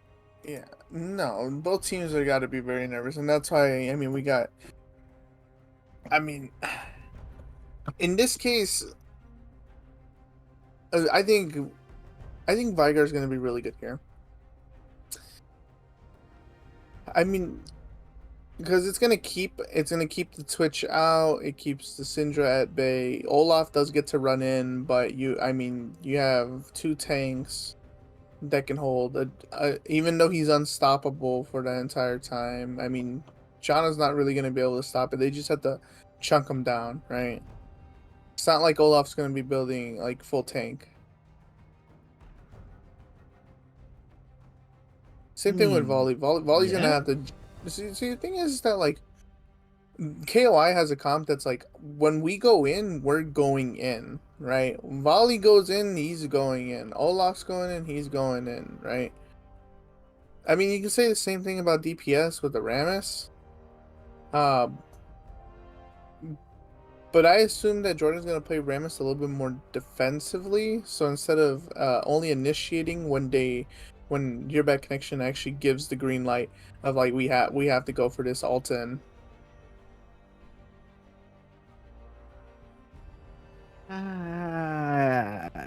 I'll put that in the maybe. I think that it's going to happen the other way, at least with the Rammus. I think the Rammus is going to wind up going in, and it's going to be like two ships passing in the night as far as who is actually engaging on who. and it's gonna get real weird, real fast. Like that part, I think is what's going to happen. Um, uh, yeah, I think that's gonna happen a lot actually. Where Rammus is gonna be like, I see Twitch, boom, and Volibear's gonna be like, I see Kog'Maw, boom, and then we're gonna have to figure out what happens from there. Like that part, I think. Yeah, that's what I think is gonna wind up happening with these engages. I am more curious about what happens before then. So again, it's basically one team that likes to fight and fights well and wins the fight versus a team that plays to not fight and then wins by, I won't say plays to not fight, but wins by creating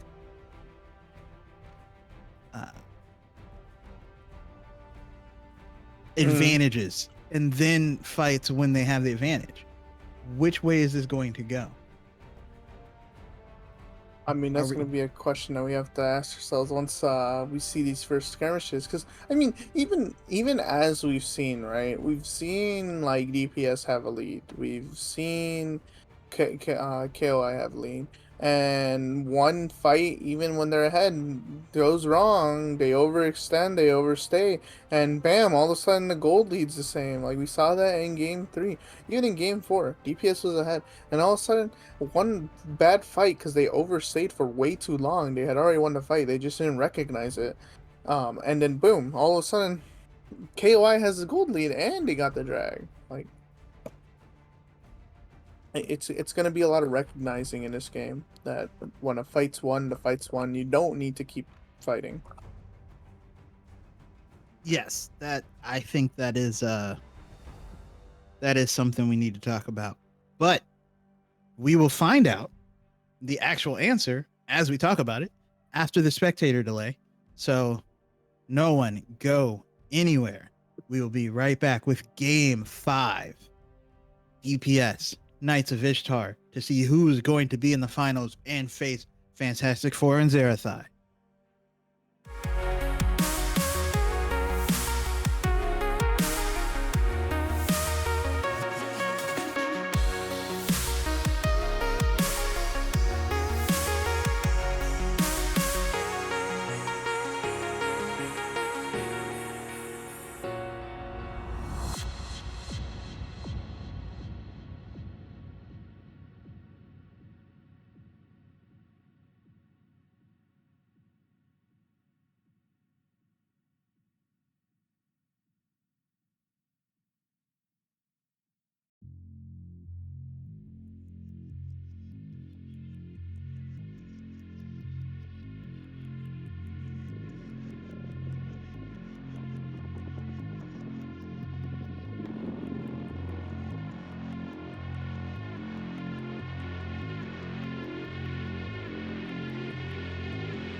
Okay, here we go. Game 5.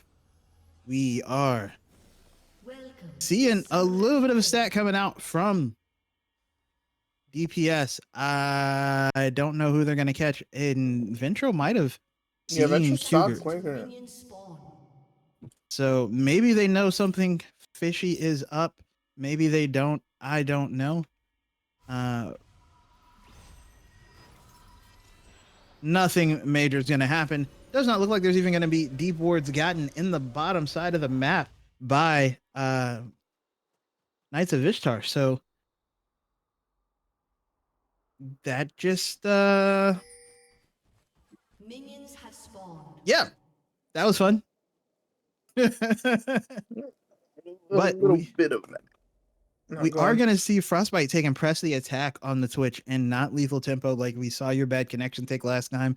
It is going to be Yulu taking the glacial augment the same as we saw last time. Hugert is taking electrocute on the Vigar instead of maybe something else. And we are going to see first strike from Ventro, press the attack from Voperto, Conqueror from Tygoon. On the other side, La Shavana takes the Grasp of the Undying, and it's going to be the Aftershock. And Yulu already getting those extra knockups like we saw earlier. Cougar dodging out that from Ventro. Frostbite taking a chunk of damage, but is going to mostly be okay. Gonna get that expunge, get a little more damage back onto Yulu. Yeah, Chicken the Wing, I think, is actually going to have a pretty solid sustain advantage right up until now, because that is going to be a knockup and a lot of damage coming out on Chicken Wing. That's going to be the heal going to be used and the flash. Yeah, we're gonna Oof. be sending them back to their tower there. Really, Did not really nice respect the trade level there. 2. Yeah, they didn't No. respect the level 2 at all. That tornado going out. Whoa, we're coming out of nowhere, gonna knock Emilio up. But we see Wow. this fight going on between Tygoon and La Shavana. Tygoon is going to question mark. Oh, come on, buddy. Don't do this again. No. Takes a tower shot for funsies. But this is a huge wave coming to crash here, and honestly, I think Tygoon can actually take La Shavana here under tower. It will Oh. be close. La Shavana, if gets to level 3, will be okay though. Yeah, he does get to level 3. We do now have Voperto up here as well. Is not going to be seen. Oh, well, is Are now they going to gonna be try seen. and dive this? They are, and they're both going to get Oh knocked my up. god, no way. Wait, well, okay, Voperto's so going to it's go fine. down. Oh my Tygoon goodness, is going to that barely is get so- away. Oh my god, why? Why would you do that? He Wait, he's gonna literally stop the back? heals. He stops. He's. Oh my Wait. goodness.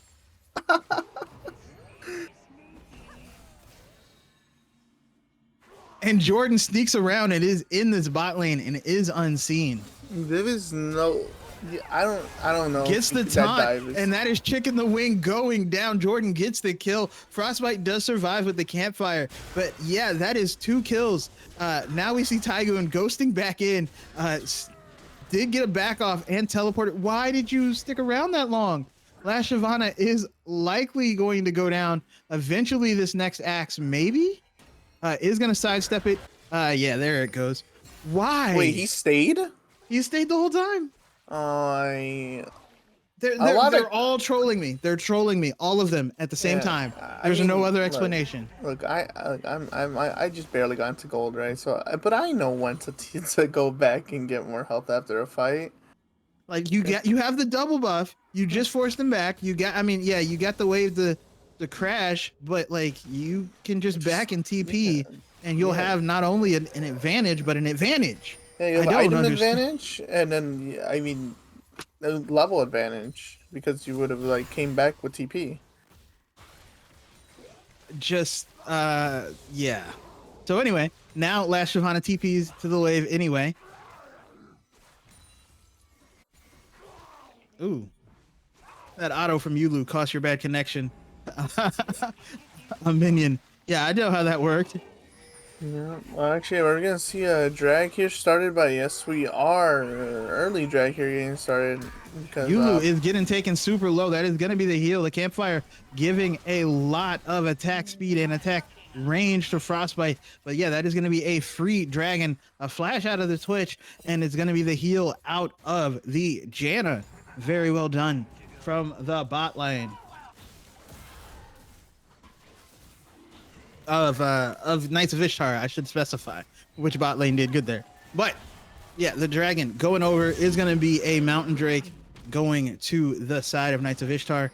On the other side, not up yet is anything. Tycoon does not. Oh, Last Shyvana ulted a minion, but Tycoon is at like half health.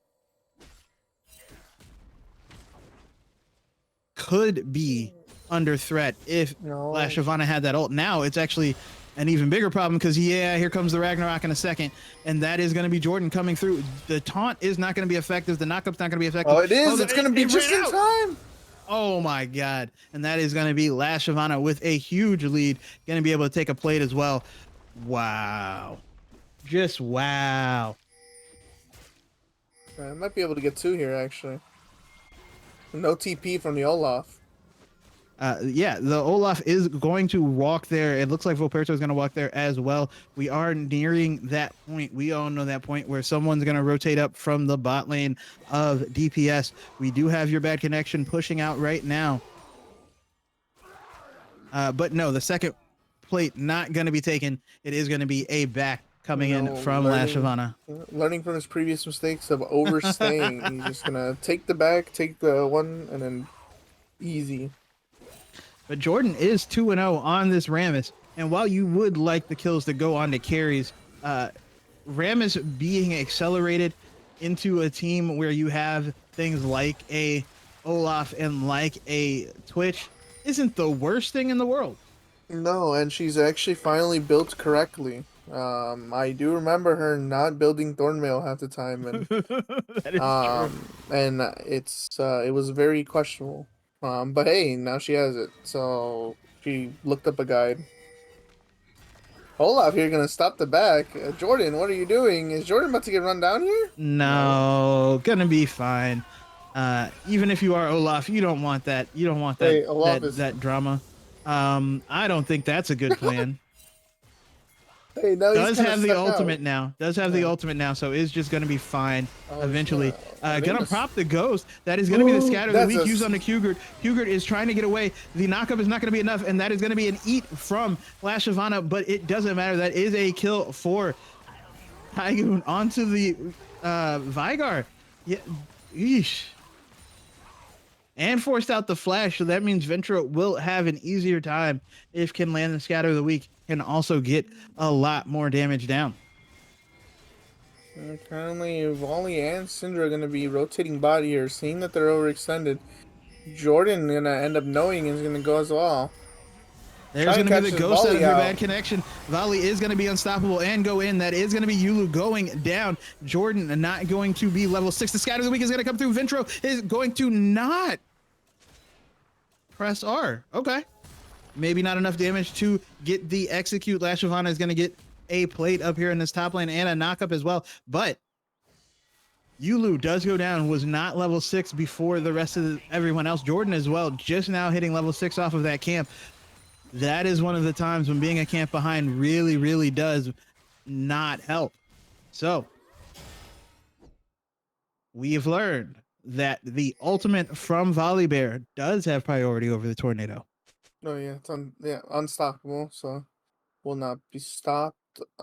In this case, I don't know. So here's the thing, right? Jono was chosen after Volley. I don't think there is a real reason to pick Jono, unfortunately.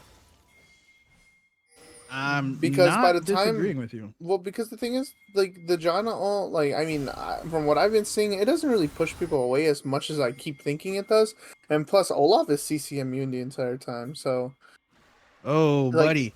But here we go. We have 5 members of DPS looking to get over here. That is going to be Baby Cage onto the Olaf. Olaf is going to be fine though. Voperto trying to get into the rest of the team fight. On the backside though, it's going to be your bad connection just eating through Frostbite and now looking to get on the Tycoon. Tycoon is going to get away, but that is going to be a 2-for-1. Jordan goes down, but Voperto went down as well. Chicken the Wing cannot join this fight, and that is going to be a Rift Herald, likely going to be taken by DPS. On top of which, Last Shyvana still has the ultimate, is going to be able to get that execute free and clear and take that right back into the top lane. The Scatter of the Week from Ventro is going to be a problem for Kugert, but you, buddy, you are still level 5. Chill out.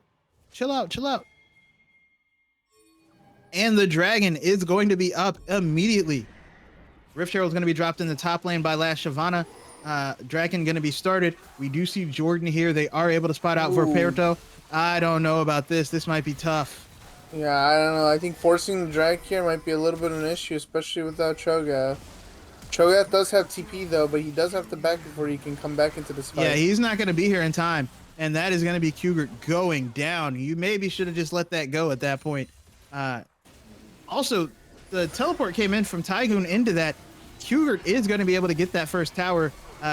Never finished the back, so actually backing off while the Rift Herald was up was probably a bad call.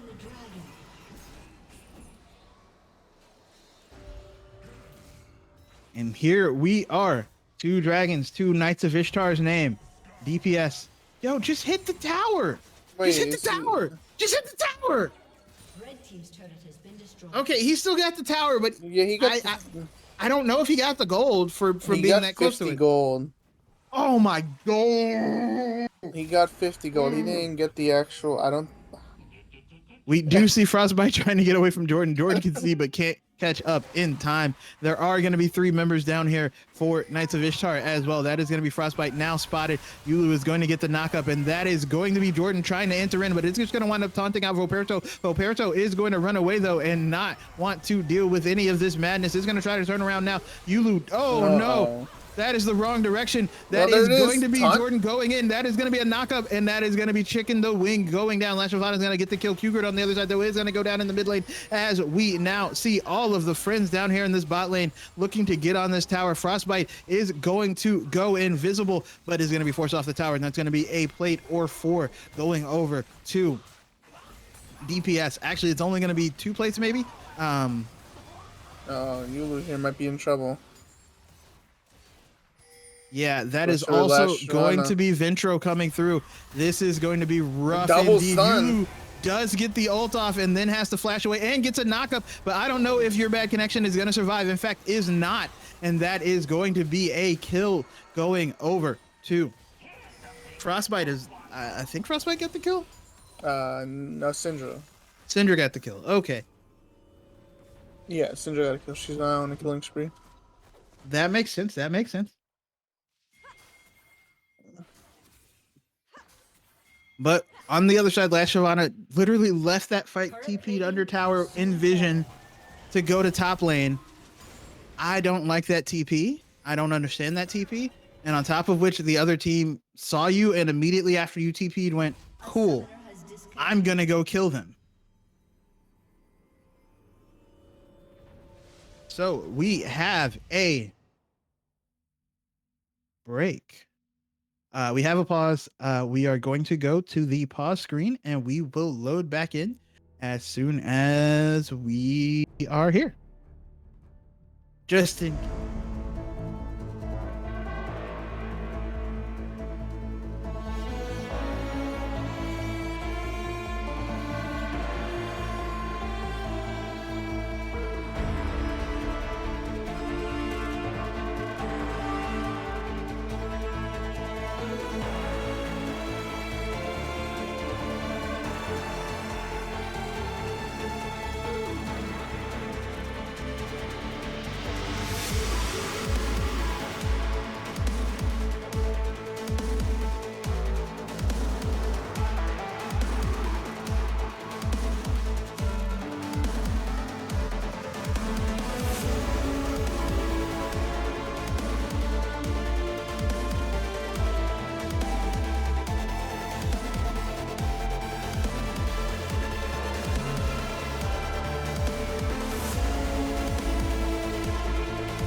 Okay, we are back. I never thought we would see the day, but after the pause glitch stops, maybe we will find out what else is going to happen. As there's only a 1,200 gold lead for DPS. I can't remember what happened before that happened. I'm not gonna lie to you. There was a little fight in the bot lane, or I kind of forget too. All I know is that Syndra is on a spree right now. That is true. I think The they got Syndra is dragged very off strong. of that too. I think that's kind of it then. Those things do make sense. They make sense. I vaguely remember that happening literally 15 minutes ago. But that is going to be a scout of the week from Ventro, and it's going to take half of Cougar's health along with the orb getting dropped on his head. That said, Volibear is going to have the Iceborne Gauntlet now, and we do see Jordan come through with a little bit of assistance just to make sure that wave is going to crash. That is a very nice kickback from Chicken the Wing, but it is not going to do a whole lot, as we do see the Blade of the Rune King come out from Frostbite. Again, is a lot of bit stronger than your bad connection. This is the same thing we saw last game where the Kog'Maw was, or excuse me, not the Kog'Maw, where your bad connection was like half an item behind. And it looks like that is going to be the case here again. That said, we do, oh my goodness, that Heartsteel proc was super strong from last Shyvana. Just walked up and took a chunk out of Tygoon's health, and Tygoon is going to have to walk away. Only has the Iron Spike Whip as opposed to the completed item for last Shyvana, who also has a lot of stacks on that feast, so is going to be a pretty big, chunky boy. Yeah, that's surely Cho'Gath currently accelerated. He's going to be able to get a bunch of Heartsteel stacks pretty quick, especially and hopefully become a big boy Cho'Gath. Definitely looking like it. Definitely looking like it. Oh, currently 15 minutes into the game, our boy Vagar has 153 on his passive, bringing his total Yulu, AP to 338. Yulu looked like was caught out. It's going to get the back interrupted repeatedly as trying to reset before this dragon in 22 seconds. And now it's just not going to get the chance. Does have the finished Aurelius though, so not the worst, but will not have any pink wards available or any regular wards. That said, Ventro might be caught out, is just going to get taunted and is going to die. No problem. Well, maybe one problem. Oh my There you god, go. the Syndra's just gone. There you go. That is going to be Last Shyvana getting the kill, and now they're able to force Volperito out. There is no ultimate available for Last Shyvana right this second, but Frostbite is going to try to get onto him, but I don't think that's going to work. That is going to be a stun, and that is going to be a ultimate coming out as Olaf is forced to use the Ragnarok just to get out of the event horizon, and now we are going to see Volperito over here trying to get over the event horizon. Is going to be enough. Chicken the Wing is just going to go down. That Last Shyvana is going to force Volperito out of the fight and keep chasing as well. Is not going to use the ultimate on the dragon, but I think that's probably fine considering running the biggest amount of interference you have seen. I don't know about this. I don't know if Last Shyvana should be pushed up this far. I think it's just going to eat him. This isn't good. And that is going to be Frostbite getting the kill onto Yulu, but is going to go down to Last Shyvana. Last Shyvana is doing so much work. Is going to try to, gets another one and walks out. He's going to get kicked back by Chicken the Wing. Fun, get the Milio. But that is a triple kill for that Cho'Gath, who is even bigger now. Remember a minute ago? Yeah, a minute ago he only had 30-something stacks on Heartsteel. Now he has 214. Yeah, just a little bit bigger than he was a minute ago. Holy cow. That is going to be fun for everyone to figure out how to go through, as we are 17 minutes in the game and Cho'Gath has 4,600 health. 18 minutes into the game. Yep, and it's going to be a very... And he's also hyper accelerated, so he's going to be one tanky boy. He already got he just finished Sunfire.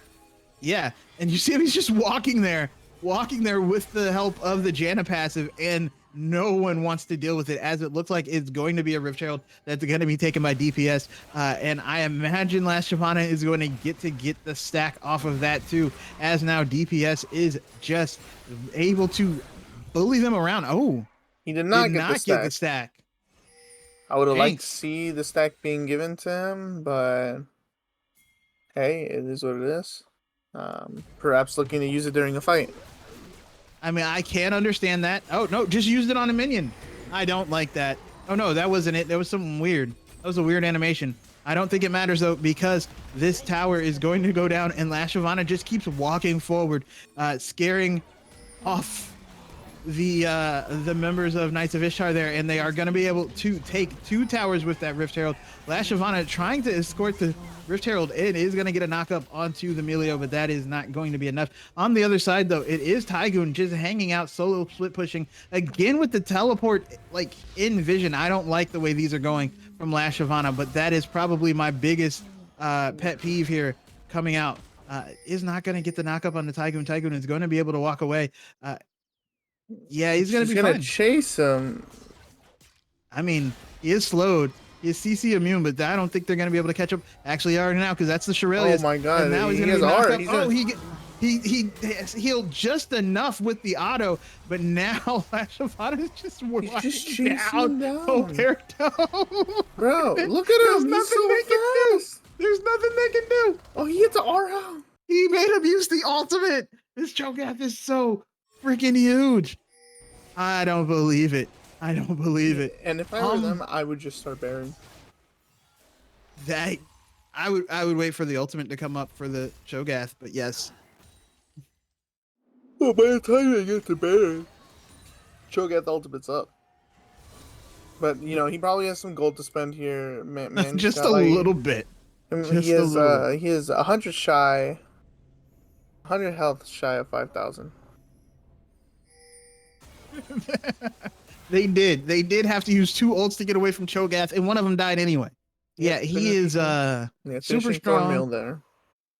Also has the Merc treads, so does have some magic resist and some tenacity. Just it's going to be a problem. We do see a change in the build from Your Bad Connection. Is not going to go for a Blade of the Rune King first, or excuse me, second, like Frostbite did on the Kog'Maw. Is instead going to likely go for the Runins here. But yeah, the positioning, it looks like they're actually playing for the dragon, not for oh, and there's also the cloud dragon, excuse me, which may be why they move so fast. Yulu just you can't stand there, bud. Yeah, what? Can't stand she there, bud. has 2 control wards down, right? And she didn't even clear the vision she was on. Like, you could have at least placed down the control ward. It's not a bad place to place it down. Just make sure that if you're gonna stand somewhere, make sure you got no vision. Oh, Tygoon again. That tower shot just a little too much. Hugert survives with literally like 50 health. Oh my goodness. And now does have teleport, will be available for this dragon fight. Cho'Gath has the ultimate. How many feast stacks? Already has 8 feast stacks, 22 minutes into the game, is now at 5,000 health and counting. I think that's going to be a free dragon for the Cho'Gath. Yep, he has aura up. He should be able to just chunk this down and aura it away. Are they going to let him get the stack this time? Yes, he will. Yes. Bringing up to 52-12. Now, I think Volley here is waiting. Volley here is waiting for someone to pop up. Might be Yulu here that he gets. Yulu is going to be seen, but Volley is not going to follow. Likely expecting someone else behind. That's the only reason I can imagine they wouldn't just take the free support kill one more time.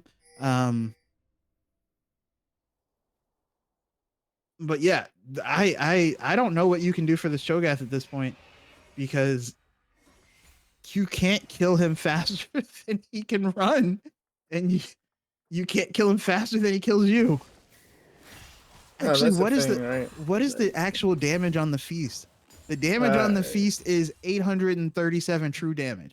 So you basically take like 1 two abilities from somebody Yeah, else if you're Frostbite or Ventro, and Cho'Gath just eats Or you. even Chicken. Like Chicken, like gets like, I think he's 1400 health, right? He gets like more than half of it taken away by just Feast. Yeah, and they are able to literally just walk in and scare people off. That Cho'Gath is just so big, and there go the pings for the Baron. Looks like it's going to be started by DPS.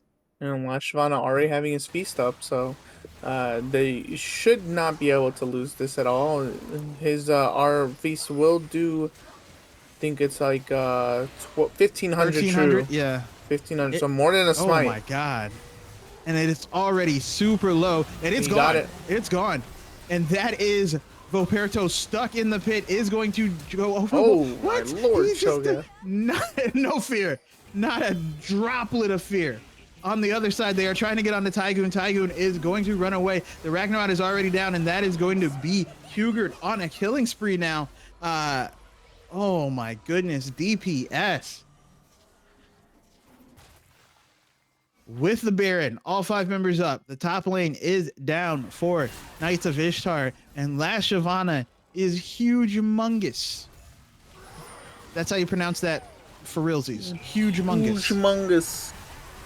And that is also going to be a whole lot of damage coming out from your bad connection onto that tower. That is going to be a knock-up onto Frostbite. Frostbite immediately has to flash away. Last Shyvana getting taken super low now. That's going to be shut down. It's going to be a kill from Ventro as he is able to use the Unleashed power to take him down. That is going to be the Scatter of the Week, though, and he is going to be gone. Hugert also has a button that deletes people, and he can do it from far away.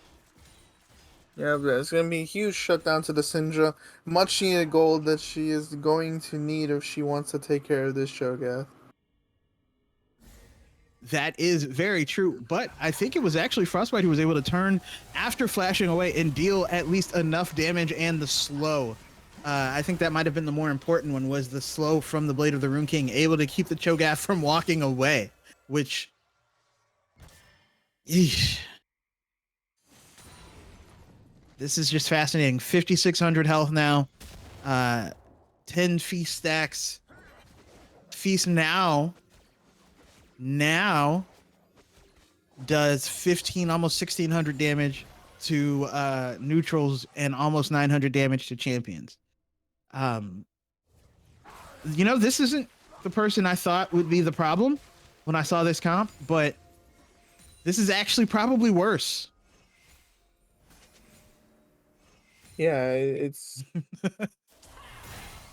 it's insane, and it's only gonna scale even more and more with more bonus health that he has. Absolutely. And this dragon is coming up in about a minute. That said, the Baron push is kind of stopped from DPS. Instead of looking to get more towers, it's just... You know, artists. No way. No, she took it. She took the blue buff. But that is going to be Chicken the Wing going down. What? Is going Never to get mind. killed. No one gets the blue buff, but now it is a 4v5 on the map for... They're not even trying. They are literally just playing for the dragon. There's still 23 seconds left, and they got a tower with Baron. A tower. This Cho'Gath is about to have a third Cloud, and then Cloud Soul. He is going to be fast. It's gonna be fast as fuck. Like usually Cho'Gath, like, you know, when he's huge, like he seems really clunky and slow. But then, like right now, he's about to speed. And R on the ready. Yep, And on top of which, there's the Janna passive and the Shurelius, and they are looking to see if they can catch anybody out in this mid lane, but everyone is going to exit out on the top side for Knights of Ishtar. They are pinging around Baron, but there's 2 minutes till Baron is up. I'm not quite sure what everyone's talking about here. That said, Knights of Ishtar, what can they do? Well, honestly, it's going to have to be trying to catch some of these people out of position, and hopefully here they're gonna force a fight here. Honestly, Yeah. everyone's gonna have to reconvene at this mid inhib here, and this is where it's gonna happen. This is where it starts to either go wrong. I or don't go know well. if this reconvene at this mid inhib is gonna work out. Last Shyvana is looking to get onto Ventro, is now gonna change his mind. Is a little bit stuck, is going to be forced to flash out, but that is going to be fine.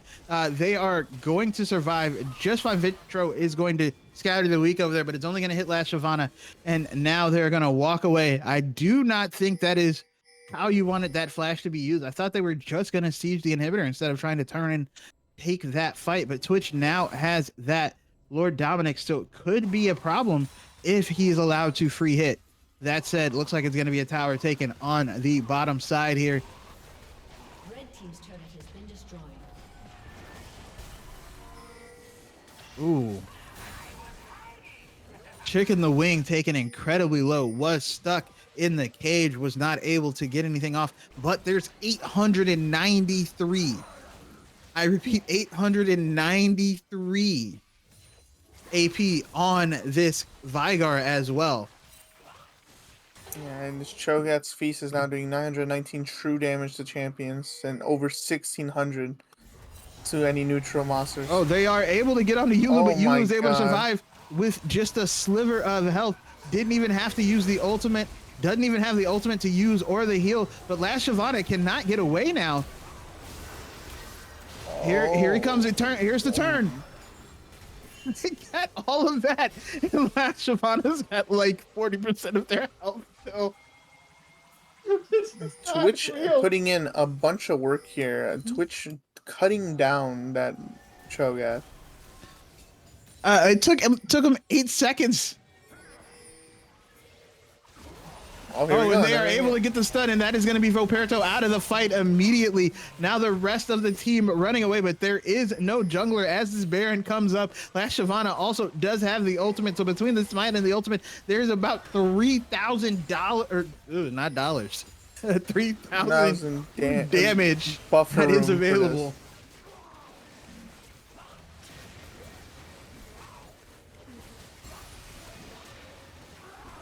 I think this is going to go down. It is going to be the smite and not the eat. Last Shyvana keeping the ultimate available just in case.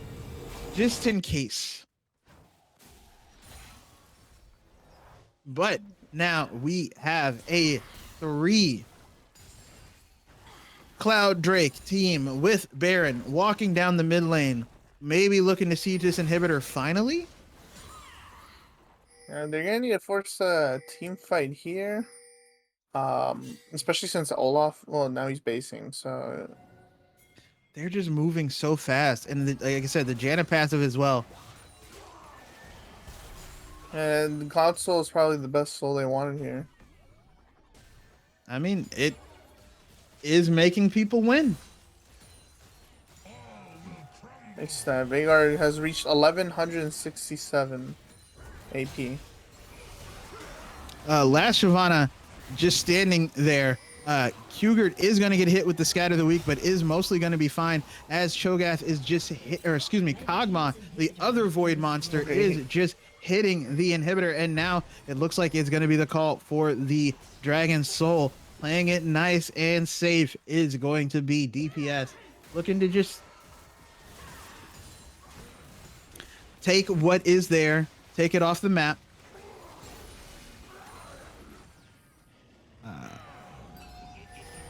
What is happening, actually? This is where exactly everyone needs to be careful, because one wrong move here could spell the end of everything. There is also the no Cho'Gath? Vigar in this fight. There is no He's here. Vigar in the He fight. TP'd in. Vigar He just finally TP'd in. entered in, and that is going to be a deleted. Oh my God! Are they throwing this fight? They're throwing this game. Frostbite is going to live long enough. He's going to get out. Last Shyvana is still in this fight, but yeah, not going to be able to hit anybody. I mean, he can't be killed, but he's not winning this fight. He's One just lucky not able knockup on to get on the. Twitch. Yeah, just can't get onto the Twitch. That was his flash used. Is trying to walk into the dragon either way. The question here is that, like, there's no TP. And I don't think he wins this, actually. Is not winning this 3v. finally is going to go down, but they picked the fight and Vigar wasn't there at the start. Like, you started the fight. They didn't engage on you. You started the fight. Why did you start the fight and Vigar wasn't there? Here's the other issue, right? So when we see the fight begin, right? Cho'Gath isn't even in front of the Janna or the Kog'Maw, right? Which means that at this point, I mean, Olaf just hits R, and Jordan they just run past Jordan, right? Yeah. Like, at least you would have, like, in this case, it's 1241 true damage, right? On Feast. Like, you could at least wither down the Olaf so that even if he's CC immune, he still gets R'd. So he gets instantly deleted. And then you play a front to back there. But the Shogat was just out of position. Yeah. The Cho'Gath was trying to flank. The Vigar is literally walking in the bot lane. He TP'd in too late. He should have, when he backed and they hadn't even started the fight, he should have TP'd in immediately. That didn't happen. Yes. A little bit of miscommunication there, but still not over. So having a 4,000 gold, 3,000, like, what is that? Yeah, we'll just say 3,000 gold lead. No more Baron on the board. This is gonna be a soul fight here. And DPS can still keep this lead and still be ahead. Baron will spawn up in 1 minute and 35 seconds. So we're going to have to see how that goes. But Syndra finally going to start being able to build that Void Staff. Yeah, that is very true. Their Void Staff is going to come in. This game is continuing. I don't know. The late game decision making from DPS has made my head hurt a little bit. On top of which... Oh, here we go. Another fight and a TP coming in from Syndra. And that's Last Shyvana is getting melted, but that is going to be two people disappearing on the other side now. And it is Ventro trying to get the damage out. It's going to be able to get the damage out. Oh my God. Hugert disappears. That was a lot of power to unleash. I tell you what, Bobby. And that's going to put our boy on a 50-second timer. He will not be there for... But Voperto is not going... Well, he's... It's going to be a big run. They need to be there now. They need to get vision right now. What? I don't understand. Just be there right now. No, don't back. You can't back now. Red team's inhibitors respawning. Here we go. Nope. They're not going to do No, it. they're not going to do it on spawn. They have to give this. They have to give this. They have to hold off until Veigar comes back up. They just have to hold. At this point, with this many stacks, I actually think Veigar should be building or have started building more defensive items. We almost don't need you to do more damage, right? We just need you to stay alive and pump out more spell rotations. A Banshee would be nice. Even like a... I mean, what else? What else could you get? Yeah. I'm not sure on what itemization, but... Well, see, the thing is, the only person killing him is Syndra, right? Because he just gets caught out. Oh, so here we go. An Abyssal Mask or something? I don't know. Alright. This is going to be a fight that decides whether this game ends here or continues on. They're going to force a Baron start. With Smite and Cho'Gath R up. Cho'Gath R going to... There is Voperto in. Voperto's in. They're going to turn this fight. And that is going to be Last Shyvana. Is going to get taken down. On the other side, Jordan is in the backside, but he's getting kited out. Nobody is on this side of DPS able to get any damage out. And that is going to be Yulu going down as well. Oh, barely survives. Oh, I don't think they have enough health. They don't have enough health to do this. They just have to go drag. I can't believe it. I can't believe it.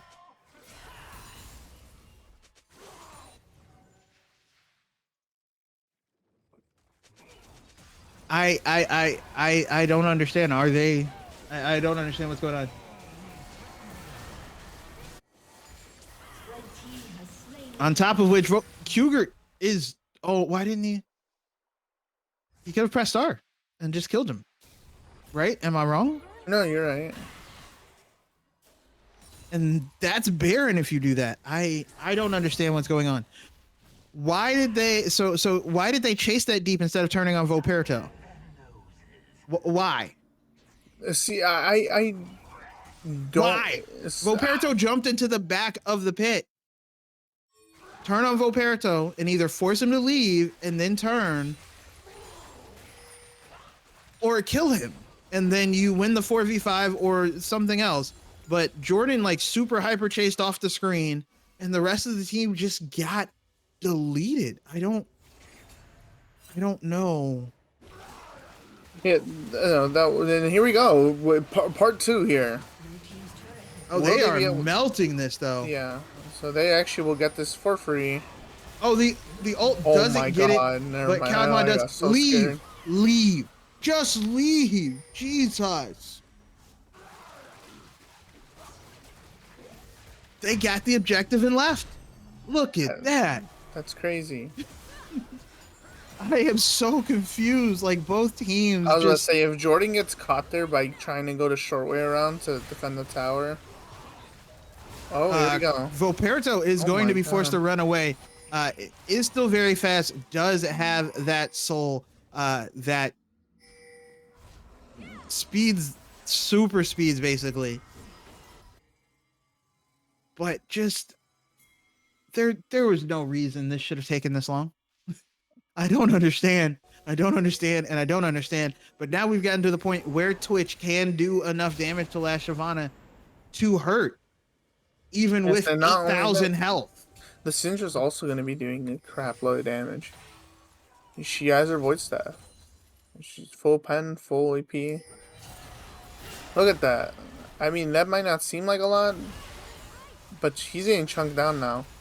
They cannot do this on the tower. It is just not possible. I think they're just letting the double cannons hit, and it Yeah. looks like that is going to be enough to take that tower. I don't know that they continue this siege right here. That is going to be a scatter the week onto Last Shyvana, and yeah, is taking significant damage there. Frostbite off to the side, looking to maybe engage. Is going to open up now, and that is going to be Jordan taking super low. Last Shyvana is going to queue as well, and now may have to run away. A very nice cage there by the Vigar, and a nice tornado is going to be the only reason there are multiple members alive from DPS. Oh my God. This Big is guard so completing expansion stressful. fail, just like we were talking about. Something to keep him alive. That is what he needs. That's exactly what he's gonna need. He's had that stopwatch for like 8 years. Yeah, I noticed that too. I was wondering when that was gonna be popped. But most of the time, and here's my quarrel, right, with like in the middle of fight stopwatch, right? If you have to use stopwatch 99% of the time, you're probably dead anyway. I You mean, buy- that is fair. You're buying time, but the issue is that Veigar probably already laid down all his damage, so there's not much more other than a Q that he can lay down. I mean, if you EWQ, they hit you, you stopwatch, you get a chance to E a second time. That E a second time is such a big deal. I could see where that would be helpful. But this siege onto mid lane, oh my God. Can you just stop face checking things? That said, Ventro Oh, is here we go. likely going to be caught out and is going to go down. That is going to be Jordan getting the kill. And now the rest of the team has to run. Yeah. And this is honestly DPS's chance here to make something happen. Elder comes up in a minute and 30 seconds, minute and 45 seconds. This is the time to siege. Take that inhib. You take no damage from Olaf axes. The only person that did damage to you was Twitch and Syndra.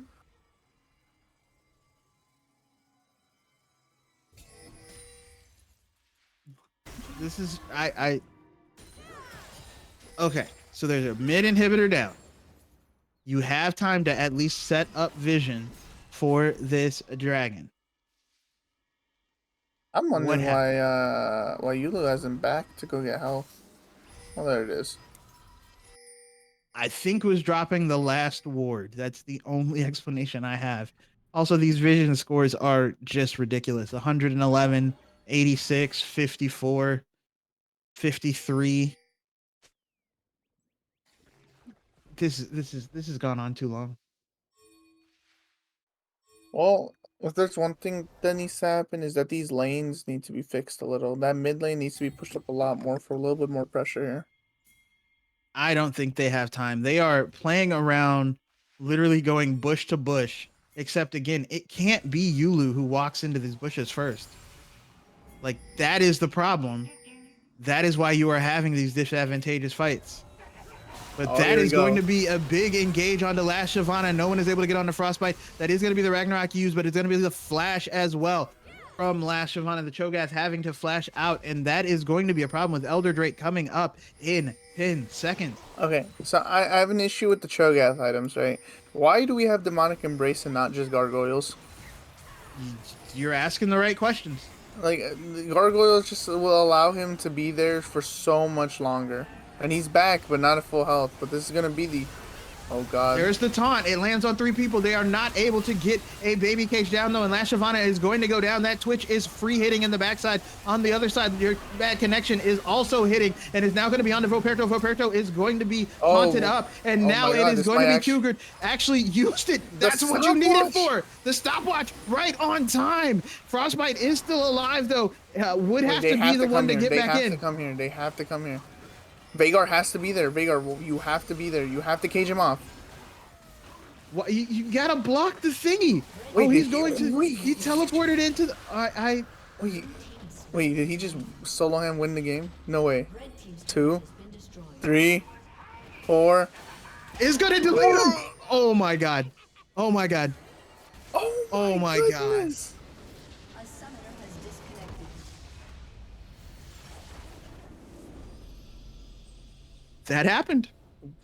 That is a thing that we have witnessed. I think this happened last playoffs. We had some stupidity. Ito was here. This happened last playoffs. We had some equally stupidity.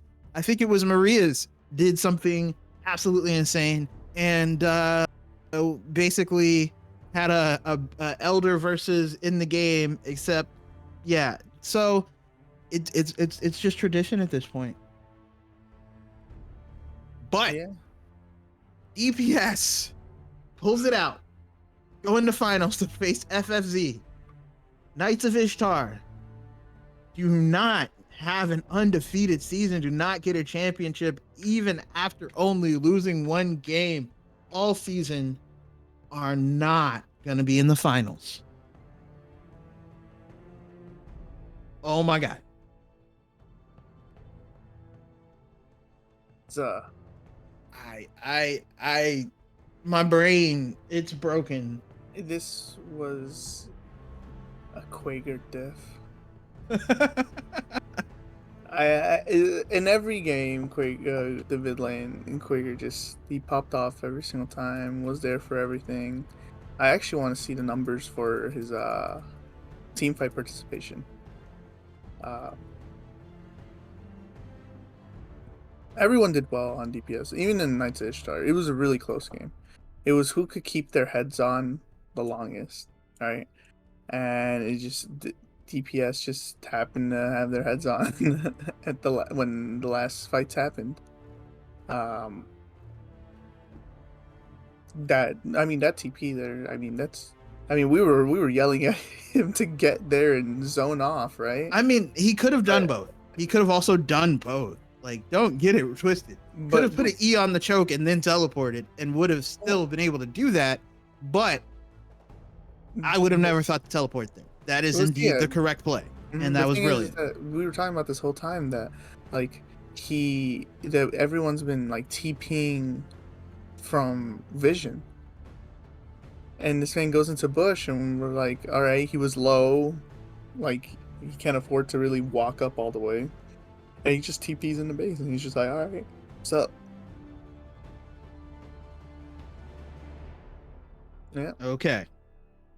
Quaker MVP.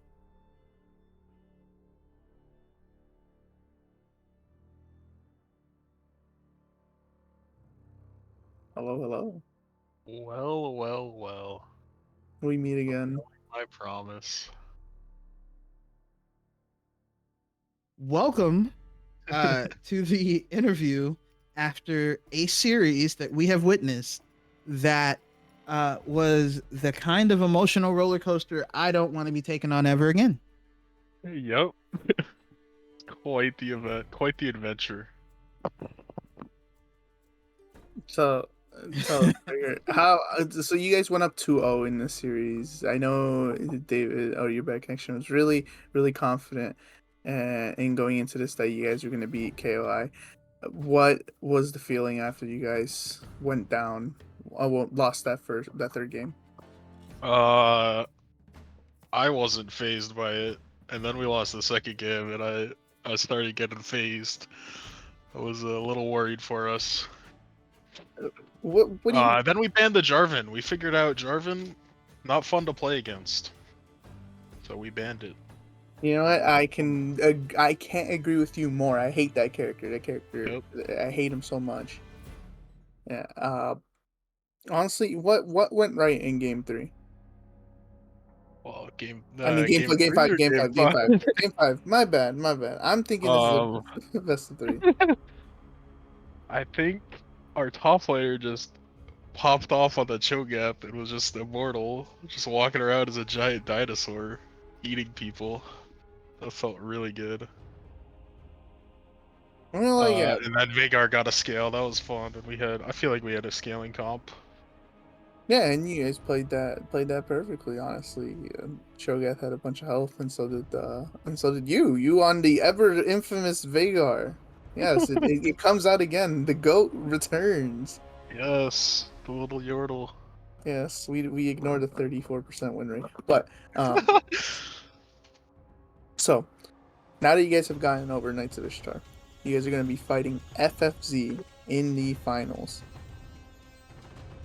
Are Yeah. you guys prepared for this, knowing the current dynamic that FFZ is, the gauntlet that they are? I think we're prepared. We're definitely ready for them. Okay, Gotta build hype. that's confidence right there. I like it, honestly. Okay, so I have a question, and this is very, very important. What the heck? Well said. What the heck happened game 3 and 4? Like for real. They picked Jarvan. There's no way that's it. It was too good. No, that can't be. That Like, It can't had be to it. be. No. oh my god, my head, my brain. No. It's That oozing can't out of be my ears right now. This can't. I need better answers. I need better answers. It cannot I- be just like- J4. Yeah, they just destroyed us with the J4 engage. I don't know. He caged up our carries. We had no mobility. I guess. Pretty sure that's I it. don't want to accept this answer. Oh my god. I need you to tell. I need you to do better. I need you to do better right now. I can't. I'm that's sorry. The only change we made. We said we need a ban Jarvan, and we banned it. So is this like a leak? Is this basically you guys are gonna be banning J4 from now on because you guys just can't play against that champ? I think this was a one-time. This dude's J4 was just too good. I think we're good against Understandable, J4 understandable. normally. It was very good. What's this? That- No, go on. Oh, I just was saying that that is true. It was very good. There were a lot of 3 and 4 person knockups and ults. Was there any semblance of burnout? I know, like the stream's been going for 5 hours.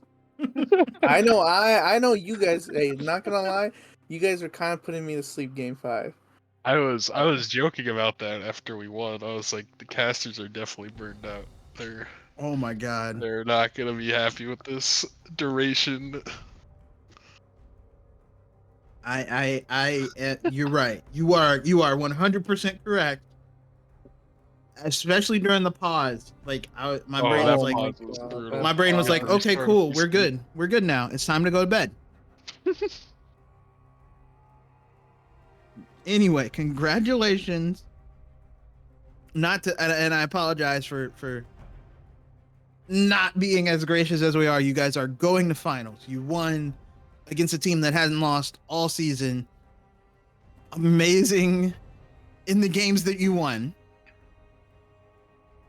Amazing in the games that you won. Did you guys Frustrating in the games that you lost. No, but yeah. So going in, you get to play FFZ without leaking any strats. What's gonna happen next week? We're gonna win. Okay. I'm I need kinda more. curious. I need more. I need more. Did you guys have like a lot of preparation for this week's matchup against KOI? We did like our usual practice. Okay. And Have you guys been thinking ahead? Like, did you think ahead? Like, did you only focus on this weekend, or did you think ahead? Like, if we beat them, then we'll likely have to face FFC in finals. Like, was that a thought? Like, have you put any thought into that matchup? we have not thought much about FFZ. Mhm. You heard it here first, We get folks. 1 week at a time. FFZ, you're That's not, fair. you're not nothing. You're nothing to this team. That's what No, I'm you sure. heard I'm it sure they'll be from thinking the about FFC mouth. over the next That's week. You what I heard it said, from. yep. Yep, that's what he said. That's what Quaker just said. He said that you guys ain't doing anything. Who cares about your GM jungler? Yeah, yeah, that's what he Yep. said. Quote. Put a stamp on it.